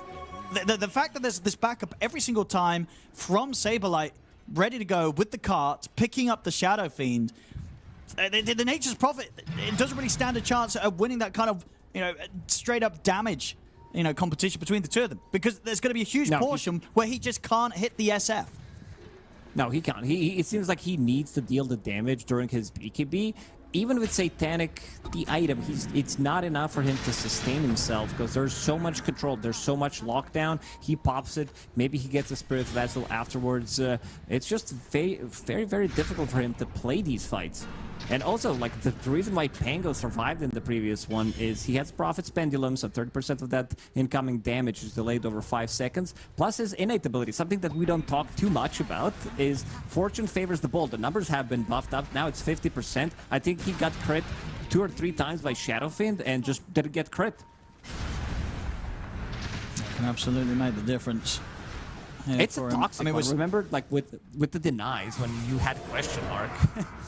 with the denies, it's the same effect on Pangolier when his innate procs. Yeah, it's definitely an annoying one when he slips away like that, but definitely one that's not going to kind of ruffle the feathers too much of VP because of the fact that they're still coming out on top of these fights, right? They're like, you know what, whatever. We don't care if this Pango gets away, because he has been most of the time. Yeah, no one only has died the once this game. The problem is that Satanic is vulnerable.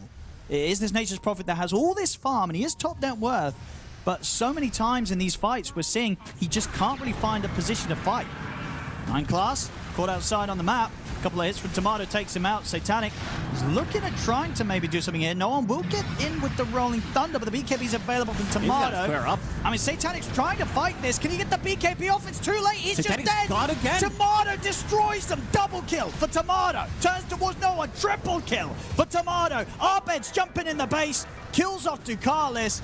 9 class. He brought back to just die. ultra kill for Tomato. That's it. I Owen, think that's they've the broken game. them. VP. There's no coming back from this. And No. Saber, like, he was cooking. He was marinating that bing bong for 48 minutes, knowing that his game started pretty bad, and now he's finally not afraid to use it. Yeah, this is crazy stuff here in this game one. It looked like it was going to be another story to all the other games from Team Vision with the way it started. But honestly, that one fight, the VP punished, and then not only just winning that sort of situation where Team Vision made a huge blunder with the way that they tried to enter the fight with the Nature's Prophet, and making a blunder here, Notice is dead. I mean, I think that at this point just completely crumbled Vision. They're going to come in with the buybacks, and they get the catch onto Tomato. No, Saberlight's there. He's able to pick up Tomato. Satanic's trying to come in with the buyback play, but Satanic, a dieback on him. VP almost certainly ready to close this up. It's over. GG is called. The first time that Team Vision have had to do that first here at the end of a game at this EU qualifiers. VP take game one. Oh man, what a game. What a turnaround play coming up from Virtus.pro. Seems like they also can't believe it. Tomato, he's gone. I don't know if he needs to go to the bathroom real quick or if he's going to go and celebrate on his own. They're like, guys, we got to speed things up. My tummy hurts. My back hurts from carrying the early game as well. The toilet strap, he locked in for that Tomato. He's like, guys, we got to finish. I got to go. He really did. 15-4-4, great KDA at the end, Tomato. He got the last laugh as well, right? I think those 4 deaths that he had on the SF, they were just all at the start, right, when he was getting bullied. But after that, he never died.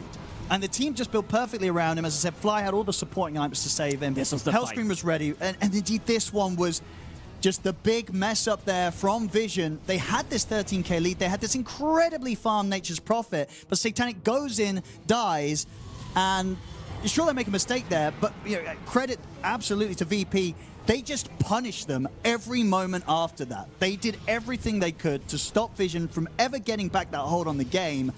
And as I say, Vision, they crumble here for the first time in this qualifiers, Lagos.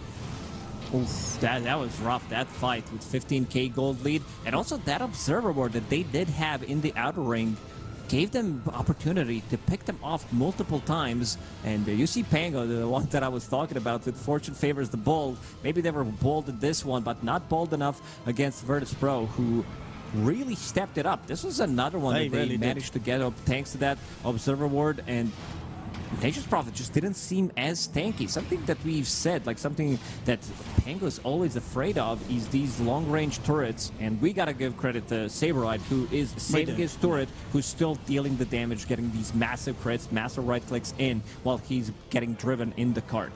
Yeah, this Centaur pick and play ended up being fantastic for Saberlight. As you say, sure, had a slow start, but was in those situation where you're against a pretty nasty...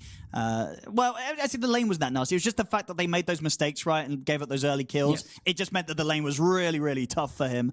But absolutely pulled it together and was that huge saving grace for Tomato. And one of the reasons why Tomato just did never die in those later fights. You know, he had the pipe and obviously the Ags afterwards to just keep Tomato safe.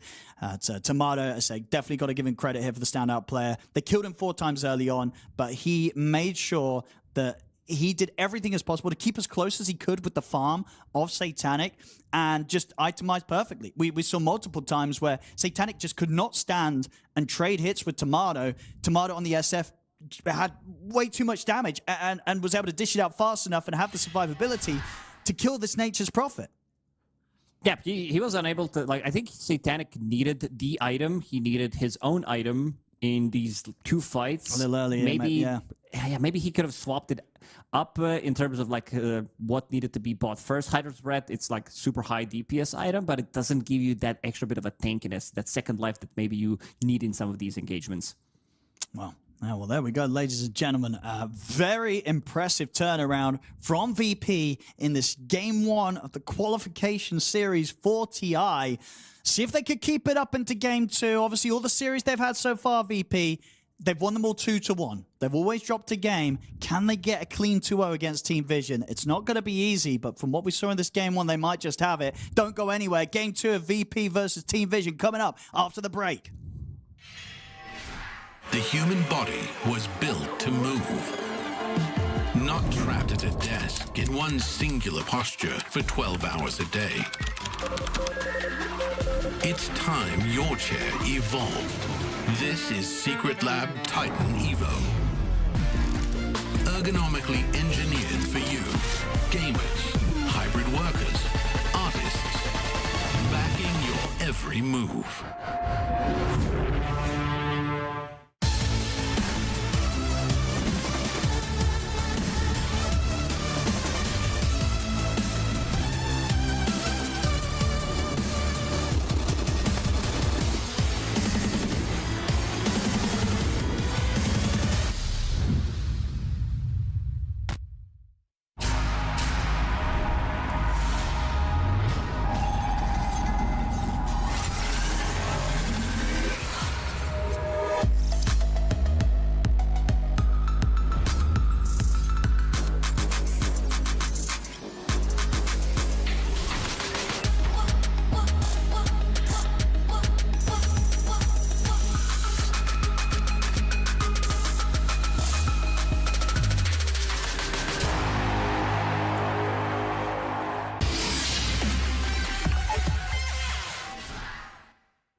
Welcome back, ladies and gentlemen. You're watching the European Regional Qualifiers here for the International 2026 with myself, Odipixel, and Lacoste. We just had game one. Lacoste, VP, looking better than they have in this run so far. They've had some struggling series, but here today, in this game one, against Team Vision, nonetheless, a team that was yet to drop a single game in their qualifier run up until now. They get this win. I mean, what do you think they're going to take away from this? Because whatever they found here, they've got to lock in on it and take it into game two. Every series they've had so far, they've won 2-1. They've always ended up dropping a game.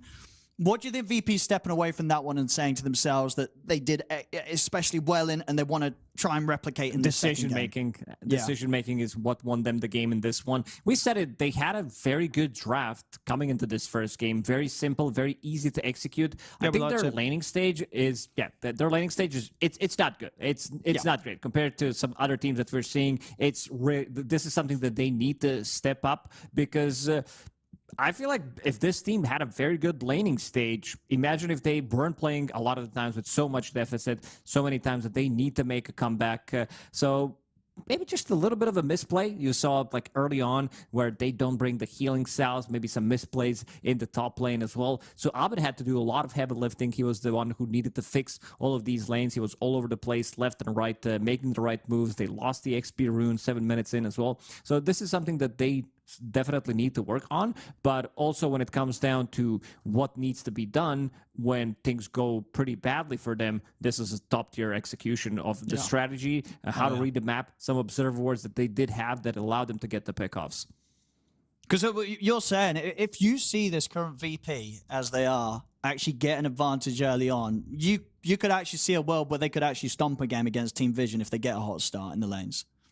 Oh, absolutely. Like the problem is that they are a teddy bear in the laning stage, and then later they can become this menacing polar bear, which is in their logo. So I would just want to see slightly less mistakes and maybe slightly more like focus. I feel like this team can be really good. They have very good, strong players. It's just that sometimes it does snowball out of control. You give them one kill. You saw how aggressive Team Vision can play if they're off to a good start, where they can TP in with Nature's Prophet. It just snowballed out of control where they, some of these smaller mistakes, they didn't get maybe as many last hits as they wanted to. His helm didn't get, he had 12-minute helm on Centaur, which is really not a timing. A lot of the times you see this 6-7 minutes into the game where you're actually just dominating.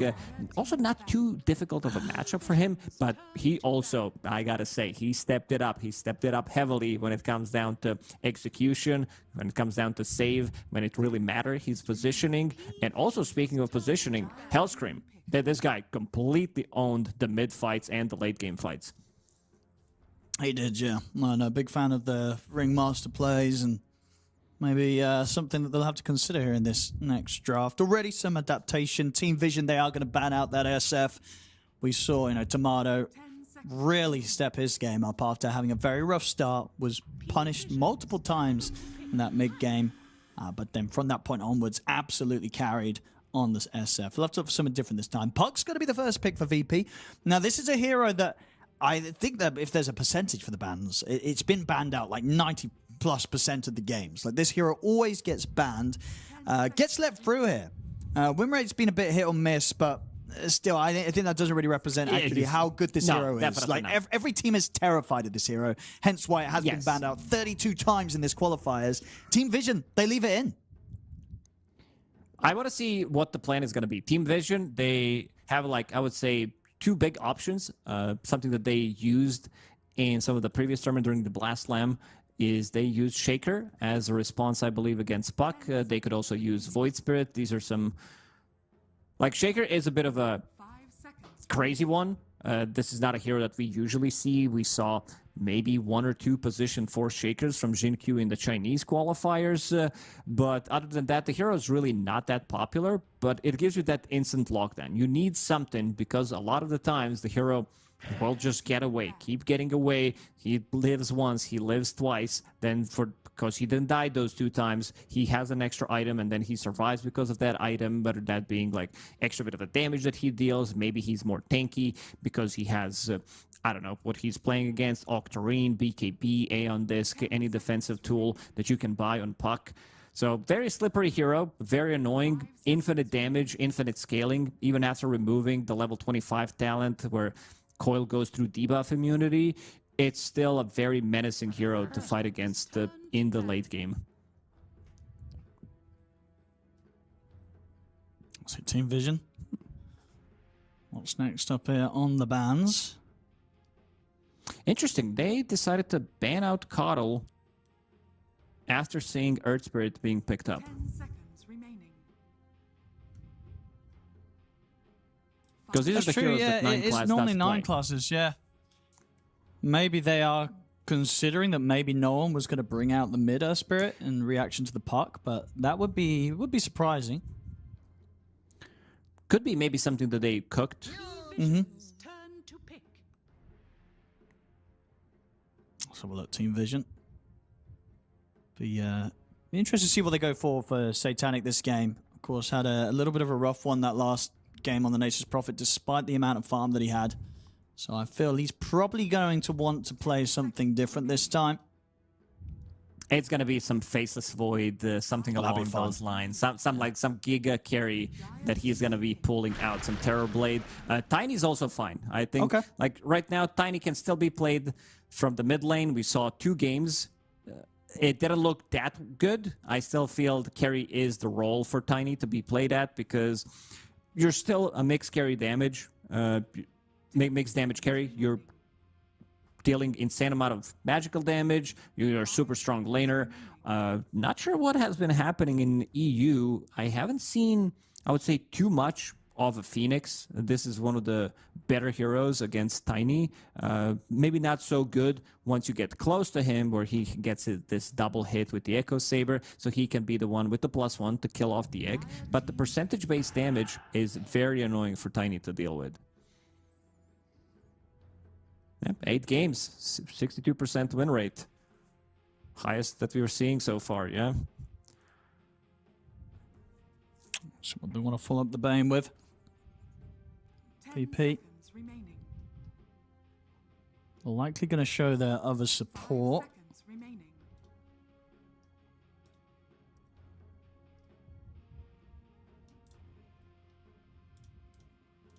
P Visions. China really liked Lion as a position 4. There's Yeah, been I'm surprised. Lion. We didn't see It's as much also Lion Kaka here. effect. Yeah.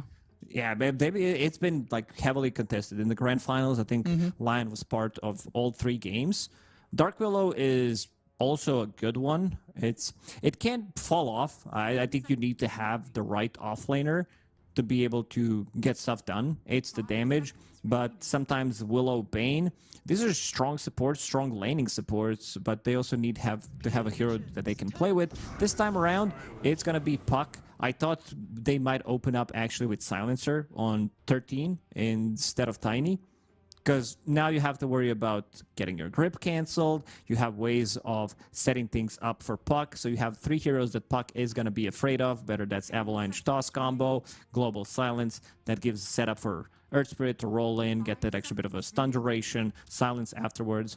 So very aggressive support duo from Team Vision. I want to see them make moves around the map. So I want to see what kind of a hero no one's going to be playing from the mid lane. Maybe there is a chance that he still wants to play Tiny if he feels like it's still a good matchup for him in the mid lane. You have the instant lockdown against the Puck. You're getting the Blink Dagger, 2 supports. Tiny with the +1 can pretty much kill any of the supports as well. Or they're saying it's still very good to play Tiny from the carry role. We saw the stats. He didn't die a single time. So it is gonna be, after all, this Earth Spirit played from the core role. Ringmaster is going to come through for Team Vision this time, so they'll have the saves. And indeed, will be this core Earth Spirit. So something that VP did show that they were aware could be happening, obviously with that Cottle ban, despite the fact that it had been 9-class Earth Spirit earlier in this tournament.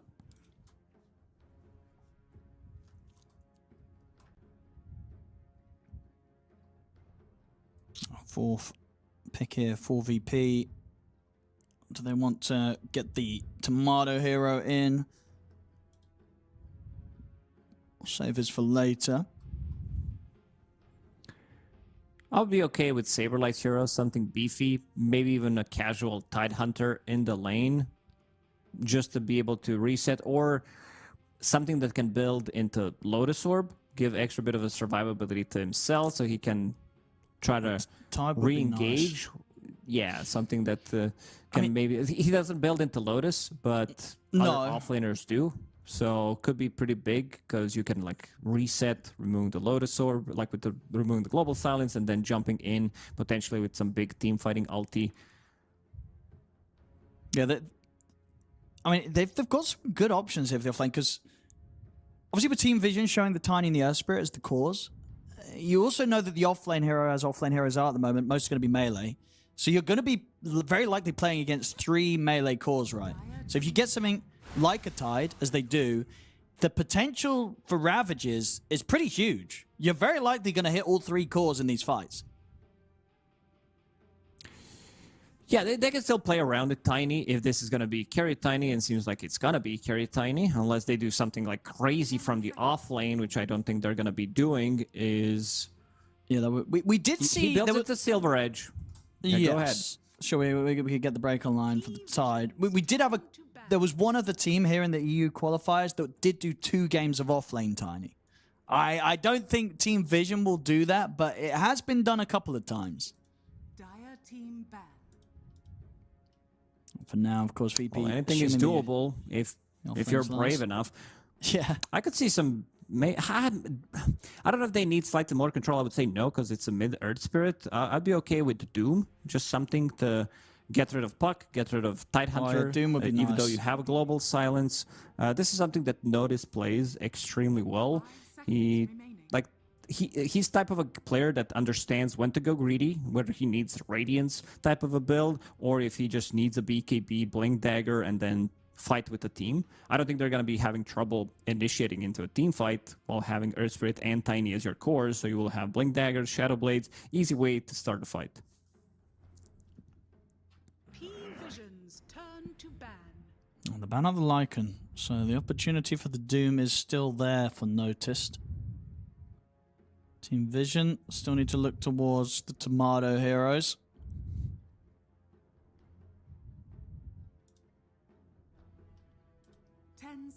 Remaining. What does Tomato want to do? It could be a good Lifestealer game for Tomato. I was thinking that as well. Lifestealer looks kind of nice. I would not mind very that. good. Like, yeah, you don't have the burst damage to kill him. He builds into Manta style, gets rid of the silence. Very good against Tiny, the carry-to-carry matchup as well. It does feel nice. It's good. He could also pick up some Terrorblade. I think Terrorblade is going to be on the table. You can see both of the teams protecting their supports, removing Spectre, so the supports are not going to get jumped. And then you have Lycan, something that both the supports... Dark Glow, not as much, but it's very, very good against Bane. He doesn't deal well with the summons. Okay, Moet. What's the... Yeah, I was going to say, we've not seen a lot of this. Just one pick, one ban. At the moment in this qualifiers, the EU qualifiers. I like this hero though. I think this is a little bit underrated. What are your sort of thoughts on where Muerta stands at the moment?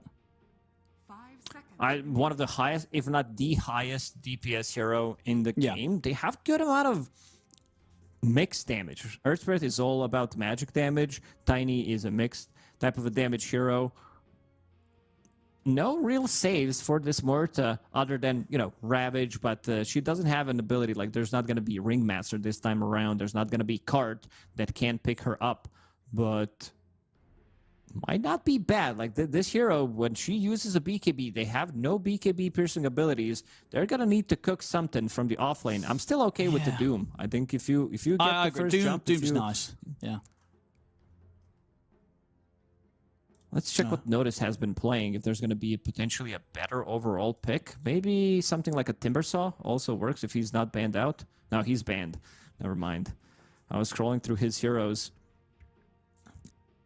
I mean, Axe is available. No, he's also not available. Yeah. There are some of these better, like Blade. I was thinking about maybe Blade Belt buyers, something that can lock her down.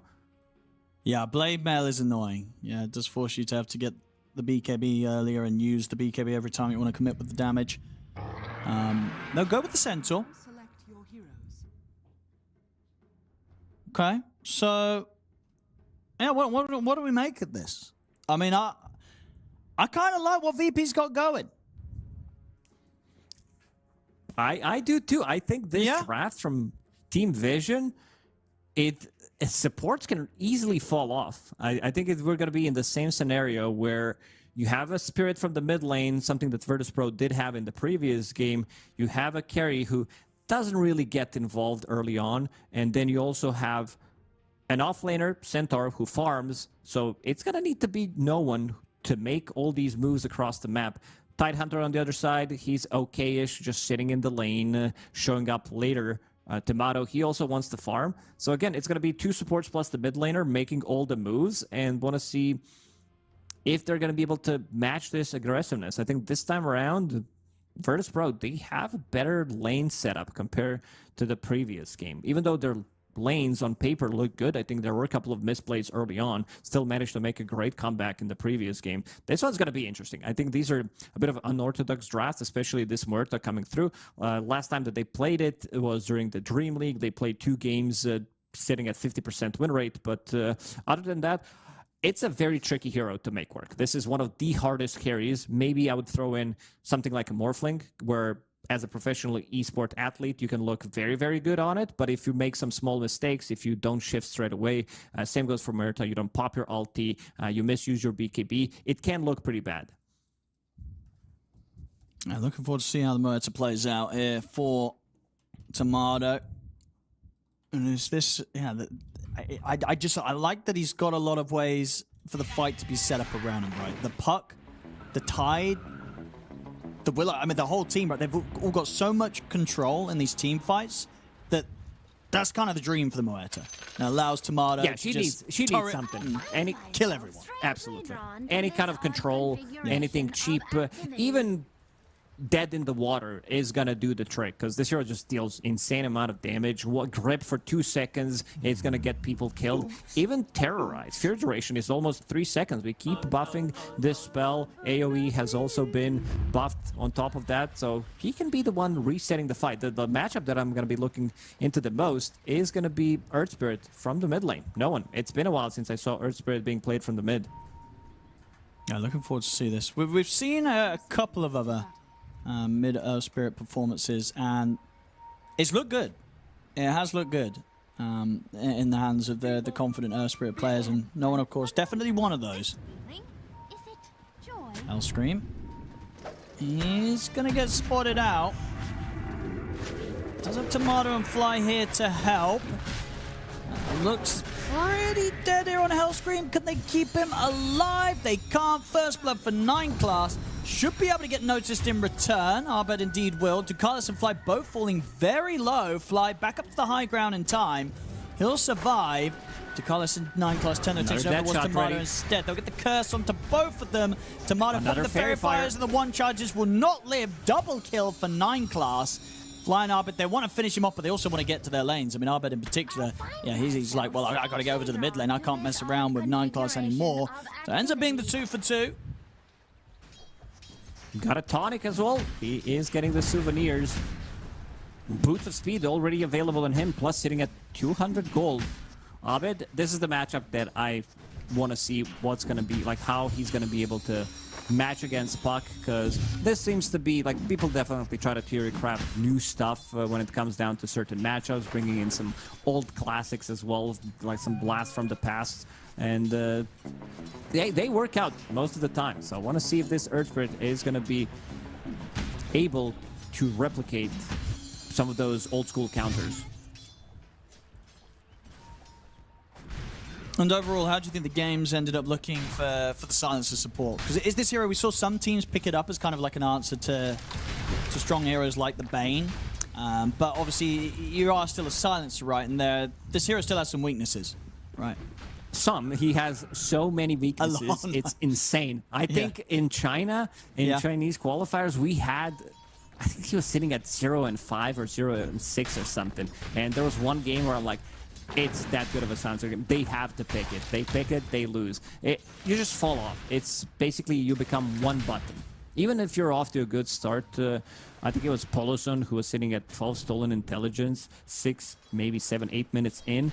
Still, it doesn't really matter as much. It's more about getting the GPM enchantments and then trying to get to your refresher timing. That's the big timing. Maybe later on you can get Aghanim Sector, talk about some like super late game and scaling. But other than that, it does get pretty difficult for him to do much in these, especially if you misuse the global sounds. You're kind of cooked.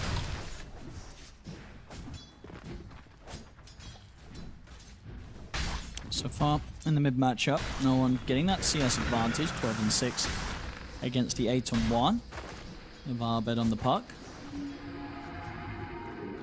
See top to get an angle onto 9 class, but Deadshot's already been used, so no further control. 9 class is fine.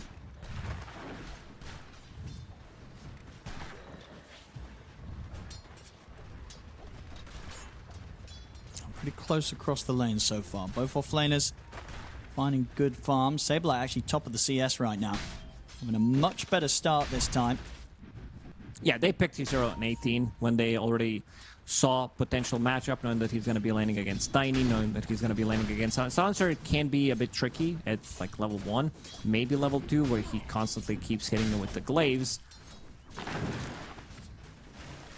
But once you get to level 3, 2 points in Kraken Shell, you're gonna be good to go. And you can see Saberlight this time around picking up Chainmail as his first item and also bringing the extra healing salve, something that maybe I was a bit more critical about, especially in that matchup where he knew that he was gonna get harassed a lot by Treants.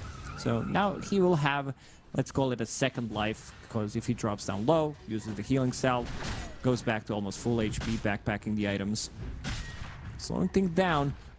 I think this matters more for Virtus.pro because their lineup is really not that explosive by any means. They need time to build it up. Werta needs her items. It's going to be more about, again, Abed making the moves, playing with the supports, while your safe laner and off laner, they join in some more random fights when they find the opportunity. I'll Scream. Doing a pretty good job zoning out both of them. Ahmed making sure that no one doesn't get the chance to get either of the water runes or refuel. No one. Just down to the 1 charges in the Fairy Fire now off the back of that. Still having that CS advantage though in the lane. But yeah, these side lanes, pre-farm for Tomato on the Werta. Seems to be set for Saberlight down bottom. They're going to try and make a bit of an effort onto him, but very, very tough for these two heroes to kill a Tide in this laning stage. They're going to need a +1 if they ever want to try and make a true attempt to bring him down.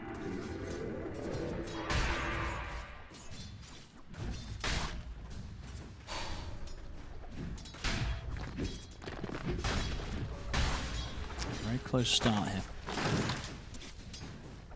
Now with the TP top, we'll see if they can make a play with Hellscream. Their setup. First Crown to follow up will allow them to get the angle for the calling into the dead shot, and they'll get him. Nice little rotation there from Hellscream, sets up for them to take down Noticed. Nicely done. Saberlight, he's farming underneath the tower, knowing that they can't really kill him. As you said, they need to bring a third hero to potentially bring him down. They can try to maybe harass him a little bit more, and then with the second round of spells, they could try to kill him. Satanic doesn't have that much mana to work with anyway. There's going to be a Lotus coming up in 15 seconds. They will push out the lane and make sure that they are going to be picking it up. But Saberlight is more than fine, which does allow Hellscream to make this type of rotation. And now they are making a rotation as well, trying to secure the rune. And plus, Satanic, he's on his own. And he's going to die for this. So, maybe with the Avalanche? Shadow Realm hit's going to be there, though. Satanic, no stick charges, nowhere to save himself. So he gets left on his own. And Hellscream, great moves, right? Goes over the top lane. 3 of them gets a kill. Comes back down to the bottom. And Team Vision, they've left their carry on their own. yeah, this is also a type of a carry that doesn't get easily killed in theory, but he was trying to square up against Tidehunter. He gives you a couple of right clicks, uses Anchor Smash. You don't have that much sustain, and 9 class making some really juicy stacks in the triangle on the big camp. No one about to crack level 7. 2 points in the grip. There's going to be a third one probably coming out. No points in Magnetize yet. It's a long duration silence. We talked about Scarlet Mage in the previous game, 6-second duration silence. Once this silence is maxed out, it's 3.5. Fly was thinking about contesting the Wisdom, but knows there's a lot of heroes coming in. 4 heroes. The Team Vision, they're going to look to try and get a kill from this. No one. Will get the kickback onto Fly. So Fly will be dealt with. Does take a fair few of them, though. 4 heroes having to come in just to kill the Bane. No one wants the last hit. Tick damage, tick in. So if he goes for one more hit, he's not going to be able to get it. Abed, 1-0-1 with amplified damage. Doing a pretty good job. And pushing this tower down to half HP already. That's a lot. Just a slightly different start for both of the carries as well. Satanic having a bit of a slow entry into the game than Tomato, who's having pretty much the dream start on this Muerta. So the 8-minute power rune. It's just going to end up being bottom. They'll get the curse on to Fly. They're trying to go for this kill, but they're going to get both caught in the Dream Coil. Fly still alive here. He'll head over the tree line. He's fine. 9 class gets killed off by Abed. They couldn't kill Fly. No one rolls in. Abed should be fine. Yeah, has the orbit ready, so they won't get to kill him. They'll just push him back momentarily. Waited long enough, making sure that he doesn't get silenced, and then there isn't a secondary silence coming out from the grip. No points in Magnetize, so he is playing on, I would say, lower cooldown spells, making sure that he is making the rotations. It's also not the greatest against Puck, so one of the reasons why he is skipping it. I was watching Tomato, the way that he's been playing, the way that he's been trying to stack for himself in the outer ring, where you have these 2 cams behind you, so you can always use that shot. Pretty massive cast range. It's 1,000 cast range on that shot, and now they are making the move. Notice Stampede that already. Should be able to get this Willow. Hellscream is taken out. But again, it's heavy rotations. 4 heroes coming in, they'll only get the support. Thanks one for the team. Tomato continues to farm up, continues to be on the top of the net worth. Level 7 Muerta. I also like that he has a point in calling, making sure that it's an ability that gives you the kill threat. It's an ability that could potentially bail you out of the trouble if placed correctly. Still lurking around. The rest of the squad did go back to the mid lane. The call is level 5 on that silencer. Desperately needs XP. Maybe it's a level 6. They can try again. Try to kill Abed before he gets too big. Right now, 2-0-1 on Abed. So the roll over to try and go for the power room will end up being up at the top. It's going to be the shield bring they'll attempt to protect. No one. He's dead. Tried to roll in, hoping for the power room spawn down bottom, but they were ready for him. They just kill him off. I also like that Saberlight makes this move. He comes to mid lane, has a point on Ravage, Raindrop, infused the Raindrop, Healing Lotus, and just a lot of tankiness coming out from him, making sure that as long as he can survive this potentially initial burst, he can reset and he doesn't die. That's going to be the tower, thanks to that amplified damage that they already dealt quite a lot of damage early on. Things are looking good for Virtus.pro. 2k gold lead, something we said. They need to play better in the laning stage, and they took that personally. They're like, hell yeah, this guy knows what he's talking about. It's just better laning stage, better game for us. Absolutely. The fact that they can make a comeback, considering how rough the start went last game, does bode well for them in the situation where they actually get ahead in this early stage. And just the fact, yeah, the Tomato's getting completely uninterrupted free farm on the Muerta in a game that, if you can get this kind of Maelstrom, Mjolnir, BKB, Dragonlance, he's going to be the strongest hero in the game by far. It's going to be very difficult for Satanic as the Tiny to continue to scale at the same tempo as a Muerta that's had this sort of beginning to a game. I mean, Tiny, he does get involved once he picks up his Shadow Blade, which is going to be soonish. But if Earthspirit can find openings, two supports are not doing anything on the map. Pretty much the only thing that you can do is try to farm it up. 9 class, even with that godly start that he did have, he's still level 5.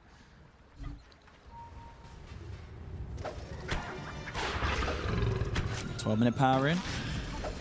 You see VP try and maintain control of the spawn, and they'll get it up against the haste. We'll see the Stampede come They out. want Tomato. They're straight on top of him. The global coming out means there's no chance for an ult. They'll take him down. Can they get something more? They look over to Fly. Slowing him down here with the Impalement Arts. They'll be able to take... Well, maybe not Nightmare, buying him a bit of time. Doesn't matter. No one comes in, has the pull here with the grip to take him out. And the stun into the fear onto Abed. He's got a haste rune, so Abed should be able to still run. But Team Vision finding the dream catch there. They kill off the Muerta. Finally able to slow down Tomato's game a little bit. Under attack.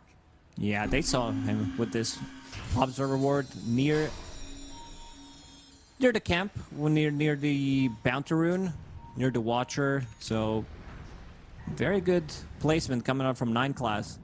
And I also think that their damage without Muerta is relatively limited. Two supports, they don't really deal as much damage. They need to be playing the longer fights. All the green lights except for Coil are ready, but Virtus.pro, they're not going to be having that easy of a time finding the kills with the heroes that they have, especially once they know that there is Global Silence available. This time around it was, which makes their fight much more difficult to approach. Bane, he knows that he needs to play a longer fight. A lot of the times you see a hero, he's the target to go for, knowing that he can get the grip later on, knowing that he can maybe get a turnaround. Nightmare save. Speaking of Nightmare, using it on Centaur right now. Coil, that's connected to him. So much control here from VP.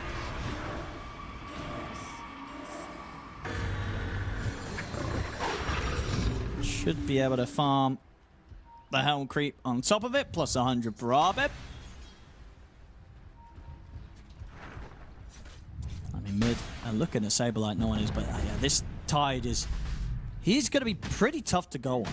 It's already getting to kind of a similar stage as, you know, when Saberlight made that recovery in game 1 on his Centaur, where he just kind of became this hero that they're never really going to want to jump first, or maybe even jump at all. Yeah, you can't kill him. I think you need Silver Edge, and then maybe with the follow-up Global Silence, Earth Spirit spells, you can bring him down, unless there's going to be some kind of a turnaround play where maybe they get a Nightmare save after the Global Silence if he's tanky enough, and he looks very tanky with the items that he is building. Wraps, Raindrop that nobody even took the charge of because they were not playing into his lane by any means, knowing that they don't have enough to kill him straight away. Still a little worried for scaling on Team Vision side when it comes down to supports.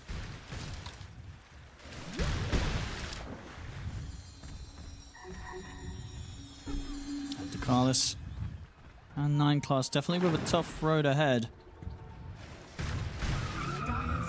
Again, another big challenge here for Team Vision. Despite the smooth sailing they had up until this point in the qualifiers. Both of these games now, VP giving them a pretty good contest. Ooh. Oh, that didn't connect.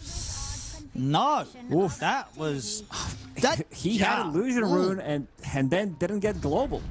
Well, that's big. They should try to make a move right now.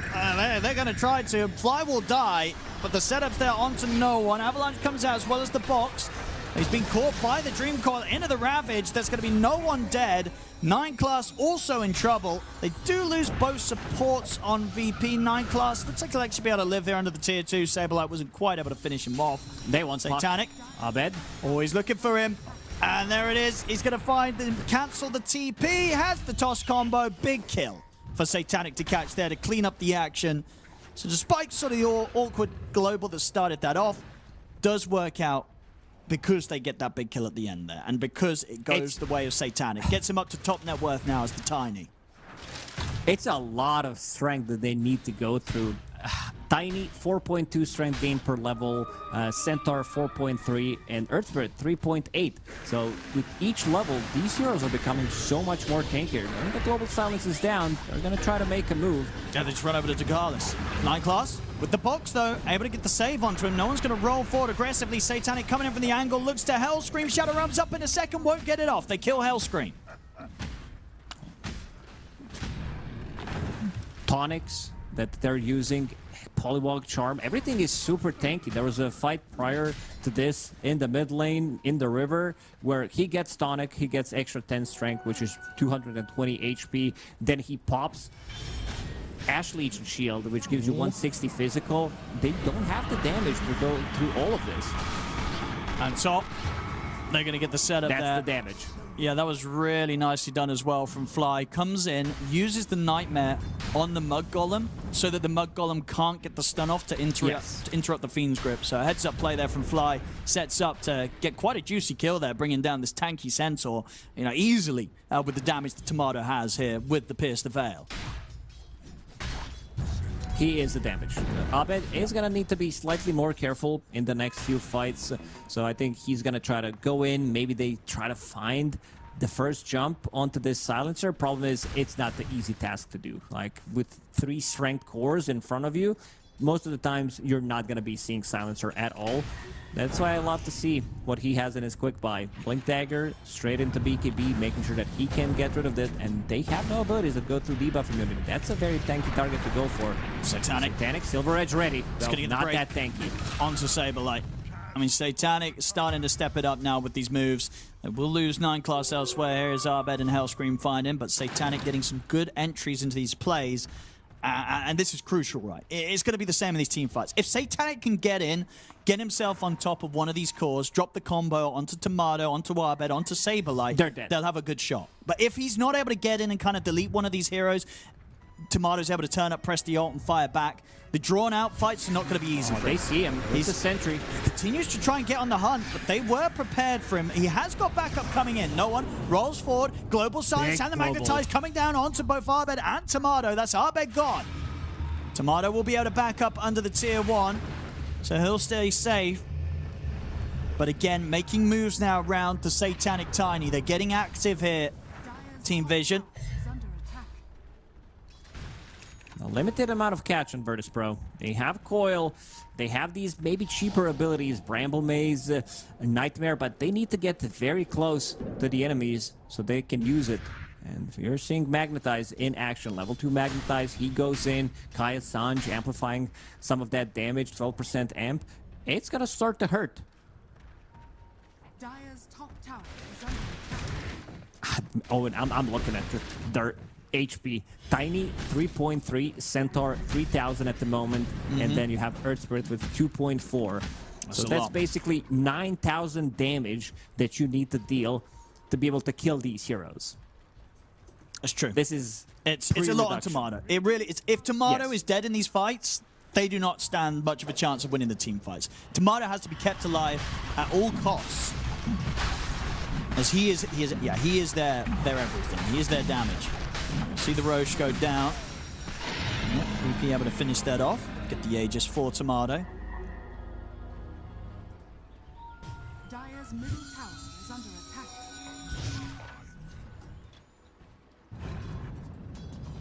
Very close for Saberlight to having his Aghanims done.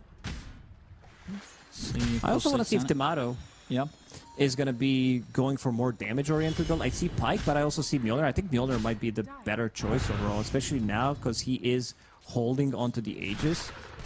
If they need to pump in the damage, he's probably deciding himself what is a better choice at the moment. Whether, I mean, still Pyke is going to be damage item if you want to think about it. If he can push himself out, or if he can survive long enough, get a couple of extra right clicks in, and it's going to opt to go for Hurricane Pyke, have extra bit of a maneuverability in a fight.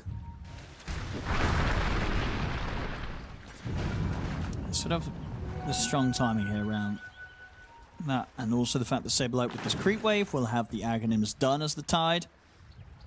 So definitely a chance to try and make something happen with this Aegis timing on Tomato.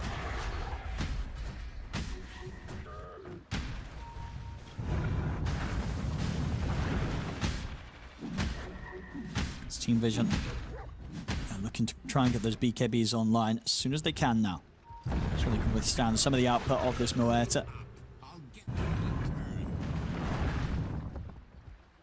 Saberlight does have Aghanim Scepter. Now he can be also kind of an initiator from the distance, be very annoying, try to spam it out.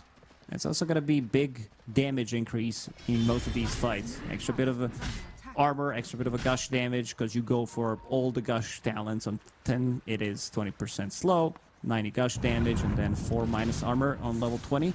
Slightly under-leveled for this point of the game. There hasn't been much going on. Saberlight, his game did slow down.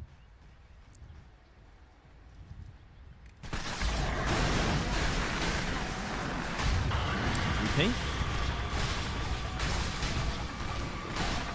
The Tormentor here. Shard gonna go the way of Hellscream.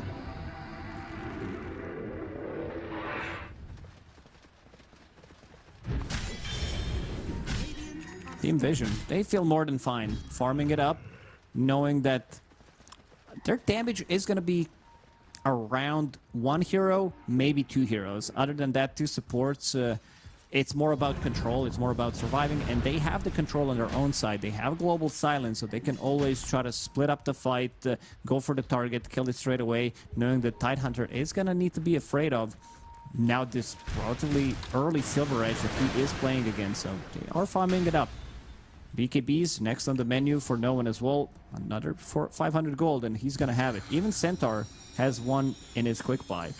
Knowing that they need to maneuver, they need to try to nullify the Ravage, nullify the Coil, and also you said against Word, a very good item. Oh, Satanic. He just walks up, finds Arbed. The Ravage comes out, but Arbed's already dead. Satanic finding a great entrance into the play. Can he get out, though? Curse Crown's on him. Gets caught by the angle of the dead shot.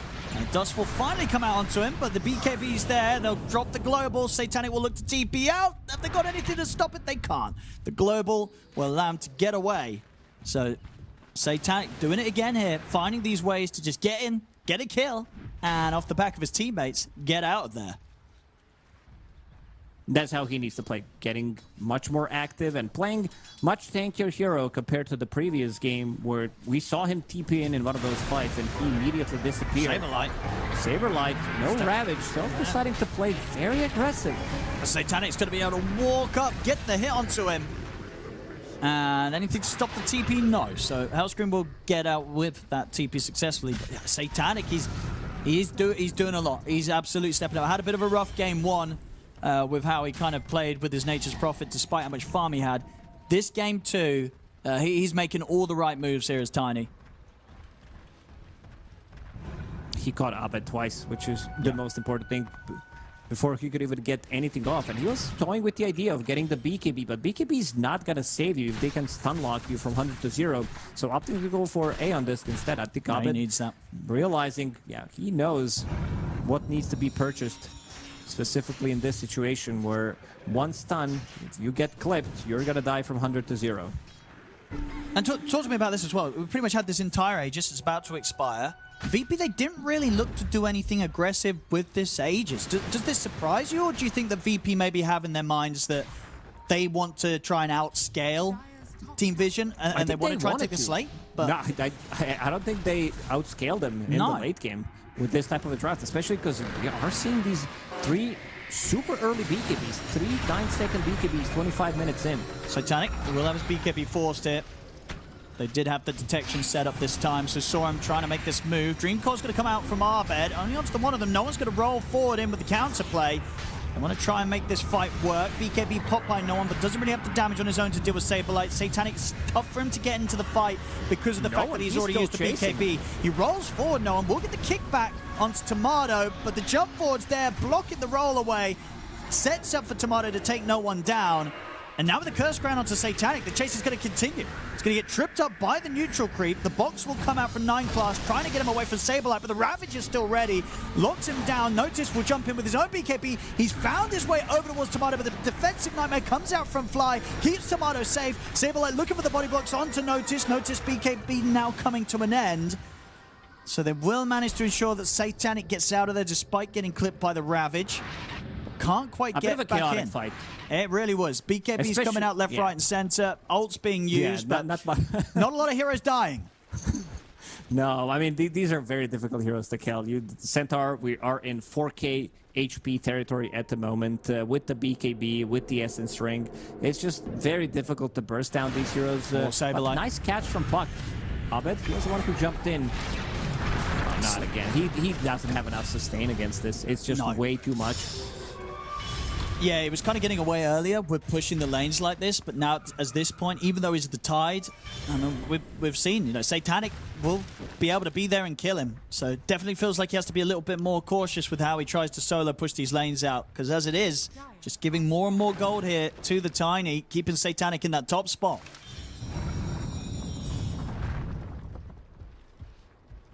I'm worried about the scaling. We talked about who can outscale in the late game. We're not even in the mid game, and I'm still worried about Virtus.pro's damage output.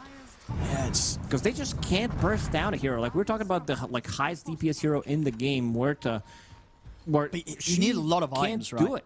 Yeah. Yeah, you need a lot of Huertas on your team. Like, she... yeah, there's also no ways to amplify that damage. There isn't. Usually with Huerta, you want to have Solar Crest, maybe you want to have Vlads on top of that as well. We're not seeing those items because of the combination of the heroes that they're playing as a support duo. This is not your Clockwork who's going to be buying into one, maybe both of the items that I did mention if necessary. It's more about cast range. Fly, he needs to keep the distance, and he also needs Gem. He also needs to be able to see this Tiny coming from the Silver Edge. And then you have Dark Willow, who also wants to itemize for herself with Yule Scepter. She needs some kind of a setup. She needs to be able to remove Global Silence so that she can maybe use Terrorize afterwards. Satanic. He's got his eyes on Saberlight. Maybe senses that Saberlight might know that he's about, so won't go for that. We'll know that Arbed's around top here with the orb showing. Silver Edge is back up. Looks like he just wants to show himself, clear up the wave. Maybe get that false info that Arbed could stick around, because no one was looking to see if he showed back in the lane. Two-shotting the wave with 2 spells, level 15 talent, 80 boulder smash damage. Does have Searing Signet on top of that, so more than fine with dealing the creep waves. Their heroes are actually very good at clearing the creep waves. I think that's going to be one issue for Virtus.pro, where both supports on their side. I mean, both supports on each side, they don't really do much, but 3 cores, they push it out instantly on side of Team Vision. Gem finally picked up by Fly. Let's see who's going to be the one holding it. Oh, Tomato. Hunter. They've caught him. Straight in with the combo. Tomato immediately dead.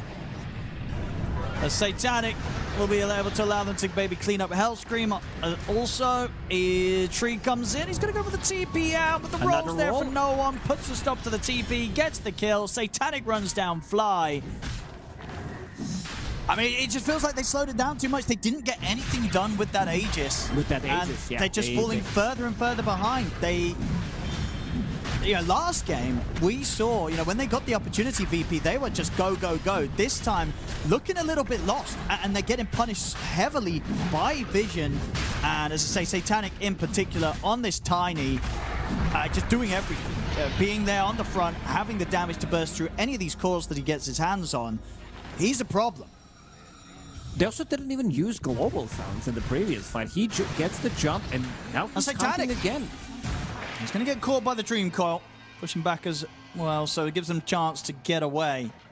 But yeah, this Tiny an absolute terror for them to deal with. VP, they've got to find some way of slowing the game down. Even if they do, it's not easy now. They're down 8k against that of Team Vision. Satanic with the Aegis. These next 4.5 minutes, it's now Team Vision that could get a lot done, could start to threaten these tier 2s, maybe even the tier 3 towers. That's the problem. That's why Tiny counters all of them. Like, he can one-shot them. We talked about matchup where it's a mixed damage hero. It's a control if you don't pop the BKB with Murta. This is also a relatively tanky hero. 2.7k HP with the strength threads on. It's not enough. Another one for Satanic. Maybe no, he gets the pull back on towards Tomato. Tomato's got to run. Satanic, he's got the toss. Forces Tomato to BKB. Tomato will try turning towards Satanic, but misses the dead shot. And Satanic, he's got Blink back up in a second. He could dive the tower. Straight in he goes. Him with no one. Closing in on Tomato. They kill him again. They'll look for Arbed. He'll get the chance to jump away with the orb, but Satanic's there with the harpoon into the toss. Oh, not enough to kill him. Arbed still alive. Phase shift dodges the pull back there from no one on the Earth Spirit. So he'll get out, but only just there, Arbed. And Tomato just dead again, getting absolutely destroyed by Satanic on the Tiny. dealing no damage whatsoever.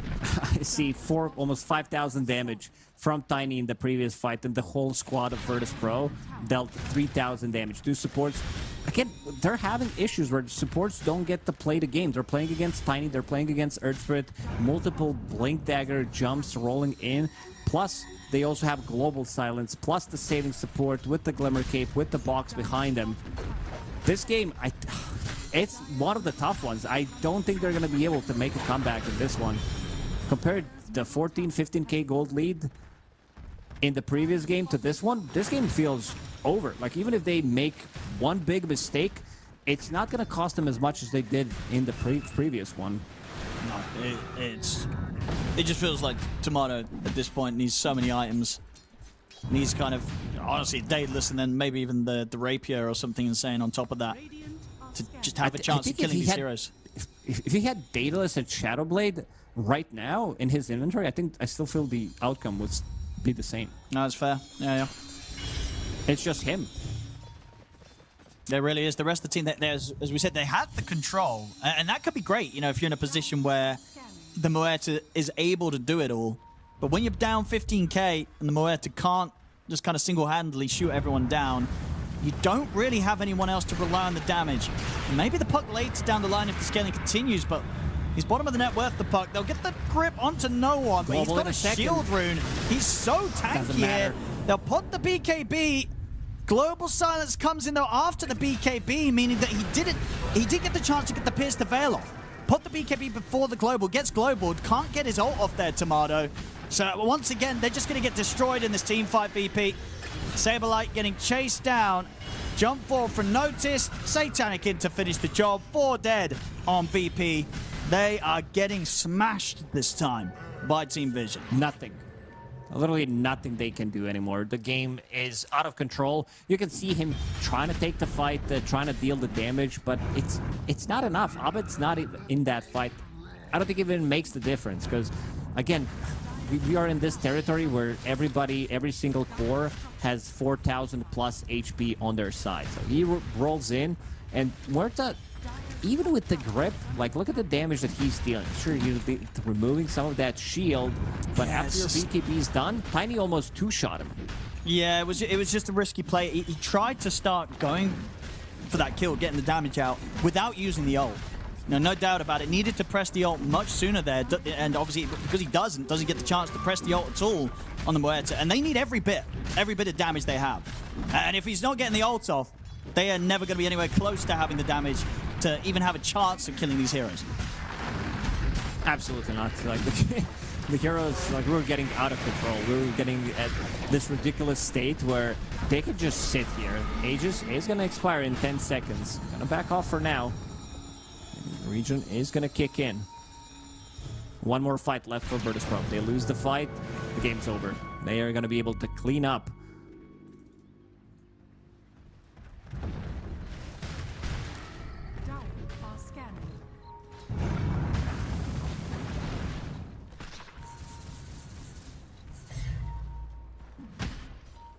See where to next. 24k lead here for Team Vision. Full control of the map.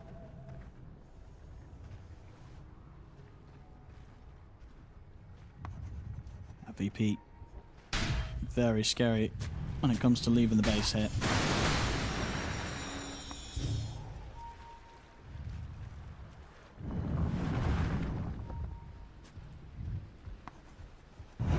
I'm thinking what needs to go right for Virtus.pro to win a fight. And I don't think I'm seeing it.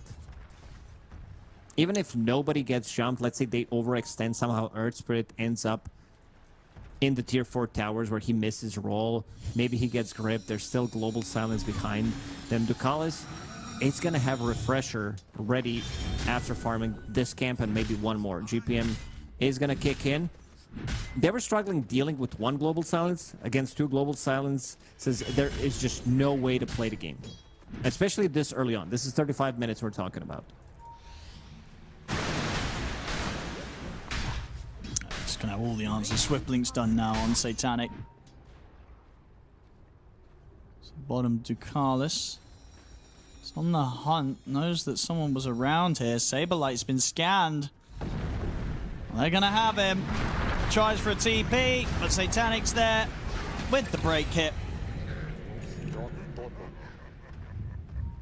No big bongs this time around. Even though he was off to a much better start, I think I'm seeing a pattern, Owen, to be honest. Well, where he needs to lose his if the lane. Team, yeah, whoever loses lanes is gonna win the game. So maybe just pick, I don't know, Wraith King Spirit Breaker lane for the next game and win off of that. Now, I think the issue was not being able to maintain the pressure that they did have. Picked up the Aegis, Puck gets killed twice. We gotta give credit to Satanic. He did have pretty bad game in game number 1. Yeah, this is just night and day difference. Absolutely. Solo carried this second game with the moves, finding this Buck, finding Tidehunter, building the right items, straight up into Silver Edge, then killing off Tidehunter twice. Off to the high ground they go. 20 seconds without Tidehunter.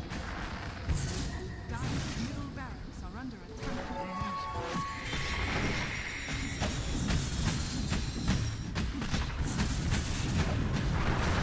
They're in.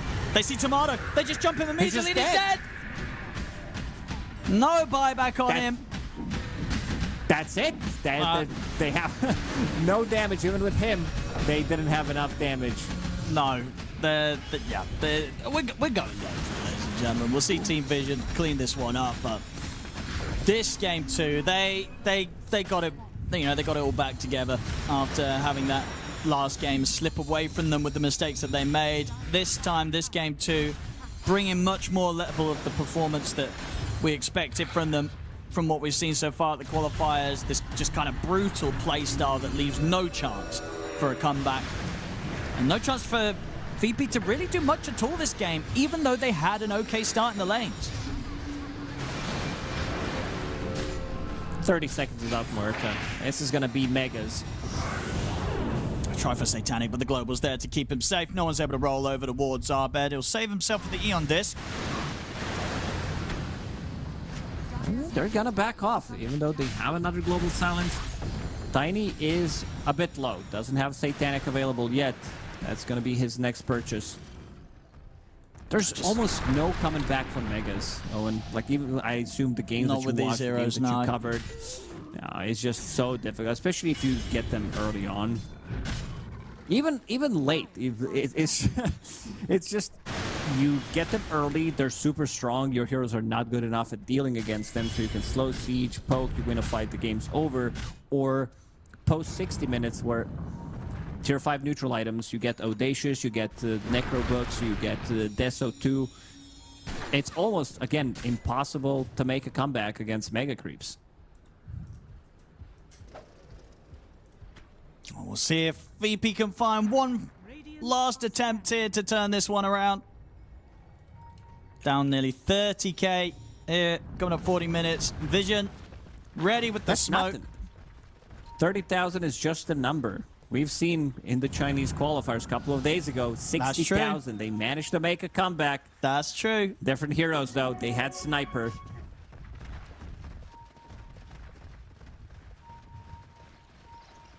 Here we go, Vision. Ready to put an end to it. Smoke's going to be there from VP. A Vision, they're on their way over. Who's going to get caught first? Can VP find some sort of way to catch one of them by surprise? Now he's looking where 9 class is playing. He's behind enemy lines using Whip on the creep. Manages to blink out Ravage, hits nothing. Oh, well, Nada. That kind of summarizes the game here. He has another one, though. Okay, that's true. But he's been global to put the refresher. They're going to call it. Let's at least see if he hits the second Ravage. Use the Ravage. Press Ravage. There we go. Oh, that's a 4-man Ravage. Well, it counts. It counts. There we go. 5 heroes hit. Wait, did he hit 5 with that one? No. Did he hit 5? No, I thought that 5, the combined. The first one didn't hit anything or hit 1 hero. Wait, 4 plus 0 isn't 5. Come on, Lacoste. What is this? I thought he did clip something. Okay. He blinks out, but it's not enough. It's a difficult one. That was this were to pick. It really didn't work out. I think they had overall better options to choose from Again, as we said, this is a risky option. Sometimes you can look really bad on the hero. She needs to dish out the damage, even though in theory she has a pretty good setup. Heroes that she can play with in this game. You have Coil, you have Ravage, maybe the Fiend's Grip, but we've never actually seen it because Satanic, like this is the beginning of an end pretty much. Getting that pick off on Puck, getting him again, and then killing off Muerta. Every single time Tiny is involved with his combo, getting one kill, and then the fight seems almost impossible to win for Virtus.pro. And really, really nice moves from Satanic. Had one of the shakier games we've seen from him in that game one on his Nature's Prophet, but this game back to the level of performance you expect from Satanic on the carry. Phenomenal showing on the Tiny, and good fun to see some more mid-Earth Spirit. No one having a very, very nice time in a game where they let through the puck, a hero that most of the time has been banned out. They say we don't care, and no one picks up the Earth Spirit to go against it in that mid-matchup, that first pick Earth Spirit in the draft. 11-3-11. Fantastic rotations from him, and was just constantly in the face of these heroes all the time. And in this game, it just sort of goes to show how good they were in setting up these team fights. Ducalis on the Silencer, he only died once, and that's pretty rare, Lacoste, right? We don't see a lot of Silencer games where the Silencer dies once. No, but it's also the fact that he has 3 strength cores. I talked about how much strength gain these guys have, like 4.3, 4.2, almost 4 on Earth Spirit as well. They just become super tanky. You don't get to see Silencer in these games, and you don't have the backline jump. Like, Tidehunter is not a backline jumper by any means, up until a point where he gets a Blink Dagger. Maybe it's Puck only, but this is also Puck that is playing into Silencer. And no one being the standout player for the previous match for a good reason. You talked about like his rotations, what he was able to do. Great itemization as well. Picking up that Kaya Sanj straight away gives him tankiness with the treads. No Spirit Vessel, no urns whatsoever. Making sure that he is just being tanky. And then picking up a BKB, Proctoring Core to lower all of the cooldowns, and then Bloodstone for the lulz. This last item could have been pretty much anything. They still would have won the game. And I think I'm also seeing a pattern. I was joking about losing the lanes. There is a pattern where Centaur just does way too many things. In this one, he had much better start compared to the Centaur in the game number 1. So he was almost unkillable as well. They needed to bring 5 heroes to be able to kill him, which does allow enemy team to group up and find the targets. They get to pick and choose who they want to go for after killing Centaur for good 20 seconds. Yeah, they really didn't. They just couldn't get it going. Even around that first Aegis timing, I think VP definitely with a more volatile attempt with the draft this time, right? It was kind of make or break with the Muerta. If Tomato's not having a good game, it was pretty much game over. A lot rested on his shoulders, and they could not get it going, even though they had an all right start at the beginning. We'll see how they switch it up in a Game 3, ladies and gentlemen. Always happy to see a Game 3, of course, especially when it's for the qualification series of TI. We'll have a short break, and then we'll be back with Game 3 to find out whether it's going to be Team Vision or VP securing that second slot here from the EU qualifiers on the road to TI. We'll see you in a few minutes. The human body was built to move. Not trapped at a desk in one singular posture for 12 hours a day. It's time your chair evolved. This is Secret Lab Titan Evo. Ergonomically engineered for you. Gamers, hybrid workers, artists. Backing your every move.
Hello, ladies and gentlemen. Welcome back to the regional European qualifiers for the International 2026. We're getting ourselves ready for Game 3 between Team Vision and Virtus.pro. Lacoste, what do you make of these two teams so far? We obviously saw one game, VP making a solid comeback, and one game, Team Vision. It was a comeback of some sort in the sense they were losing the laning phase, but for the most part, a more dominant kind of one-sided showing in that second game. Yeah, for sure. I mean, even in the first game, I would say that Team Vision, they could have won. They could have closed it out with some better plays, better positioning. Could have been literally a 30-minute, maybe 35-minute game. Never came down to that. Virtus.pro, good decision-making. They were also good at decision-making, getting that first Roche in the second game as well, but unable to capitalize on that. It was pretty much Satanic Show, who was the one getting on top of them every single time, picks up Shadowblade, gets a kill, picks up Silver Edge, gets another kill, picks up Blink Dagger afterwards. Easier to close the gap with the Blink Dagger, even though he was like fighting underneath the sentry. And one of the few times we're seeing Silencer actually getting a dub, which I'm really glad. Nerf the Silencer. I've seen enough. Like every single time.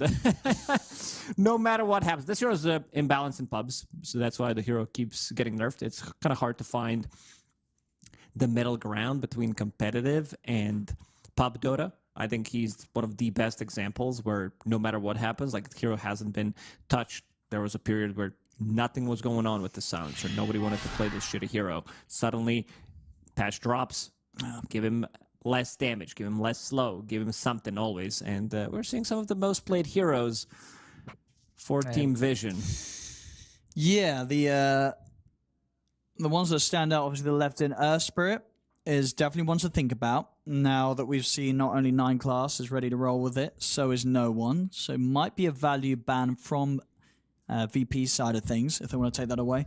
And I think on top of that, honestly, the no one Invoker. I think those two are the big ones that they've got to watch out for. Draft has begun, so we'll see what goes down again. VP obviously sticking to banning out the Kez. That key hero that Vision were running first pick quite a few times earlier in their run here. Betting out 3 heroes in 3 games. Io, Kez, Drow Ranger, they don't want to play against these heroes for a good reason. They're very good bans. I gotta say, the way Team Vision does play. Shadowfiend banned this time around, which leaves Clockwork available in the pool. We are still in meta with other range turrets that feel super nice to play. How many times have we seen Necro? Like, have you seen much of Necro? Not straight away. Yes, we've had Enigma Galaxy play the Necro a couple of times. And unless they played it today and I missed it, but the other series that they played it, they did win with it both times, doing Sumail. It was banned today. Okay, so today, thanks production. Yeah, so apparently it was banned today in the games. Yeah, because it was one of the ones the Smell showed and looked very good on. So I think outside of that, yeah, this is the hero that I think is a Game 3 hero. I think this is a Game 3 hero. You could drop it in. You kind of forget about the hero. Does it have to be takes over the game? Picked late in the draft, or you can do it before it last does. pick? It has to be late. You can't just pick him straight away or anything alike. Maybe if you have a flex pick between mid or maybe offlane in the carry role, but it needs to come in slightly later in the draft, like maybe on 18, 23, sometimes even like 24. I would definitely be okay with it. Virtus.pro, they're going to go again with Puck. All right. They don't feel like nothing was wrong with the hero. I feel like Team Vision, I think they've got options now. You either go first pick Earth Spirit again, or you go first pick Tiny. I think both would seem very, very nice for Team Vision, considering what we saw from them in that last game. Unless they want to throw a completely different strat into the pool, but you know, why fix it? I think it's one of them broken. Too. Yeah, Earth Spirit again feels nice. Feels very nice. I think gets slightly more priority in this one because they can play it from support and core role compared to Tiny, which can't really be played from the support role. I mean, you can. You're going to lose the game. Probably you're going to lose the lane. Damn. But, I mean, not wrong. Yeah.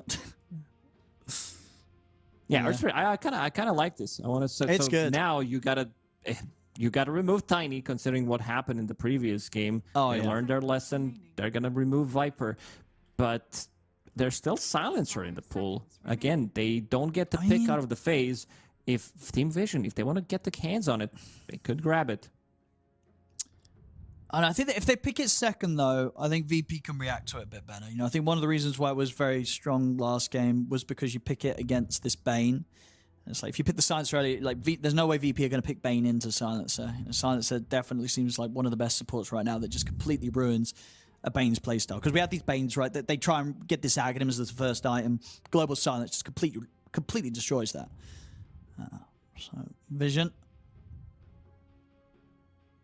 Do they want to ban out anything else that VP has been showing us today? VP, I would imagine they are going to be looking for something different for Tomado, or you know, it just seemed a bit too much going for the Muerta in a sense. It's not the same hero. It's no, Muerta is no go. She, like, I think we might be seeing some support heroes played from the carrier role before Muerta. I think you play one of those games and you feel miserable. You actually feel pain after what just happened. And the Team Vision, that again, you kind of seem kind of locked in with their vision of the game. They banned the Necro, so probably for the same reason as you said, kind of looking at this, it's a game 3. Don't forget about the Necro. It might surprise you. Vision won't let it surprise them.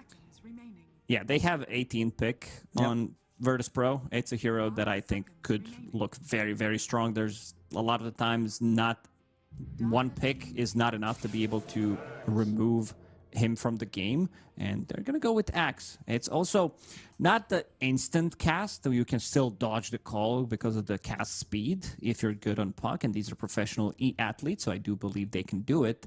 I thought maybe Centaur is gonna get bumped in priority, maybe like Centaur out of the phase for them as well. I also want to see how Virtus.pro is going to approach this. Like, how are they going to be? I mean, Ringmaster still looks good, but then again, you are playing against Earth Spirit, you're playing against Axe. It's good against Axe if you're keeping the distance. We saw Hellscream being very good with positioning on that hero in the previous game, but I also want to see slightly more damage coming out from the supports. Something that's gonna, like, they had damage issues in the previous game because supports. Dark Willow, she can be the damage dealer if she is being in the front line, if she's like getting on top of people. But okay, straight up Spectre. I did not expect that. I gotta say, that's an early Spectre pick. Didn't they do the same thing in one of those games earlier? I gotta double check. Yeah, check the drafts. Did it go well for them? Yeah, they played. Yeah, the first one that they played. Yeah, against Inner Circle. I was a little surprised that they picked Spectre into Axe. You're giving complete free farm to Axe as well. They did win that game, but I would love to play Axe in this matchup. Yeah, it's a confident pick showing the Spectre this early, and giving a chance for Team Vision to really react to that. I mean, I just don't know Spectre. It doesn't seem like a carry that's necessarily that OP right now that you can show it second and not care what they pick. It seems quite a risk that VP take with this. Yeah. I suggested Lifestealer in the previous game. This is a very good Lifestealer game for them. Maybe not here. I assume they want to pick one more support. Again, it's a good Silencer game. You're playing against Phoenix. You're playing against Puck. I could also see Lifestealer on 24 for Team Vision that could come out. Great against carry-to-carry matchup. One of the old-school classics where Lifestealer just eats Spectre alive. And then great against Puck. You don't care too much about the coil. You have ways of killing the egg. You have Infest Bomb with the Axe. And obviously with the way that the draft's gone down, they let that Keeper of the Light through. And this has looked pretty disgusting in the hands of 9 class. Like, this is one of his best ones right now. And a rare hero here, though. Marana coming in. I thought about it, but I don't believe in this hero. I've seen it. 100% win rate, though. In Chinese qualifiers. Yeah. Look at that. We haven't seen it as a position 4, I believe, earlier today. And it's an egg hitter. It's not great against Puck by any means. It's not a setup. You don't have that like easy setup from any of the spells. Support duo is, I mean, On Team Vision, it's if you had different cores, this support duo just blows. It doesn't really do much. But because you have Axe and you have Earth Spirits from the mid lane, these supports are going to feel fine. They're going for the same thing again as we've seen in the previous one, where they have two supports that can free cast their abilities from the distance, and you have 2/3 tanky cores that are going to be providing you with vision and soaking up all that damage. Dire team ban. Largo coming in. Ooh. How have you felt about It's a Largo? good Largo pick. You I like the feel it's Largo. very good. Okay. I like Largo because there's so many things to dispel in this game. And also big fan of Largo plus Puck, Largo plus 10 seconds. Storm Spirit. The combination of the damage, Puck can definitely go pretty ham. I thought it's just going to be more controlled. The reason why I don't like Mirana as much is it's not good against Puck. Both of the supports are going to be in a spot where you don't really do much. No, if you get coiled and Spectre presses Horn, you're probably going to die. Yes.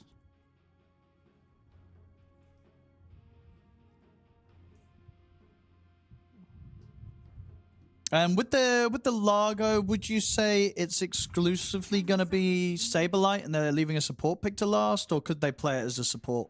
5 seconds. remaining. I think you can play this hero as a support. It does feel okay-ish. Let's see how they're going to see it. They see it as a core still. What could Hellscream play? I feel like you still like the heroes are fine. It's just that maybe the combination of the heroes and what the heroes do in the game. This is what I have a problem with Virtus.pro's draft at the moment. Largo, he sits in lane. He groups up with the team. Yeah. Spectre, she wants to play on her own island, join in, maybe get a kill, maybe get involved early on, then get the Radiance, continues to farm up. Oh, It's not that much of a synergy. I'm listening, Owen. What do you have? they surprise them. They put the Largo support. They get Saberlight, a last pick Dawnbreaker. Okay, that's okay. You have Sunray, you have Dying Light. You turn it into daytime with Supernova. 10 seconds. Dawnbreaker gets extra damage, and it's still a bit of a meme. It's not that good. They're gonna remove the hero that we discussed Yeah, earlier. the Hell Screams. It would feel nice. And there's still a hero that I mentioned that it could be very good for them, and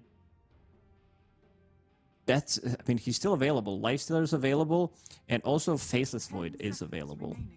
The Void would be kind of hype. I think Lifestealer's the most likely. Yeah, Lifestealer seems to kind of tick all the boxes. You definitely want some sort of carry that's maybe going to be able to help deal with the egg. Lifestealer would be able to do that. Kind of funny that they banned the Jug over the Lifestealer, because we do not see any Jug really. Yeah, no, it does the same thing. Like it Lifestealer's checks just all better, the right? boxes that we were talking about. Lifestealer, yeah, zero, nothing.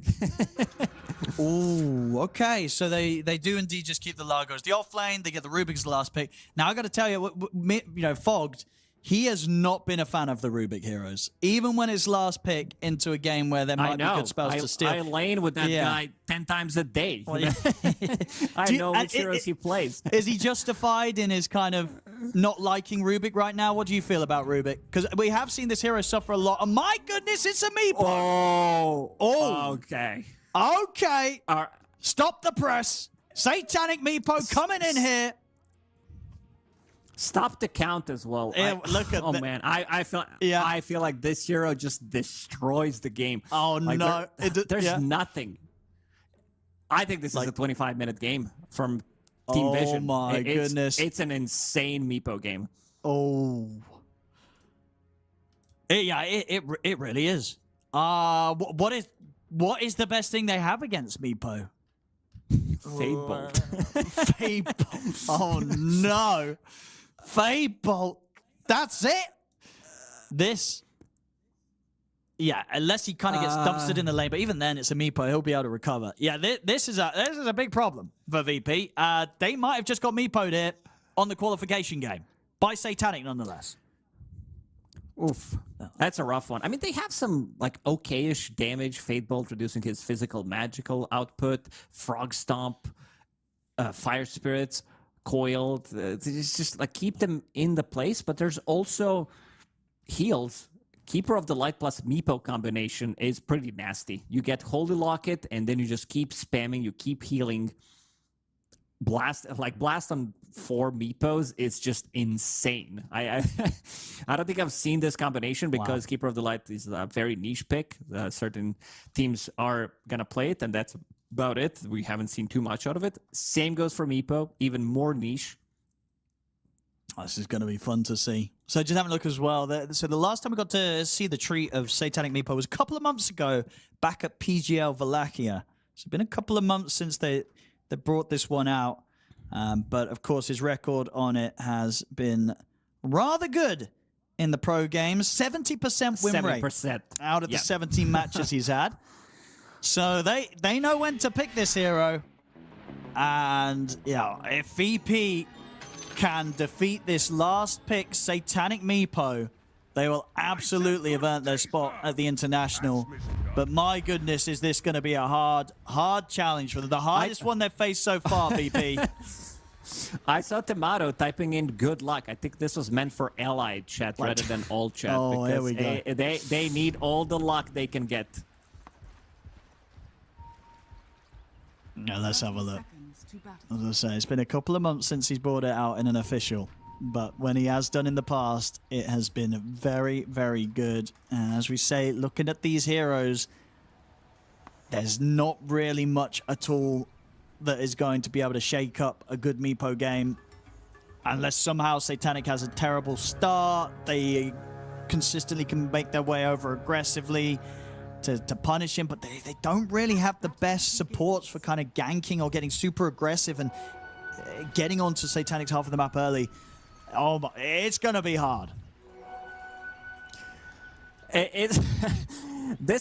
We talk about Huskar last picks, even though we've seen things shift in terms of priority. Some Brood Mothers, Necro picks. This is nothing compared to Meepo. When it's a good Meepo game, it's a good Meepo game, and there's literally nothing you can do about it. Oh, let's see. Imagine Meepo just goes 0-10-0, and then we're like, yeah, we're so stupid. I mean, but that's not going to happen. It's not going to happen. They're trying to hype it up. You can quote me on that. If he goes 0-10, clip me that. I don't think he's going 0-10. I think he dies once this game, maybe. I'll give a couple of deaths. I think a couple of deaths. Couple of deaths? They'll get him a couple of times, but it's not. It won't matter.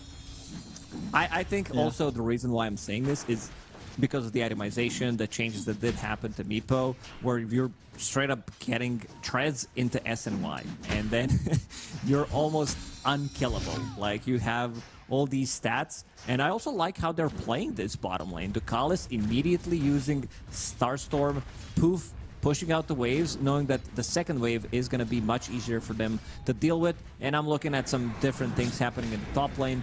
I noticed he doesn't want to go for the Helm build. He doesn't want to get like anything expensive at the start, knowing that he's playing against Spectre, so investing into these cheaper items early on, making sure that he is getting the farm. And this is a very good matchup for Axe. This is not something that you threaten a kill on Axe by any means. You're playing with Keeper of the Light.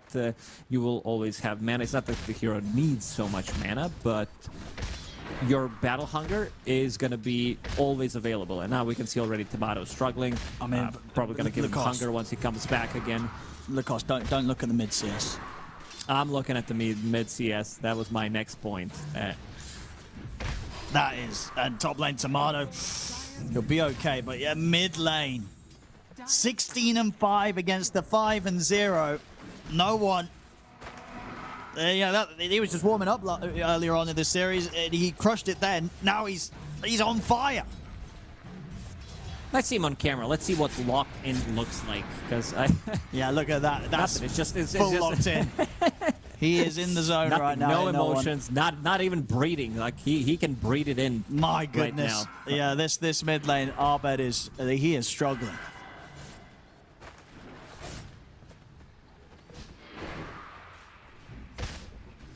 Well, as I said, VP can make it happen here in this game 3. It is going to be pretty insane. Satanic already level 3, does have Meepo available. He's going for the gank. He's going for the twin gate rotation. Oh, here we go. This man knows how to micro. Nah, he's going back bottom. There they found the opportunity. They They're maybe going jump on the the Saberlight. Froggy. Leap forward. They have the burst. It should be all right. It'll get away, so they won't get the kill. We'll get him very low, though, on the Largo.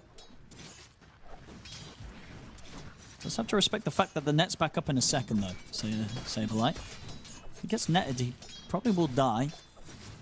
Does that mean that Meepo has more net worth I like it. because of the nets? I mean, yes. Double the net. It's double. Yeah. Soon I'll have triple. Satanic always finding a way. Like we saw them holding onto tier 1 neutral item on the dice up until tier 4 just to get an extra bit of gold. Nice try at least. He tried to go for the twin gates. The lane did push in. You can see again Spectre in this exact matchup. She's not winning this matchup by any means. Axe has natural insane amount of regeneration, sitting at 7 at the moment. So he's more than fine. Like you can't push this hero out of the lane. Even with the strong support like Phoenix, he still does very well. It comes down to Spectre not being a strong laner, period.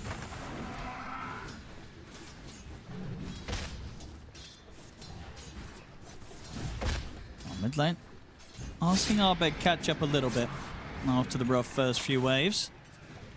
Still no one having that advantage though with the denies as well. All 3 lanes. He's going in. Second try. Oh, and let's see. Lane, again, is in not a good spot for him to make this move. So he's going to stop channeling the twin gate. Went to the little further out. If Spectre shows, I think he goes. It's go time. They're making a move onto Satanic. Ooh. Indeed, a good rotation. They'll get him. First blood for Fly. That's that one death that I was talking about, though. And this is it. One of the 2 I'm talking about. What if it's one of those 10, 0, and 10? Oh, no, one of the 0-10s. Oh, no, maybe the 0-10 is going to happen. It does say 0-10 on his KDA if you look at it. That's true. That's true. Maybe a sign of things to come if VP can find a way to crush him.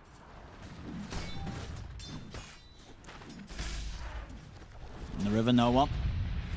Good control there onto Hellscream. Hellscream's going to try for the TP out, but Satanic's here with the net. Will be a dead Rubik. They'll give the kill to Satanic.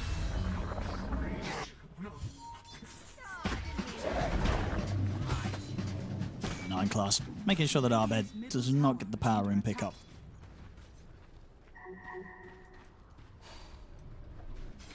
Satanic would love to go for Saberlight. Knows that he's pretty low, sticking around in the area. Saberlight. They catch him in the net. He's going to be going down. Another one here for Satanic. Starting to get the kills himself.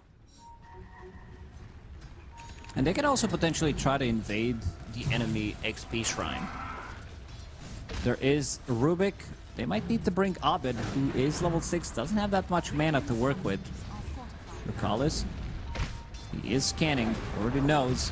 Meepo making a move again. Looking to dive the tower. TPs are coming in. Satanic's got the control onto Tomato. Tomato trying to run. They'll get the control onto Notice instead. They'll kill off the axe. Tomato, he'll still die up. And gets the Dream Call off onto both 9 class and Satanic. Satanic, can they kill him? He turns with the net. He's keeping the Meepo, the low one, away. And Arbed not going to have anything further to chase, so Satanic can TP out of there, get back to safety. And while all this was happening, Lucalis picks up the enemy XP shrine. There's still shrine available on their side of the map.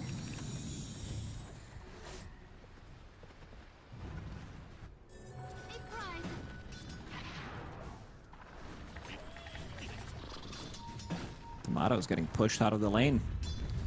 Lowest network core at the moment. Usually it is like that. Satanic making another move. Arrow does miss, but should be enough to get a kill anyway. This time able to kill Saberlight. Dire's bottom tower is Get some pressure onto the tower. Dire's structures are fortified. Back off for now with the fortification in play.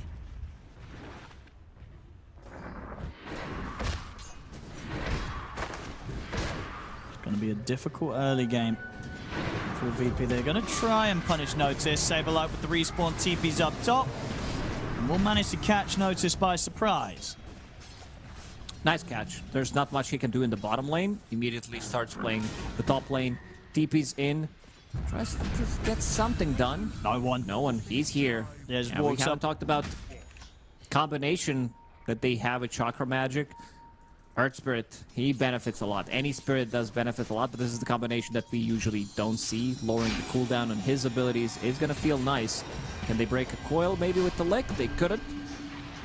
Won't actually have enough damage to kill Ducalis without hitting that combo. There's a coil gone.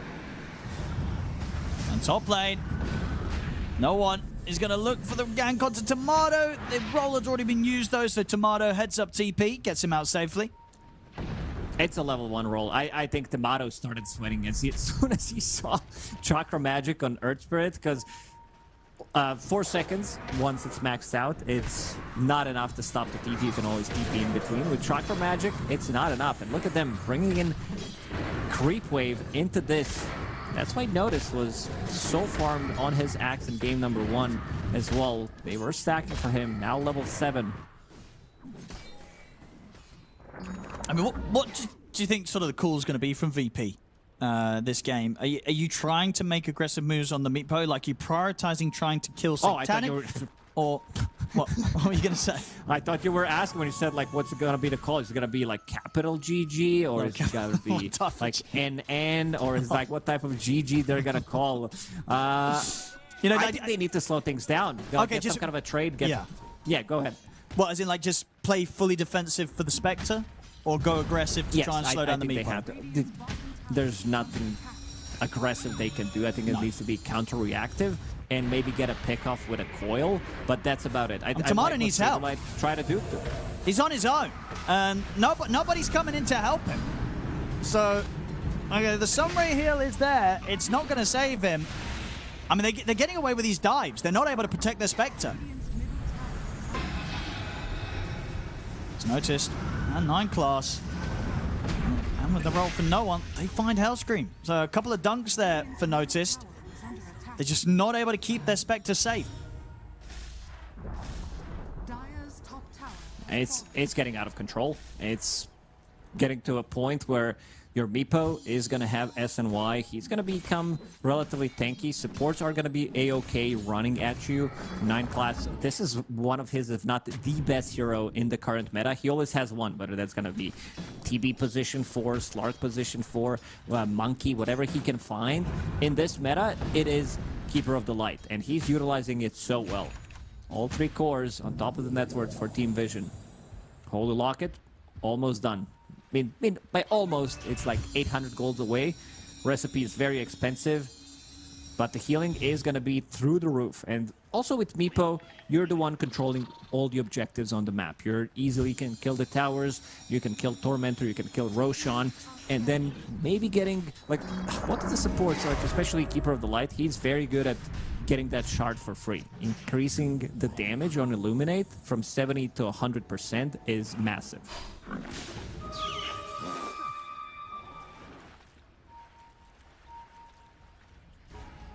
This lead not going to slow down anytime soon here for Team Vision. 5k advantage, 12 minutes in.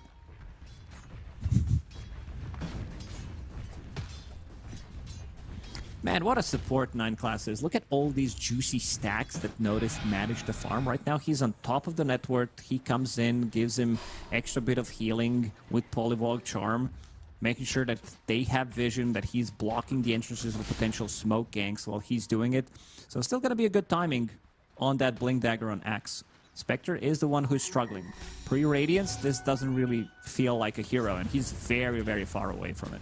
No, it's a long, long way for the Radiance. Radiant's bottom tower. And then, of course, even then, not really a game where the Radiant Spectre timing is going to hit a point that's going to cause too many issues for Team Vision.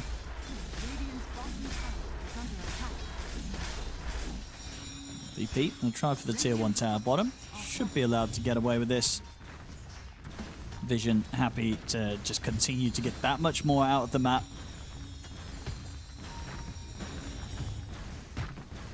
Radiant's bottom tower is under attack. It's very, very tough to sort of see what the plan is going to be from VP this game. That last pick, one of the... probably the most kind of last picks that we've seen in this entire qualifiers. A Meepo here for Satanic.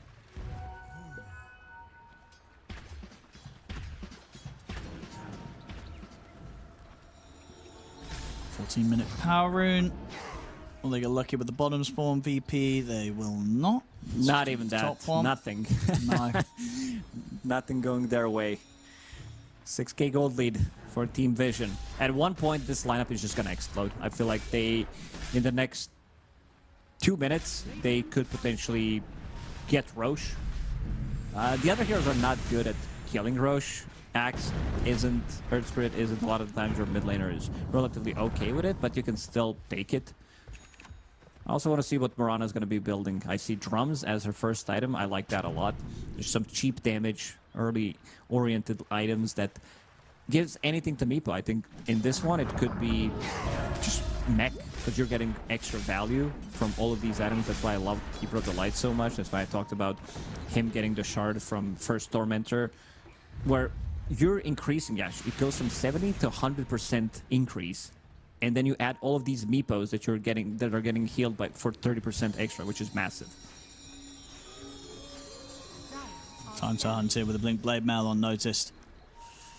They find the Spectre. Tomato's game is going to continue to be in a very rough spot. I think they might just catch him. Noticed. He's going to have him. Very dead Spectre. Tomato will continue to struggle here at the bottom of the net worth of the cause.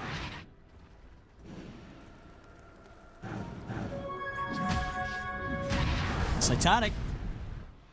He's just going to be able to walk over and find Fly. So TPs are coming in. Oh, there's the jump. Notice. Gets the blink off. They cannot fight back here, VP. Just to head back under the tower. Very hard to keep one another alive here with how much jump potential Team Vision have between them. Yeah, I think something that you mentioned, Owen, was Fog. He talks about Rubik that doesn't like it, it's not a strong hero anymore. I just realized for 15 minutes I didn't even mention Rubik because I felt like he didn't even have impact in the game. Like he was there using Faithful, that's about it. I noticed. I mean, no one gets a beautiful setup with the silence, allows Notice to get an easy call off onto our bed. Yeah, it just...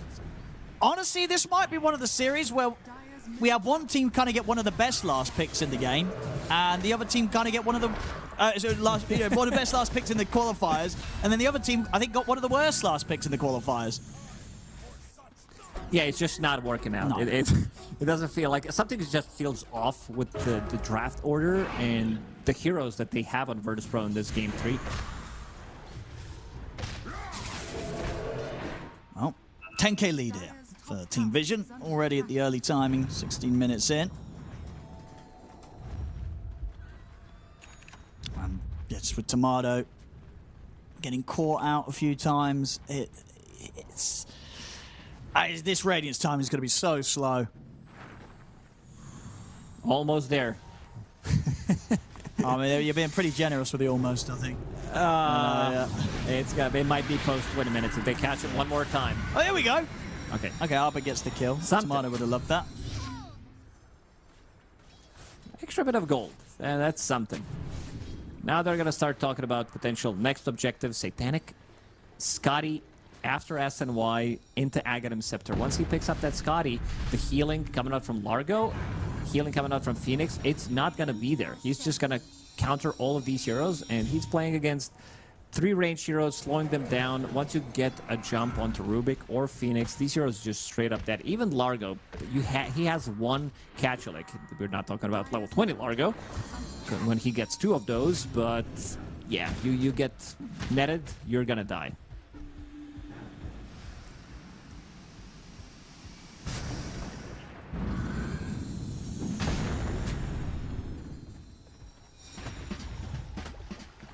Amplified damage rune as well for no one on the next fight.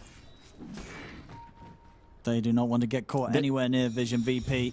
They cannot take a fight whatsoever at the moment. Dire's middle He's ready to jump in, ready to roll.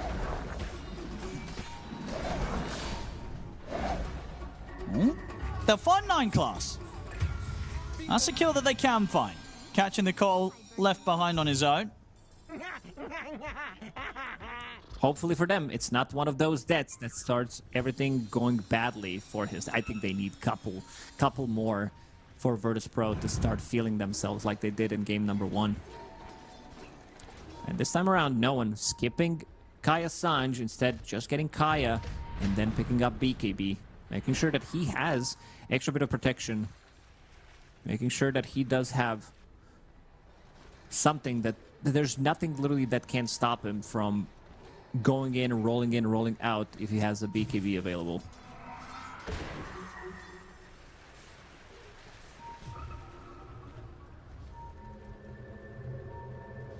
And they're heading up top with the smoke gank. They might just be able to slow down that Radiance once again. is under attack. They see him under the ward.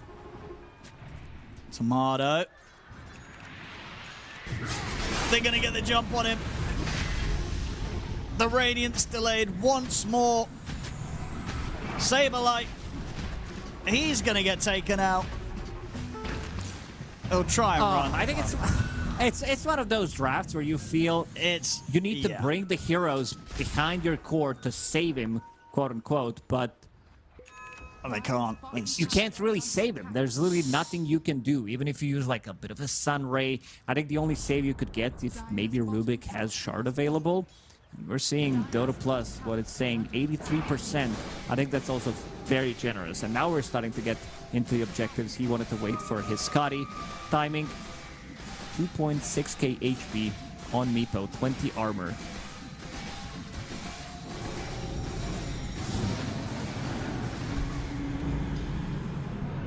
The river. Another one here for no one.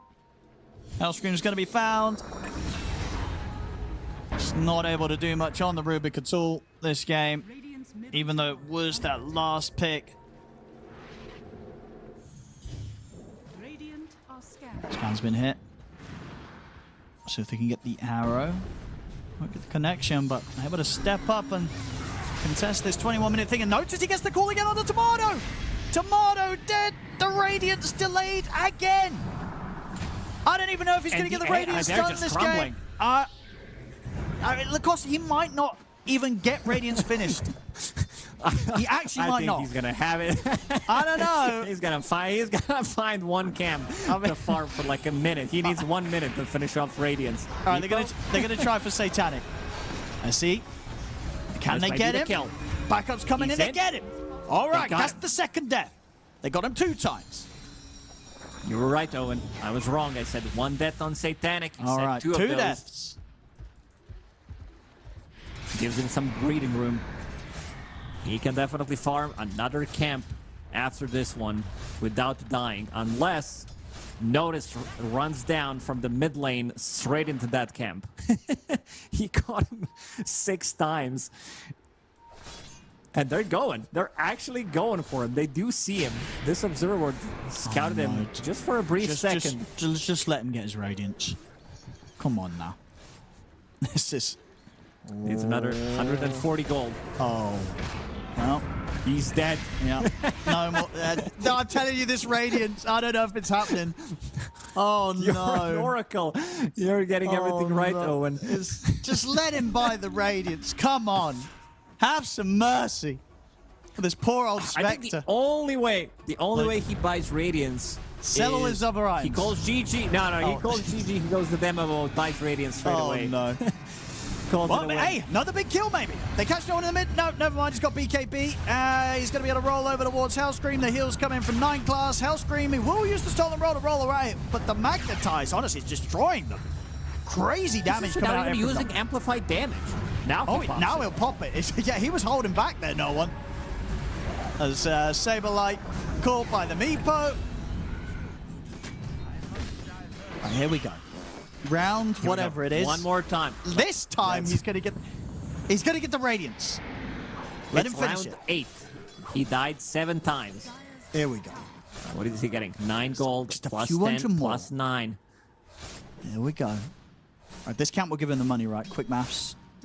Yeah, it will give him. This count will give him the money. Tomato. Needs slightly more. Like when he walks yeah, there, little he's tiny gonna have tip. it. Okay. Yeah. All right. That's Go his buy big it straight farm. away. Just in case anything else goes horribly wrong. Just go buy that Radiance. Stick around Courier and finish is the wave. on the business. I mean, meanwhile, obviously, Roshan taken out by Satanic. There it is. All right. Radiance online.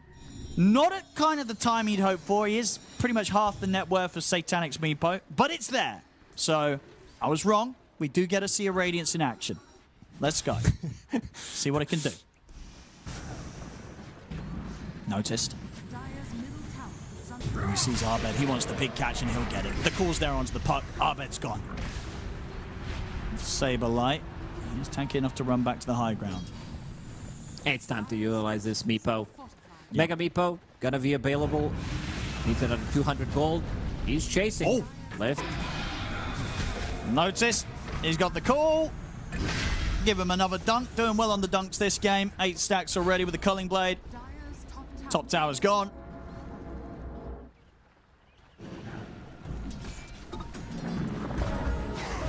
I see Fly. He's trying to itemize against Meepo, trying to slow them down. Going for Shivas as his first item as a position 5. Without, like, a lot of the times you would see this in a game where Phoenix owns, where he gets like 4 kills in a lane, continues to farm up, last one surviving. Tomato again. Oh, no. Tomato, don't. At least he's got his Radiance. Was that a replay? I don't know. It was not. He's died a No, lot of it was times in live. this area. I mean, this area is obviously tempting because it feels safe, but maybe after the however many times you die, it doesn't feel as safe anymore. Dire's bottom tower is He died on the other ring, on the other side of the map. Mid lane, he can't really farm in the mid lane. He's gonna get caught, and the map is shrinking. Yeah, it really is. I mean, Sudden death from Worms Armageddon. It's very difficult for Virtus.pro. It's been difficult ever since they picked the heroes. Saberlight, now the one gonna get caught. Has 1 lick, and that's about it. Oh. No, they can't save it. They cannot save him. Saberlight's dead. Well, this is, it's a rough game 3 here for VP. Obviously, there's a lower bracket, so, you know, the hopes and dreams of TI are not crumbling here. They will have a second chance. But as for this game, now Team Vision, is Tomato dead again? The Battle Hunger's going to kill him. No, Yeah. they need to kill him. They have Coil. This is big money. They go in a different direction. They don't even find him. Keeper of the Light was close anyway. With the Glimmer Cape, with the Great Healing Lotus, Oh, no. Holy Locket, and potentially heals coming out. They're ready to close this one out. Yeah. This is so painful for VP. I mean, Tomato is nearly poorer than every single player on VP. I'm sorry, on Team Vision. In fact, he Position will be. 5 Marana. It's is about to gonna take overtake over. him with these barracks. Yes, when they kill the barracks, Oh no. there it is. Don't look at the net worth. The Meepo, they're going to try and kill him. Satanic, but he's got an Aegis anyway. Can they get them once? They Mega cannot. Meepo. Mega Meepo's there. Yeah, bottom 3. It's been such a rough game for Tomato. They have completely broken him. I think, honestly, I don't know if you can kind of get away with that. That was a second pick Spectre, and Team Vision have shown us exactly what they think of that second pick Spectre. That's why I said it, Owen. I saw them pick it in the same Yeah. matchup. Even though they won that game, it just doesn't feel right. It's also a very early Spectre pick that It's doesn't so early. even say, it doesn't say like, oh, you have your silencers or whatever, we're going to be the one getting the jump. We need to find these heroes in the back lines. It's nothing alike. It was a super early pick. And now he found the goal to buy Band of Elven Skin. Never been more hyped about this item. other than when he purchased it. And he's still sitting in the lane. Sorry. Oh, no. Might get initiated on again. I think he might. No one. He's got him. Noticed is in with the dunk. Tomato dead once more. As Team Vision cleaning up the kills here, getting the dunks. I don't know how much more of this VP's going to want to play. They might I think it's time to call it. Yeah. Yeah. There is a lower bracket. If there wasn't, There is. So they'll have another chance, but the chance here, it's over. GG is called. VP will lose this series, and Team Vision caught me up there. Team Vision, they're going to TI 2-1 here, and this game 3 really summarizes their whole rise through this qualifiers, Lacoste. This was... Yeah, they didn't... That was a complete beatdown in this game. This one comes down to a draft. It's just complete outdraft. They didn't get the chance to play the game. They made a great comeback in the first one, but Team Vision, they are going to go to TI. They are. This is, and I'm always nice to see a Meepo team go to TI, and my goodness, I think qualifying on this game might cause problems for them if they want to try and get the Meepo out of TI, because I think all the teams that were watching this are going to have a big reminder that that Satanic Meepo might just come out as a last pick and just be game over. And when you're going to be doing preparation for Team Vision for TI, you are going to have a printed page of all the Dota buff, and then on one page, or maybe even more pages, every second page is just a picture of a Meepo. Yeah, this was pretty brutal from Team Vision. Obviously, they struggled in the first game. You know, we did see VP come in with quite the upset with that game 1 performance, but then, of course, game 2, Team Vision locked it in, and then this game 3, Team Vision reminded us of how easy their journey had been so far in the qualifiers, making it to TI. And, a rough one for VP. But as you said, they can look to the positives, VP. They've got a lower bracket. They've got another chance down there. As this was always going to be a very, very tough series for VP. And we really felt that here in this last game where they just got completely broken by Team. Yeah, you could feel it's a really bad feeling coming into the lower bracket run that they need to have. It's not going to be easy. They also need to fix these issues that they did have in the second game, in the third game as well, even in the first game, in the first 20 minutes, but something to work on. They don't have much time because the qualifiers, they're just going to keep going and going.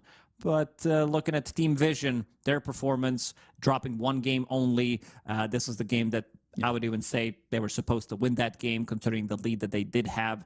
But overall, a team that does deserve to be at TI. Didn't expect any less with all the players that they have in the squad, their results, and also the captainship coming out from Puppy.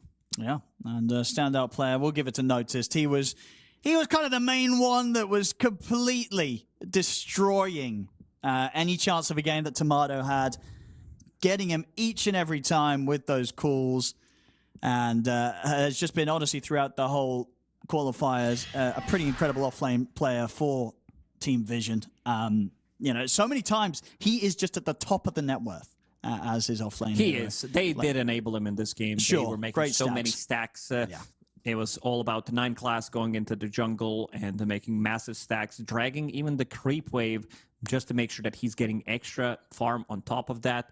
And I gotta say, Owen, I want to bang out some Axe right now because I want to play Axe. It looks very fun. This set looks insanely good. It looks picked nice. it yesterday. Yeah. It broke the game. It got fixed, but I didn't get the chance to play it. They fixed it, and it's one of my favorite heroes, so I want to bang it out. But it looks good. The hero looks very strong. And I also think that there is slight chance of pick increase just because of this set as well, because people love it so much. I feel like players are as well going to be slightly biased and be like, I want to play this Axe in competitive because it looks so much fun.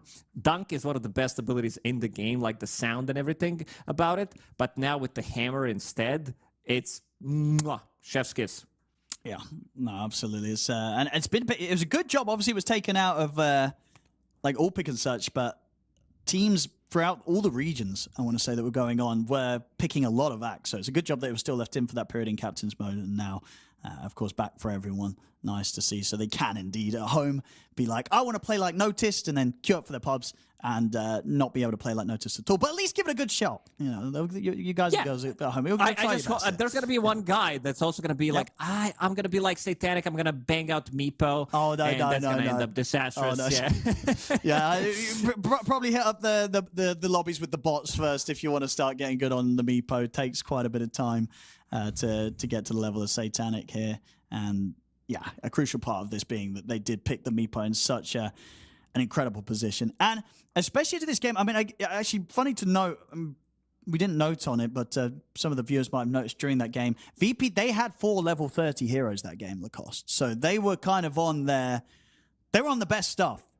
And they got crushed in this fashion. So it is going to be a painful loss for VP. But as we say, we'll get to see them again in the lower bracket.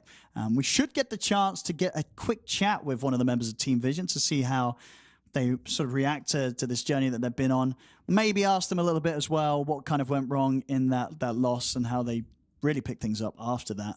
Will be interesting to find out. I'd also just be interested to know how much prep they put into these qualifiers, because obviously with some of the series that they had before this, they were definitely playing against teams that very much were the underdogs against them. So I wonder how much they did prep, or if they kind of turned up and were like, well, this qualifiers is going to be easy. We're just going to play Dota. We do have the interview ready, so I believe we're going to be able to get No One on the line. Hello, No One, are you there? Yep. Hello. Do you hear me? Hello. No One, congratulations. Yeah, well, loud and clear. Beautiful stuff from you guys today. I just want to know this journey for you through this qualifiers. Other than the one loss in the series today, you guys made it look pretty easy. Did you guys just kind of turn up and play your stuff, or did you put a lot of prep in specifically for this qualifiers because you did want to make sure that you would just crush it completely? I don't think we did something specific for qualifiers. I think we were already in the good shape after the Dream League that we won, and we played Blast online. Sadly, we didn't get to play the LAN part, but I think we already have it, in the team. And we just came to bootcamp 4 days before the quals and just play some planners. That's it. Lacoste, you got anything here for No One? Yeah, absolutely. Hey, No One, congrats. Is there anything that Puppy said to you guys, considering that we haven't seen Puppy in the coach role, we haven't seen him at TI from 2022? Is there something specific that he told you guys, you got to win this. It needs to be clean. No, of course not. He will not put some pressure on us. It would be pressure, if some guy will do this. If you need to do this, that's fucked up from the start. Yeah, I also want to ask you about the previous TI run from the year before, because you guys got 3rd place, and I could feel maybe some nerves were there when you guys were playing on the stage, like new roster. You were playing with Satanic, his first TI. Do you think these things are shaped up coming into this TI? Like, did you guys work on that with the psychologist or something along those lines, or? I mean, first of all, for sure, we're now a different team in first place. We have a different coach and different player, and times we had psychologists, and at the start of the year. I don't think it ran out us. It was a good run for us in the end with the psychologist. So I would say we for sure will be much prepared in terms of nerves and stuff. But in the end, you gotta play good, Yeah, that's right. Yeah, what's the plan? What's the plan in the next couple of weeks? You guys are going to EWC, and then afterwards it's just going to be straight boot camp, or you guys need a rest? No, of course, every team will rest, because after the EWC it's going to be a month before TI, right, or something like this. I don't know the exact dates. Now we go chill for 5 days, and then we go to just play Clanders before a WEC, and then just bootcamp PTI after the WEC and some chill for weeks. Yeah. Going back to this series you just played, No One, we got to ask, in this last game, this Meepo pick, I mean, as soon as we saw it, we were like, this is brutal. It's game over. Who was the one that was calling for that? Who sort of noticed that this game was going to be such a beautiful game? Satanic, of course. He told the Puppy, it's really good Meepo pick. Yeah, I mean, he was absolutely right on that. And also, just to go back, you obviously, other than the one loss today, had a completely clean run. What do you guys sort of take away from that loss? What went wrong, do you guys feel, in that first game of the series? I think it just like, people were like sleepy a bit and not much, because I think we're owning the game. I have 16k gold lead in 22 minutes. So Yeah. the game was already over, but we decided to make it spicy, and play 2 more games. I mean, that's fair. It was a lot of fun.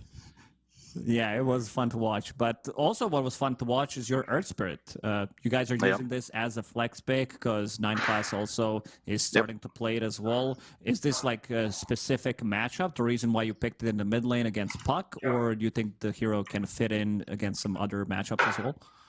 No, of course. I think Earth Spirit is coming back to meta, and I think this is my best hero, if not maybe second best by last years that I played. And I mean, it's just it has really good silence against Puck and stable mid lane. Of course, it's good. Plus, on top of it, it flex it, so why not?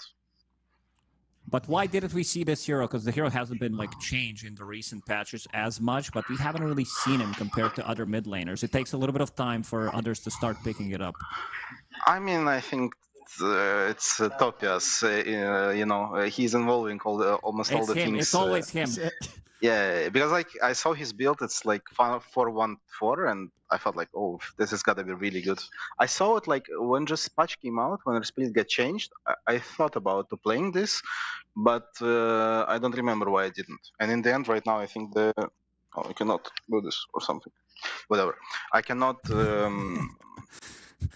Now I don't remember the question actually. Sorry.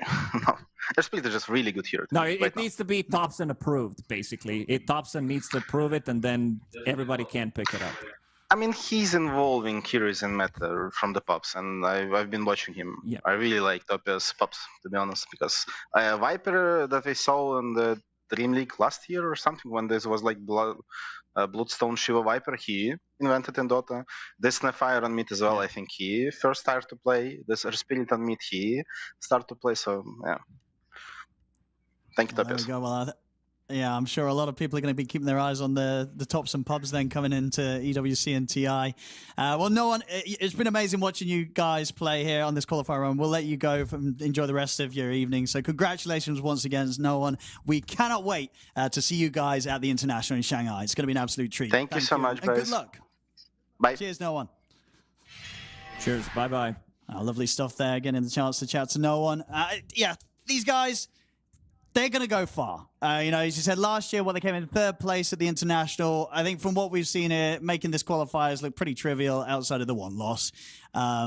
This is a team that the other teams are going to have set very high in their sights. Even though they're technically a qualifier team and not an invited one, everybody's going to be watching Team Vision at TI. Oh, absolutely. Like, you're going to try to get some ideas, what they're doing, how they're doing, why they're doing so good as well. And you can start to see some of the patterns as well. Looking at the upper bracket, we had Team Spirit earlier today beating Enigma Galaxy. Enigma Galaxy, I think this is the squad that can definitely do it. They look good. Yeah.